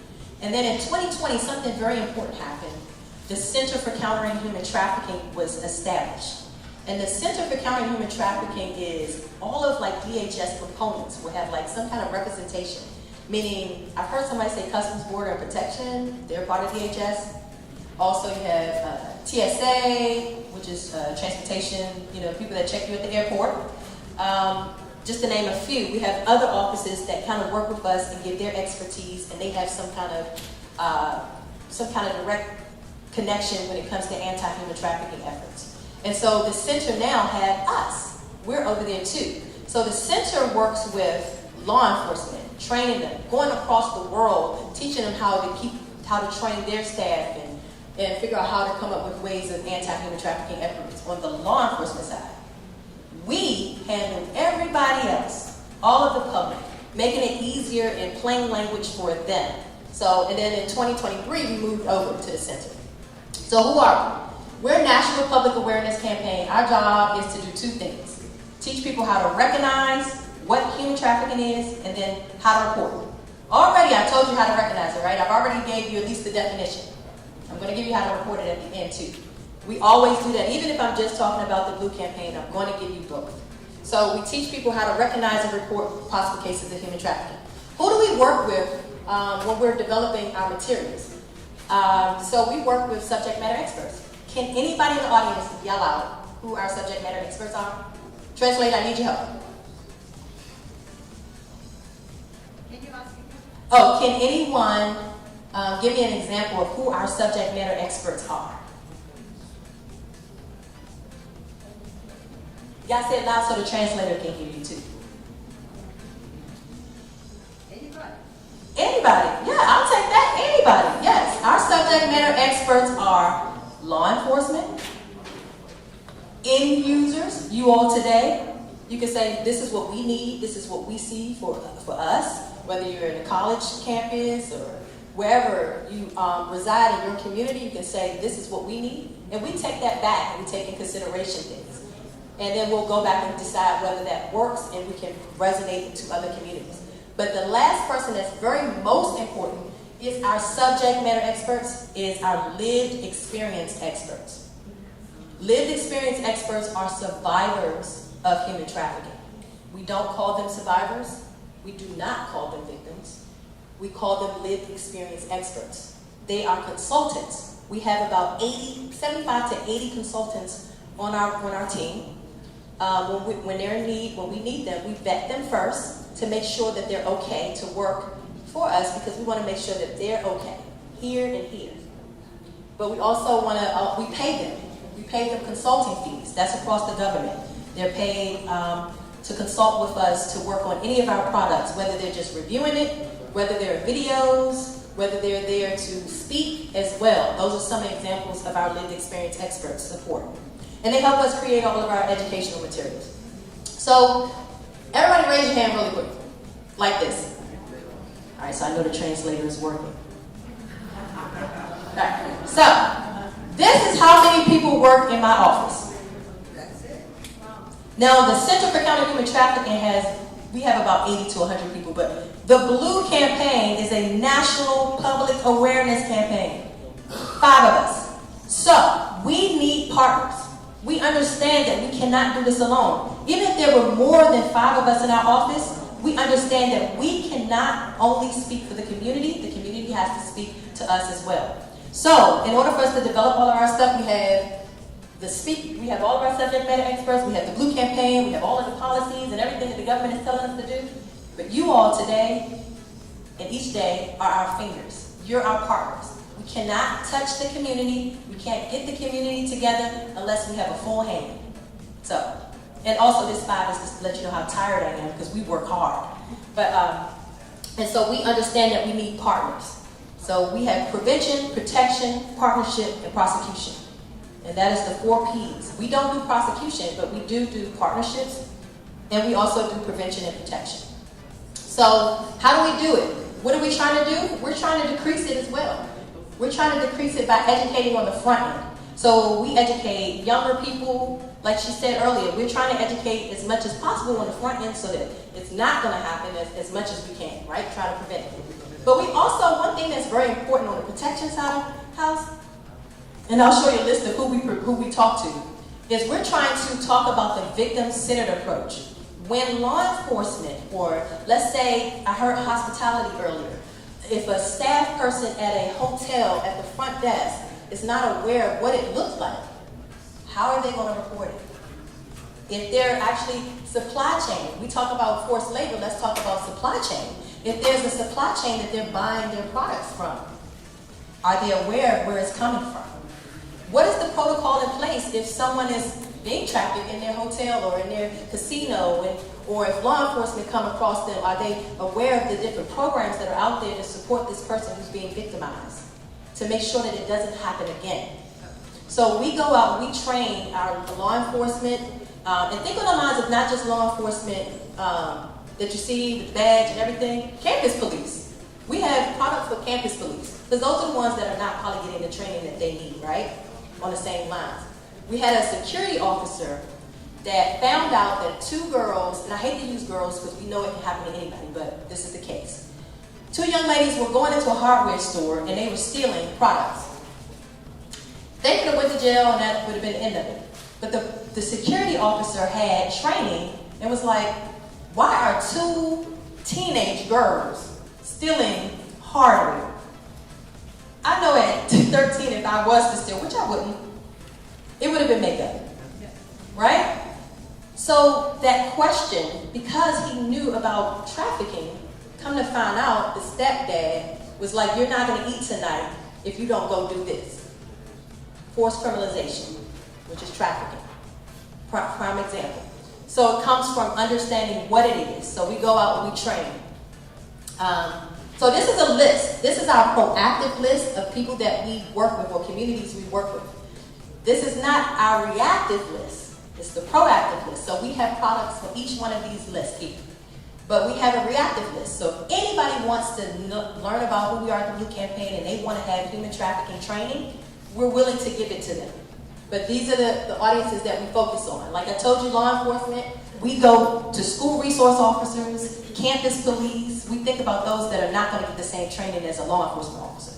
Because we do have the Center for Countering Human Trafficking, and they handle law enforcement as well. We have tribal, we have youth caretakers, youth leaders, student leaders. We also focus on campus because one of our lived experience experts, I don't have her video up today, but she tells her story of how she was trafficked in college and how she just was afraid to report it because the person said that they were going to kill her. And they had a W-9. She filled out a W-9. She thought she was going to be a model, you know, to save some money up because she wanted to start her own school. And they filled out a W-9. So when she was ready to leave, it was like, I don't know if this is, you know, you're beating up other girls. I don't know if I want to stay here. They rattled off her parents' address that was on that W-9. And then they said some choice words, B-I-T-C-H. I don't know how that translates. We're going to kill you if you don't do this. And, like you just heard from the other story, she was also forced to recruit. So she was a person being victimized and also recruiting as well. And that's what actually saved her, was the other person who was being trafficked went to police. And they were thinking she was a culprit, but she actually was also a victim. The police realized that.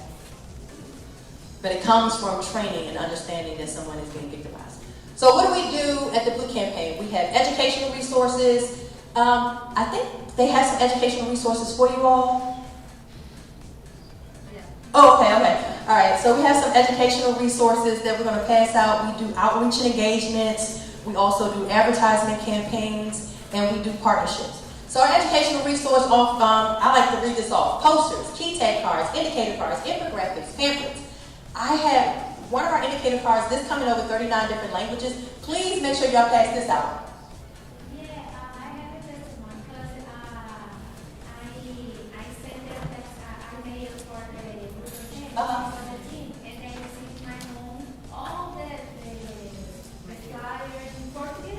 You did? Yes. I love to hear that. Give a round of applause for her giving us advertising. I like that. Yeah. So you can go ahead and pass them out. I have these in Portuguese today. Oh, you do? Yes, we have these in 5 days. That's really good. Normally it takes 4 to 6 weeks, but it takes normally 4 to 6 weeks for these things. But this is our indicator cards. These come in over 39 different languages. I didn't have enough time because I've been traveling, but I was making sure we had some in the office, and we had them in Portuguese, so I made sure. I do have them in English and Spanish if you need them as well. I only have these in English and Spanish today, so I only have the English ones to pass out. But these are key tag cards. If you are a service provider or looking to be a service provider when you grow up for the college students, they break apart. This is great to keep in a medical office or doctor's office or anywhere. You see they're the same size as a credit card, right? But now I've broken it apart. It's smaller than a credit card. So this part you can keep as information on a table. This part you can keep for yourself to make a call. And this part is great for someone who is vulnerable. Because we talked about vulnerabilities, I heard them talk about vulnerabilities throughout the day. Someone who may have migrated from another country. Someone who that needs some kind of help or support. You can have this just around so that they can have those and pass them out and keep them. They're great to put in a sock. They're great to put in a back pocket. They're easier to hide because you see, they're smaller than a credit card.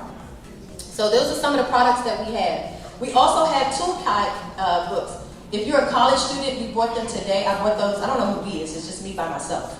But I bought them today to pass out. And there's some student leader guidebooks. They're just to tell you about what human trafficking is. But we have those student leader guidebooks, the toolkits in the middle, for adults who work with you. We have them for hospitality. I heard them talk about hospitality toolkits. We have them for school resource officer, campus police. Who else we have? Transportation. We have those in multiple different sectors because when we think about diversity, we can't only think about diversity of culture and race or gender. We have to think about diversity of the actual positions as well. So transportation, hospitality, law enforcement. I'm not going to play a video today, but we have videos. And the one thing that I want to point out is, for the lady that said that she ordered some stuff in 5 days, how much did it cost? How much did everything cost you? Say that again. Free. Free. No one likes to listen to me until I say that. Right? Everything that we have is free. It's already, this is one thing that I love about working for this position and this job is that people think that the government isn't doing anything, but this is an example of your taxpayer money being used. This is an example of it because we use the money to create products to try to get out and raise awareness. So we're using this money and making sure that you get it for free. And you can order as much as you like. Yes, there's a limit on ordering, but you can go back and order again. And again, and again. We don't keep a track of them. So, to give an example in the United States of how many people ordered, that number looked really small. You see like Texas got 291. You see New Mexico got 10. But that's not saying how many products they got. In fiscal year 2023, we pushed out over 2.3 million items to the public from that number, from those orders. So we had over 40,000 items, downloaded from our website, whether they were videos or any of the products that we had today. I have some posters over here and I have some toolkits. You can go and download them or you can order them from our website. So, now I told you about our products, let's talk about engagement. Just like our products are free, we're free to come to you. Not anybody paid for us to get down here, we pay for ourselves to get here, and we pay for everything as far as our food, transportation, everything to get to any location. If it's pertaining to training and educating the public, and that's our mission, then we're willing to do it. That's if our budget allows. Did you get that translated? Yes. So, budget-wise, if our budget allows, we'll try to get to you. If we can't, we do webinars. We also have web-based training on our website. So you can go on our website and say, I don't have time to listen to that girl. I'll just go and do a web-based training. You can go and do a web-based training on our website as well. Those are free. As you can see, that's me right there in my nice, lovely blue jacket. We also do booths. We go out and do booths as well. We'll do educational, informational booths. If we notice that the audience, for instance, I had to do a kid, a Native American youth conference. They had no clue what human trafficking is. So I'm not going to talk about the Blue campaign as much. I had a nice fancy little wheel, I had them spin it, and I said, what is human trafficking?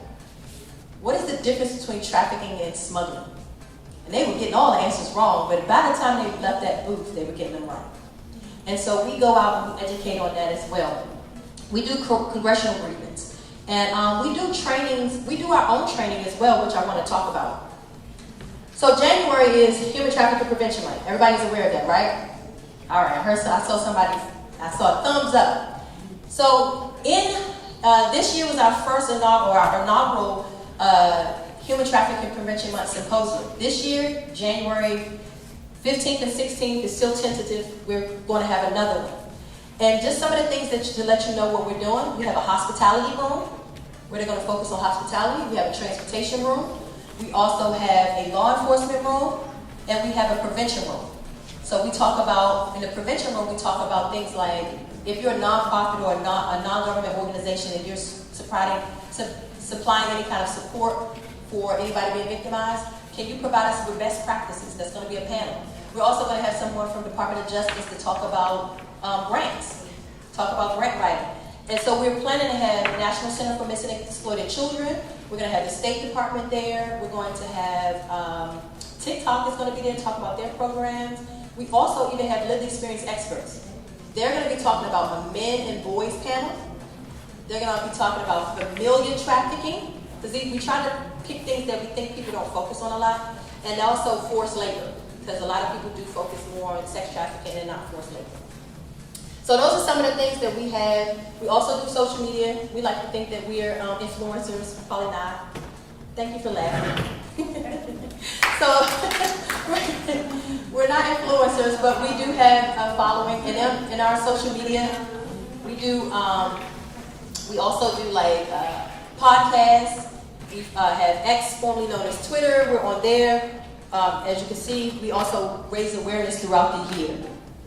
So if you have on the color blue, can you stand up?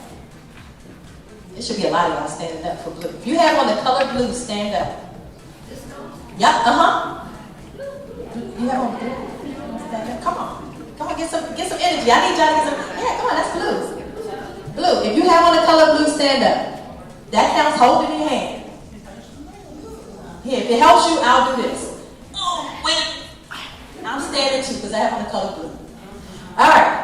Give yourselves a round of applause for standing up, for having on the color blue. Now, y'all sit down. With the color blue, all you have to do, if you have social media, is on January 11th, wear the color blue, take a picture, hashtag Wear Blue Day, and @ us. And I'm going to give you our tag thing for social media. What it does is help raise awareness. You become the fingers. You help raise awareness to all of your followers. All the people that follow you on Facebook and Instagram and Snapchat or whatever you follow, right? And this is just to give you an idea of this year. We had over 116 million people clicking on some of those impressions, whether they're liking it or going to click on our website. And then we had over 11,000 posts. One of those posts, because I heard his name earlier, was from Tim Tebow. So I was like, oh yeah, I get to talk about Tim Tebow. Yes, he's one of the people that posted. As you can see in this picture, we had the NASDAQ, which is on Wall Street. They put it up. This is LAX. And that's some of the people in my office. We decided to wear blue as well. So advertisement. I heard this earlier about sports. How do we connect with sports? Well, we know that there's always a task force that's going to be out there, because we know that in sports, if you build it, they will come. If it's a lot of people there, we know that traffickers are going to take advantage of that situation. So we are well aware of it on our federal law enforcement side. And there are task force out there for those that are out there buying, and those that are culprits, that are traffickers, that are perpetrators, and also trying to get those that are being victimized the support and care that they need and to help them out of this situation, right? What do we do at the Blue Campaign? Because we're not the law enforcement side, but we're the public side. Once again, we're out there trying to educate. So we do education at many sporting events, whether they're historically Black College University homecomings. We do them at Major League Baseball. We do it at NCAA. We do it with the Super Bowl. Are some of the examples of some of the advertisement we do as well. And we also do it with Native Indigenous communities, where we will go to various locations where there are either urban settings or reservations where we can connect with the community as well. Here's some of our advertisements. So this is one of the advertisements we did this year, which was with National Center for Missing and Exploited Children. They have a lot of different programs. They had, I don't know if somebody talked about it here, but they have a program called like Project Take It Down. They had other programs that they have. And so we like to advertise it because that helps with anybody that's been victimized by the crime to help them and support them. So we want to support NCMEC and say, hey, you got great programs. We want other people to know about your programs as well. So we also, once again, do Super Bowl. We did Las Vegas. How many of y'all know how we do like Super Bowl? Are you all familiar with advertisement? All right, cool. So we know that geo-targeting, you have a cell phone tower. Y'all know those ugly looking things? If you have a nice one, you have like the little trees around it. No? Or you have a cell tower. We ping off of that cell tower. If we know it's happening in Vegas, we will ping off the cell towers in Vegas. We ping off the cell towers if you're using Lyft or Uber. We also work with them to make sure that they're aware on the ride shares. We'll put advertisement out on there as well.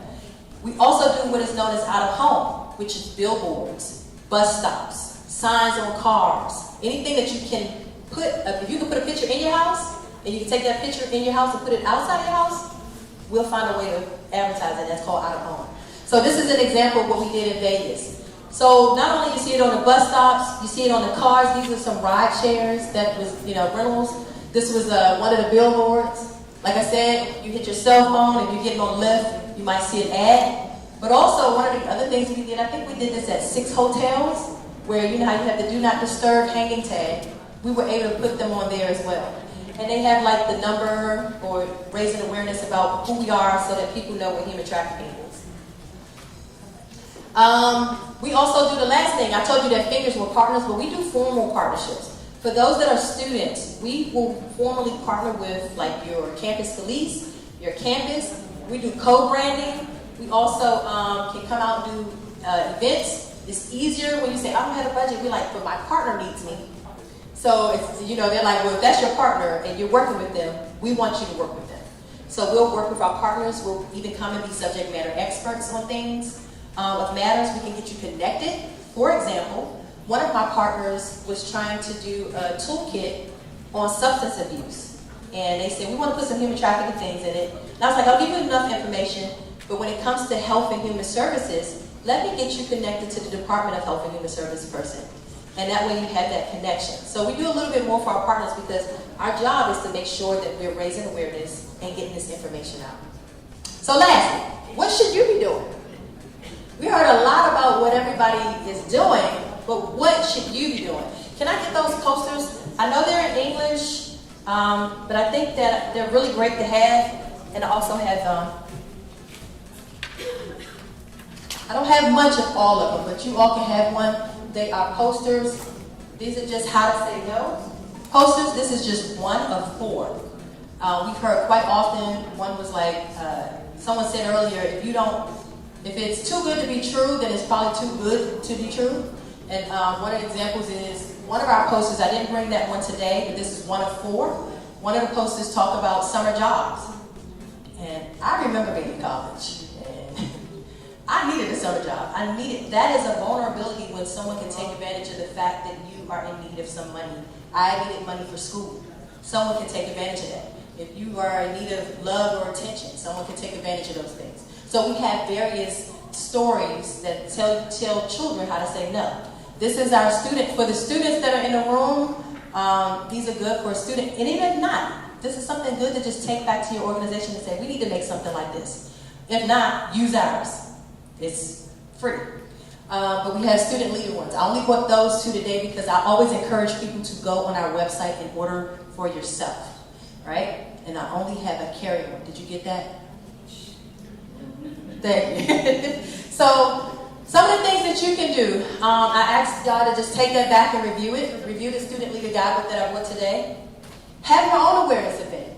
Shout out. This is awesome. This is amazing. Can you get a round of applause for this? Can you give a round of applause for this? This is amazing. I was taking notes with this. But this is what we need. We have to have events like this. And your awareness event doesn't mean you have to sit down. You can go out and say, because I think I was just hearing from Manor House just a second ago, they said they go out and talk to the community. All you have to do is order our stuff on our website, and you can pass it out. Do exactly what they just said do, and now you have materials. You don't even have to make your own flyer. You don't have to make your own key tag cards. Order the stuff from us, and then have your own event. Your event could be just going, we're going to go to every library, right, in the community. Or we're going to go to every school and give this out to every principal and have a challenge. So have your own event. An event doesn't mean you have to just sit down. You can do things in your community. Another one, ask your administrator. Even if you're not a student, you probably have a student or a child in your life. Or if you have an organization, what is the protocol in place for human trafficking? Do you have a task force? Are you connected with the law enforcement agencies? Or have you talked to your law enforcement agencies and said, hey, what are you going to do? What are you guys doing? Do y'all know about this? And lastly, I'm going to say one more. We have videos. We have about 10 videos on our website. You can play them. If you don't want to speak, you can just say, hey, I want you to take a look at these. We have cartoons. We have a cartoon on sextortion, and we also have a cartoon that's on grooming and human trafficking. And it's from the eyes of a young person, but they're telling it from like how the mother should handle it, how the teacher should handle it, and how her friends should handle it. And I actually use that when I go out and talk to children. Another thing, wear blue, January 11th. That is that simple. Just wear blue. And you can have a little sign on you and make sure you post wear blue day. That's easy. That's an easy one. And the last one, if you see something, say something. That's one of our sister organization offices within DHS, Department of Homeland Security. But I'm going to tell you the same thing. If you see something, all of the information you got today, you have an idea of what human trafficking is. And if you don't have an idea of what human trafficking is, I'm going to give you our website to look over some things. But if you see something, it doesn't hurt to say something. It doesn't hurt anyone. These are some numbers. Like I told you, I always have people recognize what it is at the beginning. I give you the definition. Now, if I come out and do training, I talk about human trafficking. Today, I'm only talking about the Blue campaign. But I always like to lead with reporting information. If you see something in the neighborhood, you can call 911, right? There's nothing wrong with 911, especially if it's an emergency. If you think it's something going on, for example, one of our toolkits talk about kids that were selling products during school hours.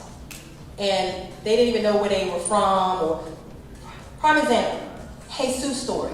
The story, just the movie. If you saw that in your neighborhood or you saw something wasn't up and there's a house that's 2 doors down from you, because don't think it don't happen in your neighborhood, because it does. We had a young lady who was in a mansion, and the whole mansion was housing trafficking victims. And so, and people think, oh, it's a nice neighborhood. No, they bought the house just because they knew no one would even think to look there, right? But there were indicators, the cars driving back and forth, but nobody thinking it quiet. So if you see something, say something. Call this tip line. If it turns out to be nothing, that's okay. Let our people, let our law enforcement investigate what it is. They're not going to be able to call you back and tell you, hey, we're on the lead, we got them. Remember, it's an investigation. So they're going to be investigating. Another one, if anybody's in immediate need of assistance, you could call this number too, because we have victim assistance specialists that work with our law enforcement agents, and they take on what is known as the victim-centered approach, meaning that their job is to make sure that we stabilize those being victimized by the crime, meaning whatever got them into this situation of being victimized, where the trafficker noticed it, because that somebody said that earlier, like they noticed something about them. They noticed something about them, and they were able to target them, and of course, they victimized them. The same way that they noticed that, we want to make sure that we kind of get that off of their radar, off of the next person's radar, off of anybody's radar, so that that won't happen again. And I talked about a case earlier of a mother who was trafficking her daughter. Well, our victim assistance specialists, and then I'm going to leave after this. Our victim assistance specialists, they received the tip. They received the tip from the sister, her daughter, her other daughter, who was 20-something years old. And she said, my mom is, I guess she might have found out what human trafficking was. She found out her mom was actually selling her sister. And the mom was selling her sister to a prominent person in the neighborhood. Somebody who everybody in the neighborhood, a community leader. That community leader went to jail. The mother went to jail. So now what do we do with this young person who is underage now at this point? The father was nowhere to be found until he found out that money was going to be involved. We don't want him. That's what our victim assistance specialist said. She said that's not the person who needs to be having guardianship over this young person. So They eliminated the dad. They got the sister therapy. They got the young person who was being victimized therapy. They also supported the sister in getting her housing for her to take care of the sister, because she was well over the age of 18. So she had housing, she had funding, they were able to have therapy, because we don't want another person to come in and take advantage of this young person who's being victimized, because we know that the cycle can continue. We know, once again, like they said earlier, that abuse and trauma can be there, and it can continue. The cycle can continue, and so we want to make sure that we have things in place to prevent that. But going back to, so we have that here, but if someone is in immediate need of support, maybe shelter or anything, they can call the National Human Trafficking Hotline. The last one, I always like to put this one up. We also, like I said, work with the National Center for Missing and Exploited Children. If there's any sextortion or anything that pertains to young people, you can always call that line and find out more about their programs as well, and they'll get you connected with local offices, law enforcement. So, whoops. This is the last thing I want y'all to be able to wear blue day. If you have any questions, I'm gonna give you my information at the end. But if you have any questions about who, what else can you offer? Can you tell me again how much everything costs, right? If you want to follow us, Facebook, Instagram, or Twitter, you can. We talk about other programs. We showcase our partners. And then go to our website, download that stuff. Now I'm going to give you the last thing. If you're interested in coming to the conference, or you just say, hey, I want to talk to somebody personal, you can always reach out to me as well. This is my QR code. This has my information. If I don't respond back within 2 days or 3 days, just hit me back up and say, hey, what are you doing? I might just be on travel, because it's only 5 months, right? Thank you all for listening. I hope that you go out and use our products. If you have an event, do not create the wheel. We already have the wheel invented for you, so please use it. It's all free. Thank you so much for having me.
Então, founder, vice-president Maria da Penha Institute,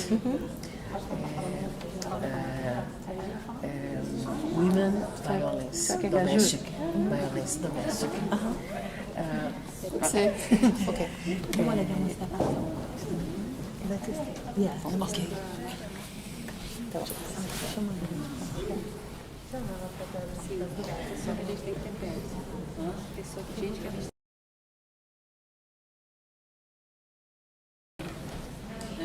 Vamos dar continuidade. Tá falando? Vamos dar continuidade, então. Vou falar um pouquinho sobre a Ana Mafra, que é a nossa próxima palestrante. A Ana é psicóloga clínica e comunitária com mais de 20 anos de experiência. Ela possui mestrado em psicologia e estudos bíblicos, especialista em THC, doutoranda no South Florida Bible College, membro associado da American Psychological Association e membro da Society for Community and Action. Extensão comunitária e conselheira cristã na CC Health, recebedora do prêmio Chanceler, Dr. Joseph Guadiguino, por suas contribuições. Uau, bastante coisa. Obrigada, bem-vinda. Vamos receber a Ana Mafra. Olá. Eu imagino que esteja todo mundo já cansado, então vou tentar ser breve, mas eu acredito que dentro de todas essas conversas que a gente está tendo, é importante a gente falar desse aspecto tão importante na vida das pessoas, especialmente na vida dos imigrantes, que é a igreja, né? Eu sou psicóloga já há 20 anos e o primeiro caso que eu atendi, eu nunca vou esquecer, porque foi de uma menina. Ela tinha mais ou menos uns 15 anos e ela foi me encaminhada pelo pastor da igreja dela, porque ela estava tendo crise de pânico. E aí, começando a conversar com ela, investigar, eu trabalhava na época com a terapia familiar, então eu cheguei até a família dela. E foi então que nós descobrimos que existiam mais ou menos de 5 a 6 primas que estavam sendo abusadas por um tio. Ele mostrava pornografia para elas e as abusava. E ele era o presidente do corpo diaconal da igreja. E é muito triste porque o pastor não sabia o que fazer. Eu era uma recém-formada, eu tinha mais ou menos, acho que uns 23 anos na época. Eu também não sabia o que fazer. E aí eu entendi que alguma coisa estava sendo apresentada para mim naquele momento. Eu sou cristã, nasci num lar evangélico, né? E isso chamou muito a minha atenção, porque é como se eu tivesse sido apresentada aos bastidores da igreja. A partir daí eu resolvi me dedicar ao estudo da sexualidade, da questão da violência, do abuso e da igreja. Infelizmente, porque eu sou, como mulher, nem todas as igrejas ouvem a mulher, né? Apesar da minha igreja ser uma igreja, inclusive, que a mulher não pode ser pastora, por exemplo, era muito difícil eu falar sobre essas coisas mesmo como psicóloga. Então, apesar de eu ter um mestrado em psicologia, eu decidi ir para teologia, e eu estou terminando meu doutorado em teologia, porque eu entendo, eu espero, eu acho que essa é uma esperança que eu tenho, de que assim, quem sabe as igrejas vão ouvir o que eu tenho para falar. E só para me apresentar um pouquinho, hoje eu represento três diferentes tipos de trabalho. A gente tem o Community Christian Counseling Center, que é o lugar onde a gente oferece aconselhamento. Nós temos uma equipe lá de conselheiros. A gente trabalha mais no sul da Flórida, então nós temos um escritório em Deerfield Beach e outro mais pertinho de Miami.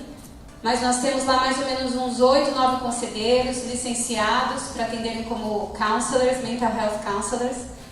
Então é possível por eles dar laudo, se precisa e tudo mais. E a gente faz lá avaliações de casos de abuso e acompanhamento de pessoas de forma geral. Por ser um centro de aconselhamento cristão, eu acabei me filiando a eles porque eu queria entrar nesse mundo mesmo das comunidades religiosas.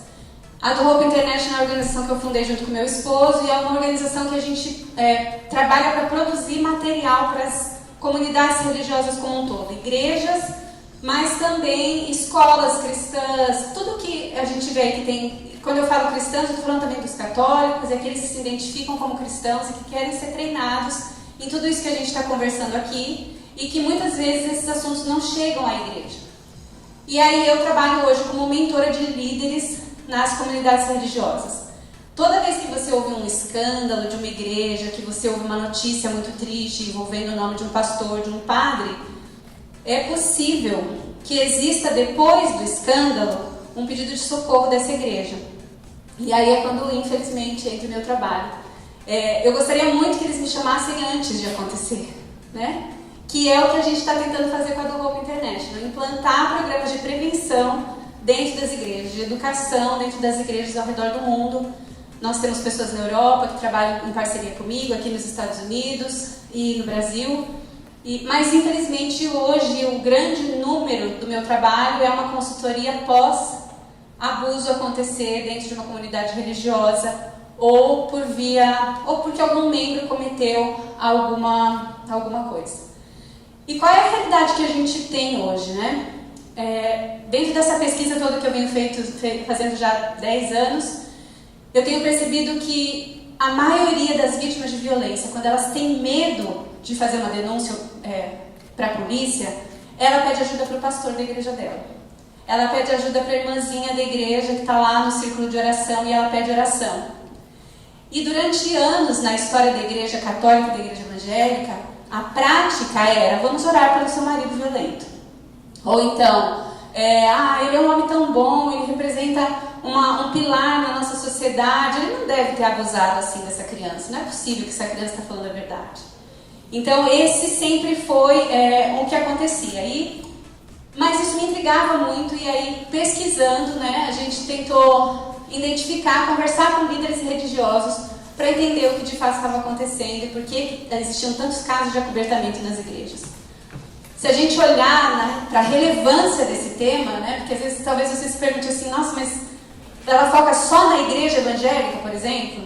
Quando a gente pensa que no Brasil hoje o IBGE diz que tem mais ou menos, dizem que esse número é maior, mas a gente está falando mais ou menos de 65 milhões de pessoas que se identificam como evangélicos. Para entrar no dado do IBGE, você precisa estar filiado a alguma denominação evangélica, ou seja, você tem uma igreja. Aqui nos Estados Unidos, estima-se que 25% da população seja evangélica, ou seja, filiada a uma igreja evangélica. Isso significa que o primeiro lugar que as pessoas vão desabafar na hora de um conflito, de uma angústia, vai ser na comunidade de fé dela. Quantos aqui participam ativamente de alguma comunidade de fé? É muito comum que as comunidades de fé elas tenham grupos pequenos. Algumas vezes eles chamam de célula, grupos em casa. Nesses grupos, acontece muitas vezes de vítimas começarem a contar a sua história.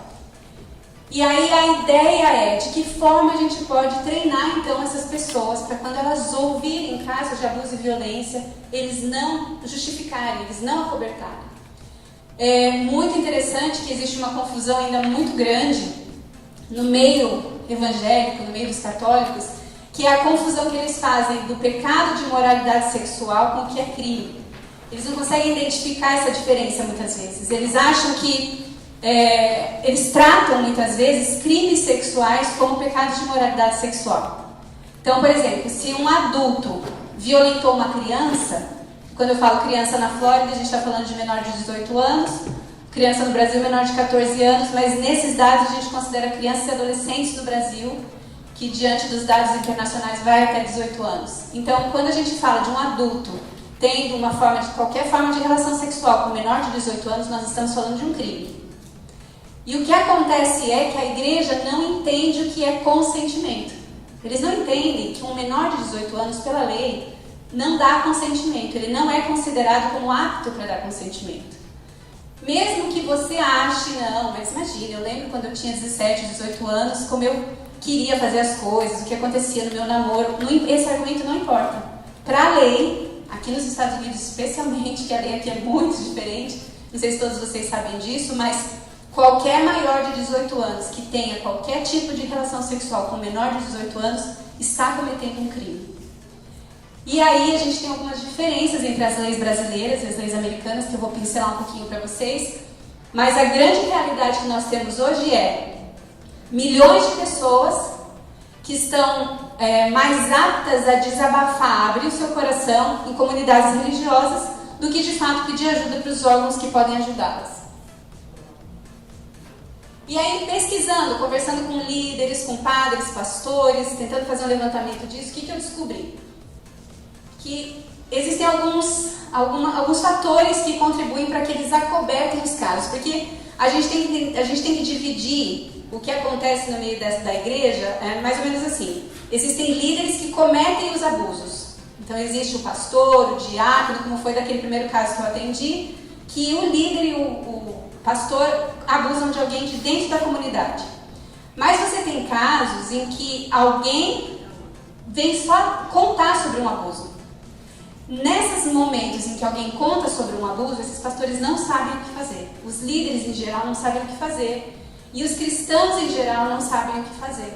Primeiro porque eles têm uma falta de conhecimento sobre a lei e os procedimentos adequados, eles não conhecem a lei. O maior problema que eu enfrento hoje, o maior desafio, eu diria, é com a igreja brasileira nos Estados Unidos. Porque se tem uma igreja que infelizmente acoberta crimes, é a igreja de imigrantes nos Estados Unidos. Por quê? Porque a gente tem a desculpa da imigração. Não vamos denunciar porque a pessoa vai ser deportada. Então foram diversos os casos que eu fiz denúncia anônima. Porque não tinha outra opção. Você não tinha outra opção. Aquela vítima ia ficar sem suporte, ela ia ficar sem socorro, porque o seu pastor estava acobertando a violência que ela estava sofrendo. Existe também uma falta de entendimento sobre o comportamento dos predadores sexuais. Os pastores, os líderes, os cristãos em geral, eles geralmente acreditam que se a pessoa se arrepender, ela consegue parar de abusar de uma criança. Veja, eu estou estudando já faz 5 anos, dentro da psicologia forense, como se forma o comportamento e a mente de um predador sexual. E eu posso afirmar para vocês provavelmente já sabem disso, mas eu vou reafirmar. Não é possível ter uma vítima só. Nunca existe uma vítima só.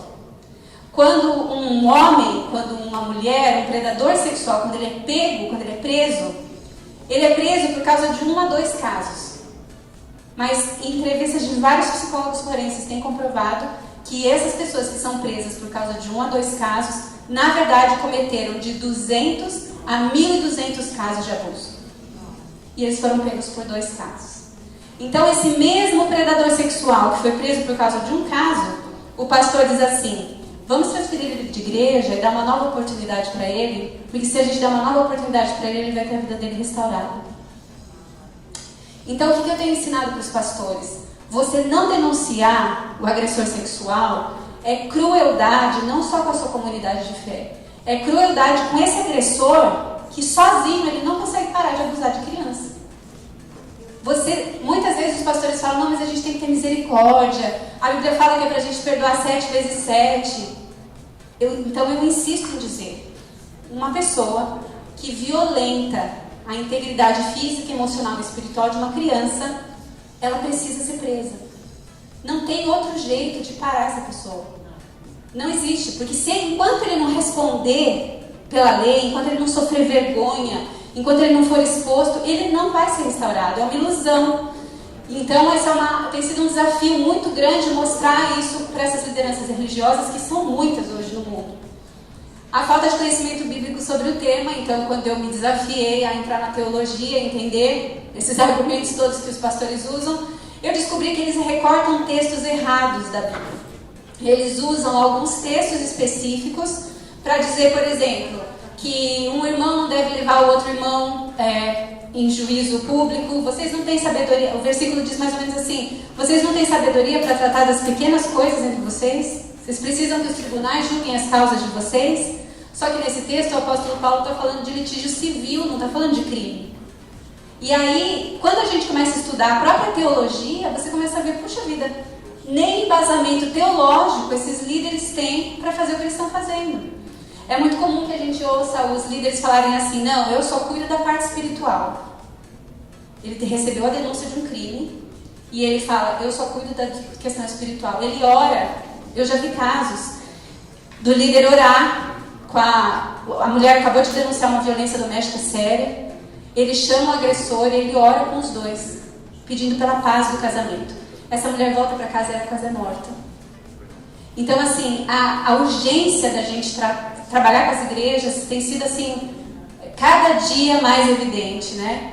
E existe um problema muito grave hoje que eu constatei na minha pesquisa e outros pesquisadores dessa área que estudam a igreja têm constatado que nós temos um problema grave de vício em pornografia nas nossas igrejas.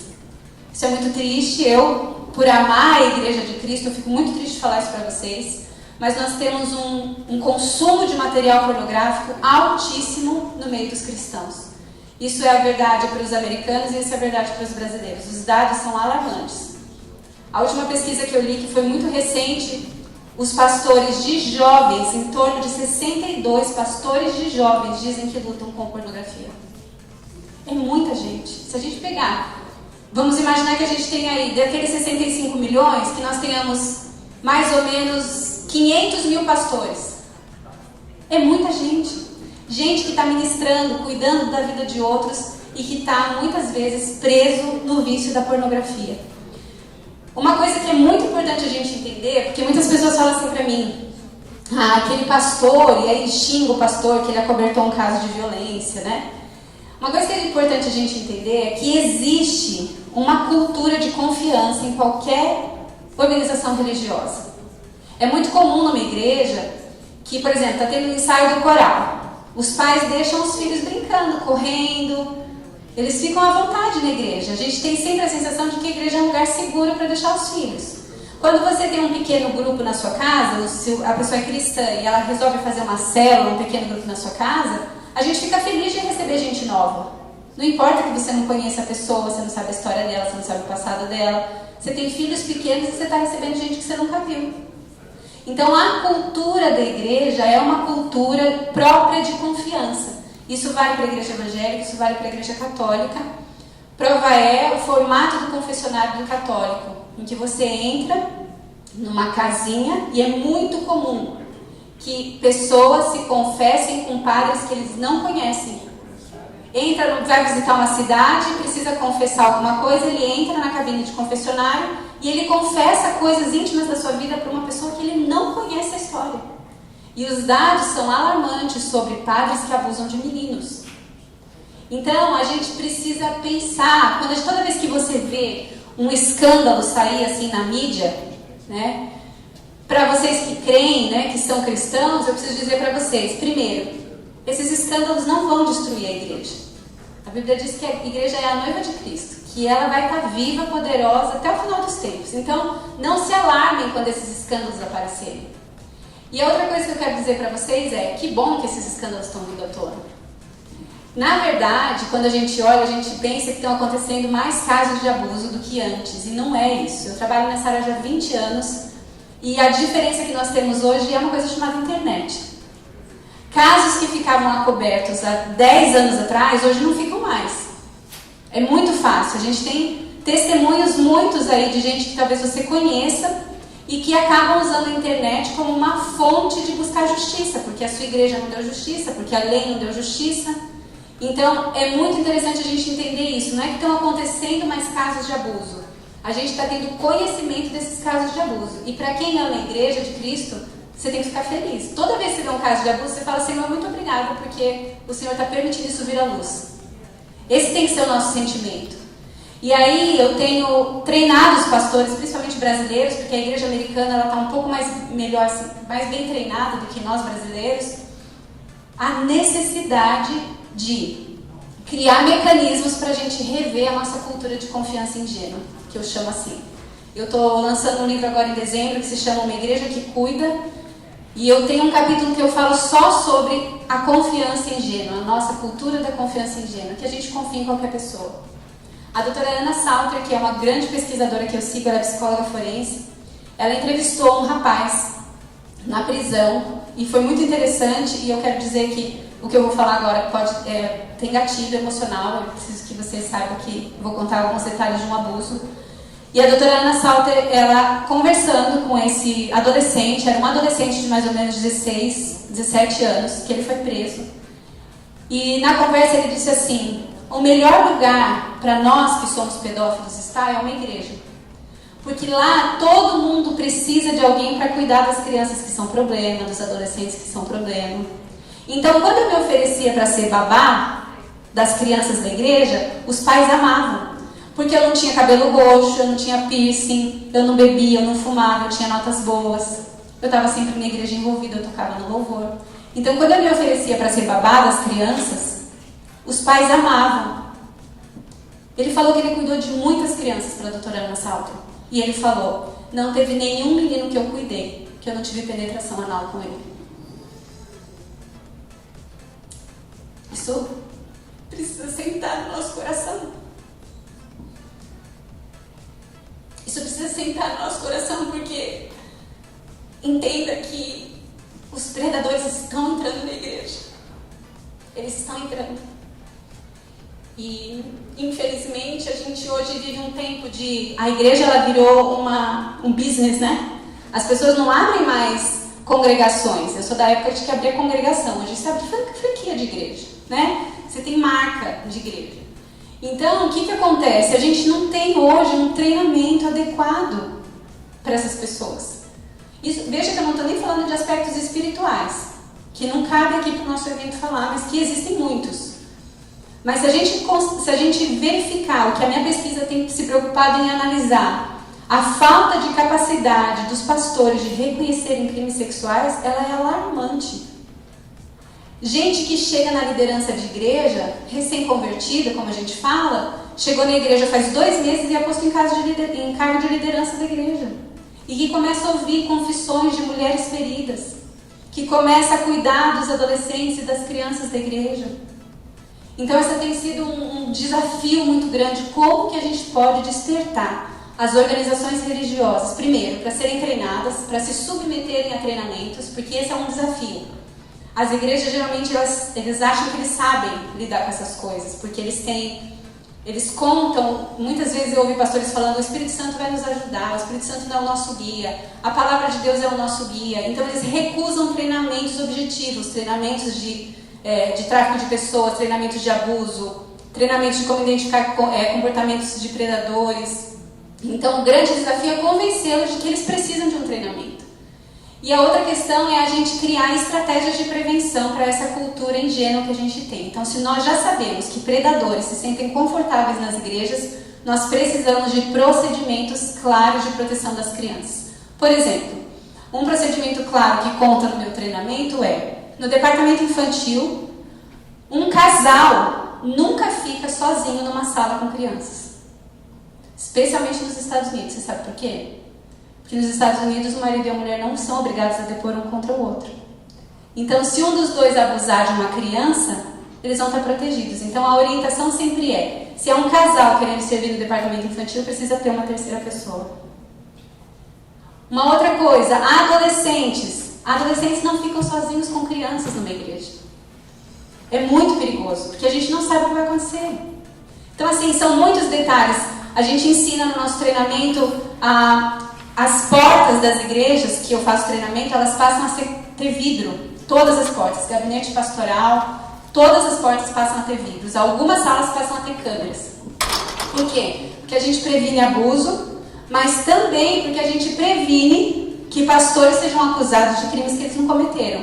Que foi o que aconteceu em muitos casos dessa história que ficou muito famosa nos Estados Unidos, da SBC, que é a Convenção Batista do Sul, que tinham mais de 500 casos. Eu li o relatório, estudei um caso por caso, eu fui buscar a história porque isso fazia parte da minha pesquisa de doutorado, e existiam muitos casos que a situação era mais ou menos assim. Esse pastor era um pastor de jovem recém-formado, ele estava na fase de mais ou menos 20, 21 anos, e ele começou a namorar uma menina de 17 anos. O namoro era consensual, mas quando eles terminaram, passou anos, essa mulher decidiu denunciar. E ele foi preso como um agressor sexual, e ele consta hoje no Cadastro Nacional de Ofensores Sexuais como um agressor de menor. Então veja, nós precisamos criar mecanismos para prevenir que o abuso aconteça, mas também criar mecanismos para que os nossos líderes e os nossos pastores não sejam acusados de crimes que eles não cometeram.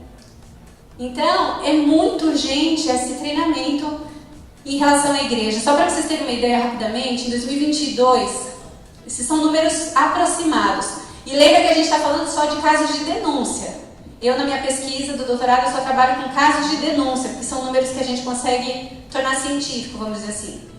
Então, não são os casos que existem. Então, você tem lá 10.300 denúncias de violações sexuais contra crianças e adolescentes no Brasil. A gente sabe que esse número não está nem próximo do que realmente acontece.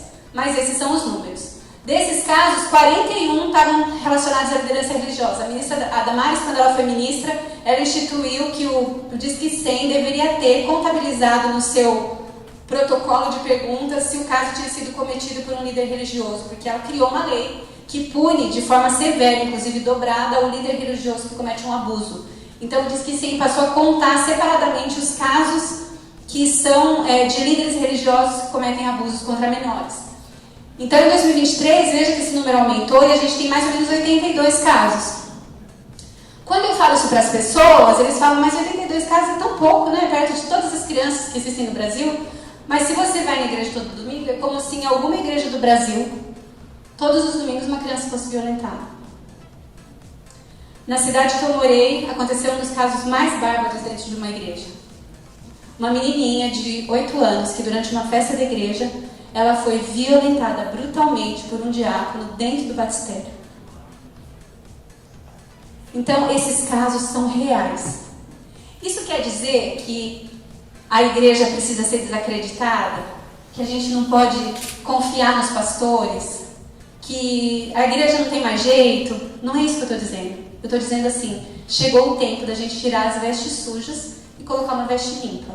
E para isso a gente precisa tirar o que está errado, e isso significa tirar todo o abuso que foi acobertado, tirar os criminosos do nosso meio e criar mecanismos de prevenção. Porque é exatamente o que a gente precisa fazer para que os pedófilos e os predadores sexuais tenham medo de chegar perto de nós. Mas como isso vai ser feito, Ana? Ah, tem muito trabalho pela frente. É mais ou menos como o Blue Campaign faz. A gente está criando um slogan, depois que saiu o meu livro, que é uma igreja por vez. Né? Então, assim, é uma igreja de cada vez. Quando eu olho para dentro das igrejas, por exemplo, é muito interessante você perguntar isso, porque um dos lugares que eu tenho começado é criar campanhas de conscientização dentro das igrejas sobre o consumo de material pornográfico. Né? Porque esse é um assunto que a gente não fala muito dentro das nossas igrejas, a gente só fala pelo viés da moral, ou de que é pecado ver pornografia. Mas quando a gente entende tudo isso que vocês ouviram sobre tráfico de pessoas, quando vocês entendem a realidade disso aplicada à pornografia, eu acho muito legal quando tem palestras assim de conscientização de tráfico de pessoas nas igrejas, todo mundo se envolve, pega folheto, quer fazer um monte de campanha, um monte de coisa, mas a pessoa consome material pornográfico em casa. É tão contraditório que quando você investiga a realidade do mundo pornográfico, a realidade da indústria pornográfica, ela é tão terrível que um crente jamais deveria chegar perto.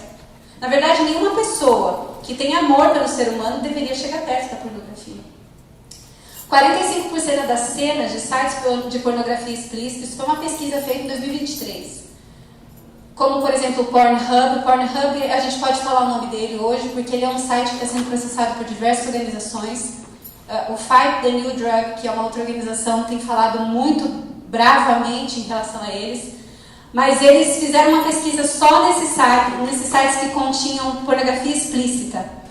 Então, eles identificaram que todos os vídeos continham pelo menos um ato de agressão física em seus conteúdos, enquanto 35% das cenas dos vídeos continham conteúdos altamente agressivos. Quais são as palavras que mais aparecem quando eles fazem essa pesquisa? Palmadas, engasgos, tapas, puxão de cabelo e estrangulamento. Eu não sei se vocês sabem disso, mas saiu uma pesquisa recentemente que os adolescentes americanos estão indo para o hospital porque na primeira relação sexual deles está acontecendo estrangulamento. E algumas meninas chegaram a dizer: eu não sabia que era possível fazer sexo sem estrangulamento. Esse é o tamanho da mess que a gente está. E queridos, eu estou falando para vocês de filho de crente, de gente que está na igreja.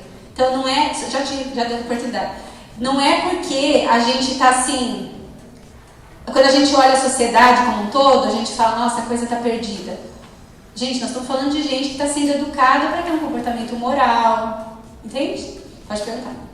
Não, é uma pergunta só que eu Tá. vou fazer uma colocação. Também, fizemos uma pesquisa, não uma pesquisa, mas tem uma pesquisa feita, 82% dos adolescentes que têm relação sexual, eles não consideram nada disso como violência doméstica. Você vê que coisa? Nenhum tipo de abuso.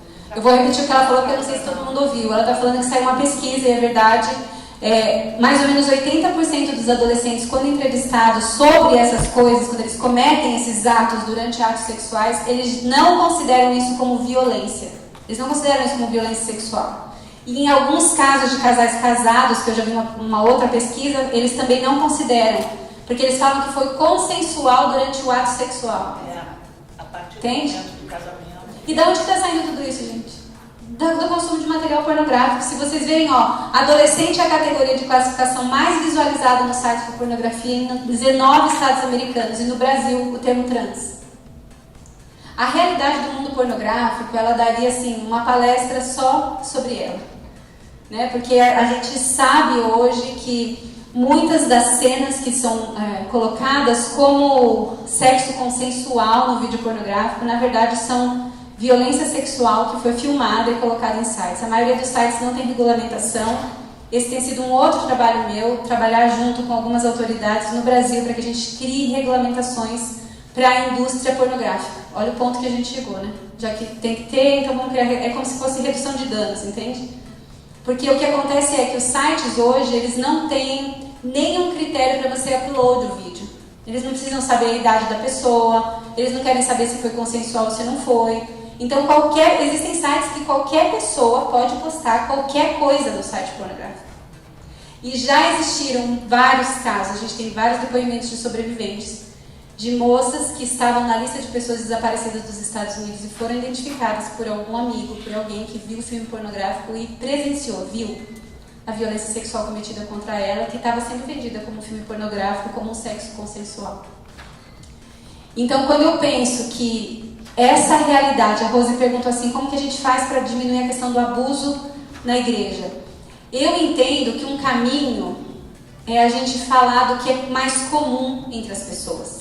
Porque quando a gente chega com a conversa do abuso dentro das igrejas, o que a gente ouve falar? Na minha igreja não tem abuso. Na minha igreja não tem abusador. Mas se você pergunta assim, na sua igreja tem alguém que consome pornografia? A conversa já muda. Entende? Então é mais fácil entrar nas igrejas pela temática da pornografia. Hoje o meu trabalho tem sido muito de ir nas igrejas da palestra com os pais, conversar, da consciência. O meu trabalho é um pouco diferente do que as outras organizações fazem, porque o meu trabalho demanda relacionamento, porque a gente não entra numa igreja sem relacionamento. Então eu tenho tido assim, tenho sido agraciada mesmo com conexões que vão aparecendo no meu dia a dia de trabalho, e tive a oportunidade de falar com um pastor, com outro pastor, e aí agora vai sair o meu livro em dezembro, que eu espero alcançar mais pessoas ainda com esse livro, porque é uma realidade muito difícil da gente mudar, mas que eu tenho muita esperança, porque a gente tem aí do nosso lado algo que é sobrenatural, né, que é o amor de Deus pela igreja, e a gente não pode se calar diante de tudo isso. Então, eu realmente acredito, quando eu olho para a história da igreja, uma coisa que mexeu muito comigo quando eu comecei a estudar teologia foi descobrir na história da igreja o quanto muitos de nós aprendem errado a história do cristianismo. Nós aprendemos que o cristianismo é opressor, que ele é violento, que ele é machista, misógino, que a Bíblia é machista, misógino. Quando a gente começa a fazer análise dos textos do Velho Testamento, especialmente pela versão dos que os judeus usam, que é a Torá, você começa a ver como o Deus do povo judeu protegia as mulheres no tempo de Israel. As leis eram muito severas. Por exemplo, quando um homem estuprava uma mulher, violentava sexualmente uma mulher, a ordem de Deus para o seu povo era que ele fosse morto. Então existem leis muito severas. Essa é uma palestra que eu dou também, só sobre como a gente entende as leis do Velho Testamento aplicadas à nossa realidade hoje, porque muitos pastores falam, mas a Bíblia tem tanta violência na Bíblia, isso é comum, isso faz parte da natureza humana. Mas quando eu entro então para mostrar para eles, mas espera aí, o que Deus falava para esse povo que era violento? E aí é um trabalho de formiguinha, de tentar mudar a consciência, né, a mente, a forma que essas pessoas, em geral, hoje entendem a questão do abuso sexual nas igrejas. Eu queria desafiar você, né? Se você faz parte de uma igreja, que você faça algumas perguntas para o seu pastor, para o seu líder. Uma das perguntas é, se você quiser anotar, você pode anotar. A pergunta que você faz para o seu pastor é, quando alguém denuncia um caso de abuso aqui na igreja, qual é o procedimento que vocês têm? Então, eu vou repetir. Quando alguém denuncia, pastor, se alguém chega denunciando um caso de abuso aqui na igreja, qual é o procedimento que o pastor tem e que a liderança está treinada para fazer? Faça essa pergunta. Pergunta para ele assim, pastor, você tem pessoas que vêm contar para o senhor que são dependentes de pornografia? Pastor, o que você faz quando uma mulher chega aqui machucada porque ela sofreu violência doméstica cometida por um líder da igreja? São perguntas difíceis. E eu vou falar para vocês, são todas perguntas que eu fiz para o meu pastor antes de ficar membro da minha igreja. Eu sou membro da Park Ridge Church, lá em Coral Springs. E antes de nós ficarmos membros nessa igreja, eu sentei com o meu pastor e falei, pastor, eu estou fazendo uma pesquisa sobre a Convenção Batista do Sul, a sua igreja é filiada à Convenção Batista do Sul, e eu preciso abrir meu coração e fazer algumas perguntas para o senhor. E eu bombardeei ele de perguntas, gente. Coitado, eu não sei, ele teve muito amor e paciência comigo. Mas ele tinha na mesa dele, ele não sabia que eu ia fazer essas perguntas. Ele tinha na mesa dele o manual de treinamento que se chama A Church Who Cares, aqui dos Estados Unidos. Que é um manual justamente para treinar os líderes como cuidar das situações de abuso e violência. E aí, claro, eu decidi ficar nessa igreja. Óbvio. Né? Então faça essas perguntas para o seu pastor. Pergunte para ele. Porque se a sua igreja acoberta casos de abuso, e hoje eu fico muito feliz que existem movimentos como #Church2, que denuncia casos de abuso, você tem repórteres como a Julie Boyce, que escreve semanalmente casos de abuso, fique feliz e questione, porque a sua igreja, se o seu pastor não tiver esses procedimentos, não é um caso perdido. É possível a gente treinar esses pastores, é possível treinar, especialmente igrejas de imigrantes, gente. Especialmente, porque como acontece denúncia nas igrejas de imigrantes? Então, assim, eu tenho muita esperança. Às vezes, quando eu falo disso, as pessoas falam, não quero mais ir para a igreja. É por isso que os jovens não querem mais saber de igreja. Eu sou muito esperançosa em relação ao futuro da igreja. Né? A igreja como um todo, tá, gente? Estou falando de igreja católica, evangélica. Eu tenho esperança, porque quando eu olho para a história da igreja que eu estudei, eu vejo o quanto o cristianismo moldou a civilização em muitas coisas positivas. A educação como nós temos, as mulheres atuando na sociedade, ao contrário do que as pessoas pensam que foi o movimento feminista que começou, na verdade, você tem freiras católicas começando esse movimento muito antes. Então, assim, tenha esperança, mas comece uma igreja de cada vez, fazendo perguntas difíceis para o seu pastor, para o seu líder. Pode perguntar, Rose? Se vocês tiverem perguntas, pode fazer, não tem problema. Então, eu trabalho, né, a gente trabalha junto, não necessariamente com a sua expertise, mas, Ana, esse movimento nas igrejas, isso é bem recente, né, Ana? Infelizmente, porque tudo começou com a mídia, porque agora os pastores estão sendo forçados, de uma certa forma, não sei se essa é a expressão correta, a tomar alguma decisão em relação à violência doméstica, abuso infantil e o que for, o tráfico, por causa dessa exposição na internet, na mídia. O que você acha dessa mudança? Então, eu entendo assim, Rose, que essa mudança, primeiro, ela tem uma origem sobrenatural, eu creio nisso, tá? Mas eu entendo que muitos pastores, eles realmente não sabem o que fazer. Não é porque eles estão agindo de maldade, eles estão acobertando casos de abuso porque eles são mau caráter, não é isso. Muitos pastores não sabem o que fazer. Muitos pastores acham que se ele pegar na mão dessa vítima, levar para uma organização lá, para o Women Distress, e deixar lá, o que vai acontecer? Ela não precisa voltar. Ele não sabe que ele, como líder religioso, precisa ir na polícia fazer um report, porque senão ele vai aparecer como alguém que não fez o report. Não adianta você ter o pastor ter um caso de abuso na sua igreja de uma criança e entregar na mão da Ana, como a gente já viu acontecer. Entrega na casa da mão da Ana e fala, Ana, agora você cuida aí. Aí ele fala assim, mas eu só cuido da parte espiritual. Ele tem que ir na delegacia e fazer a denúncia, especialmente aqui nos Estados Unidos, que acabou de acontecer. A esposa de um pastor foi preso, porque ele foi preso por abusar de crianças, ela sabia, e ela foi presa agora. Nos Estados Unidos, você é preso se você não reporta casos de abuso. Abuso contra menores, se você não reporta e você sabe, você pode ser preso junto. E os pastores muitas vezes não sabem disso, Rose. Eu penso que sim. E eu acho que isso também foi uma questão educacional. Sim. Se você, né? Sim. Se você veio de uma família muito religiosa, que acredita no casamento, principalmente a família brasileira, o pastor, ele não sabe nem como agir, né? Mas agora com a coisa da mídia. A gente tem, assim, eu me considero mais conservadora do que progressista, mas a gente tem algumas falas no meio hoje dos cristãos que precisam ser revistas. Por exemplo, toda família é um lugar seguro. Não é verdade, gente. Muitas famílias não são seguras. Então assim, a gente tem que lutar para que a família permaneça unida. Não, tem hora que a gente tem que lutar para que a família se separe.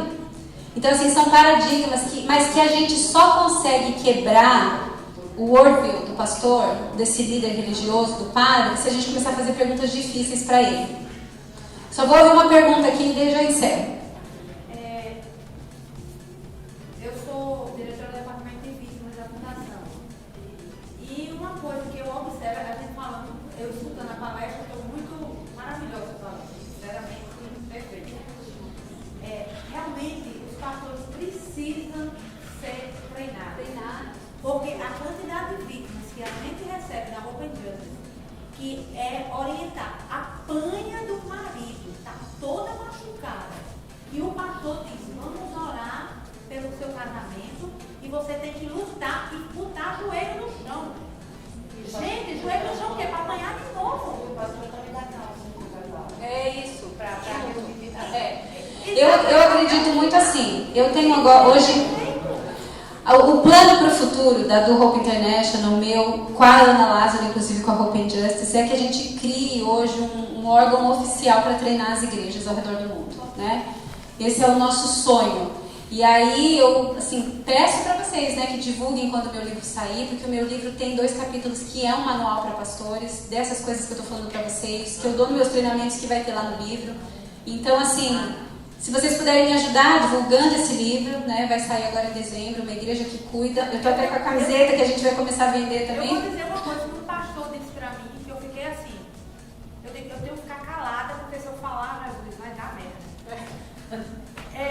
A criatura chegou e disse assim, ela foi acusada, pelo menos não foi pelo pai dela. Então, é mais fácil de ser curada. Eu olhei para ele e disse, mais fácil? Abuso mais fácil? Eu não aguentei.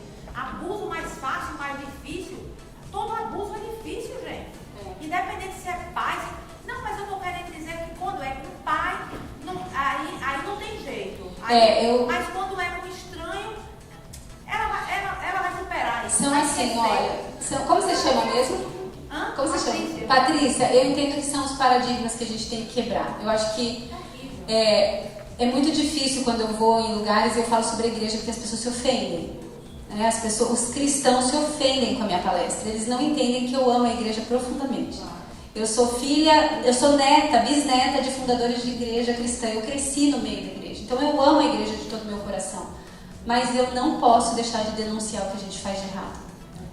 Então, assim, eu queria que vocês me ajudassem a divulgar esse trabalho, né? A gente está começando um movimento agora, uma igreja de cada vez. A gente vai lançar camisetas, uma igreja que cuida, que é o nome do meu livro, com frases. Então aqui, não acoberta casos de abuso. A gente tem não protege agressores, não acoberta casos de violência. E a gente vai tentar converter isso em materiais, né? Para treinar os pastores, as igrejas. A gente está com parceria com o Consulado Brasileiro aqui.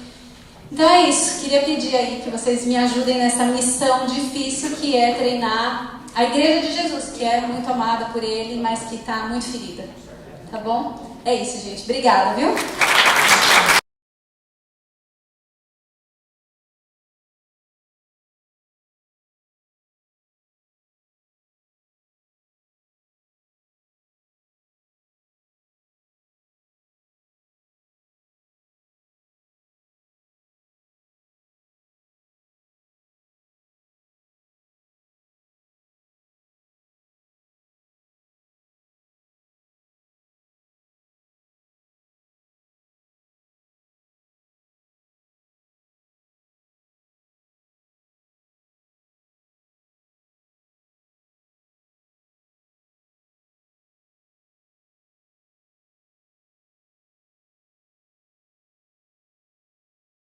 Desliga o microfone, liga o microfone. Ai, gente.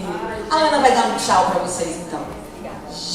Renatinha querida, grande beijo, obrigada pelo seu apoio. Gente, muito obrigada pela presença de vocês. Amanhã estaremos aqui novamente, a partir das 8 horas, com mais palestras incríveis sobre violência doméstica. Eu peço desculpa a minha ausência aqui. Infelizmente, a gente tem um caso de uma situação de tráfico que a gente está cuidando ali fora. É a nossa vida, a nossa missão, né, Paty? E eu quero agradecer a Legacy, tem uma turma aí bacana também. Agradecer, Eliane vai estar aqui com a gente amanhã, né, também. Estou muito feliz pelo dia de hoje, grata a Deus. Obrigada a todos os voluntários, parceiros, diretoria, a minha norinha que veio prestigiar também. E que Deus abençoe vocês amanhã. Não esqueçam, teremos amanhã um jantar por adesão no Fogo de Chão, às 6h30, das 6h30 às 9h30, 10 horas. A gente vai estar lá confraternizando com os palestrantes de hoje, de amanhã. Os de sexta-feira também vão fazer parte. Então estejam lá com a gente, entrem no nosso site, tem um link. Conseguimos um valor diferenciado para que todos possam participar. O Fogo de Chão colaborou nesse sentido, só reduziu o valor do jantar maravilhoso, né? Mas vai valer a pena. Então eu conto com vocês e convidem familiares também, mesmo que não possam vir à palestra, para participar com a gente do jantar. E Ana, eu já conheço o seu trabalho, você é maravilhosa, está tudo gravado, transmissão. Eu fui chamada para a missão, tá, querida? Então Deus abençoe vocês, uma boa noite e até amanhã.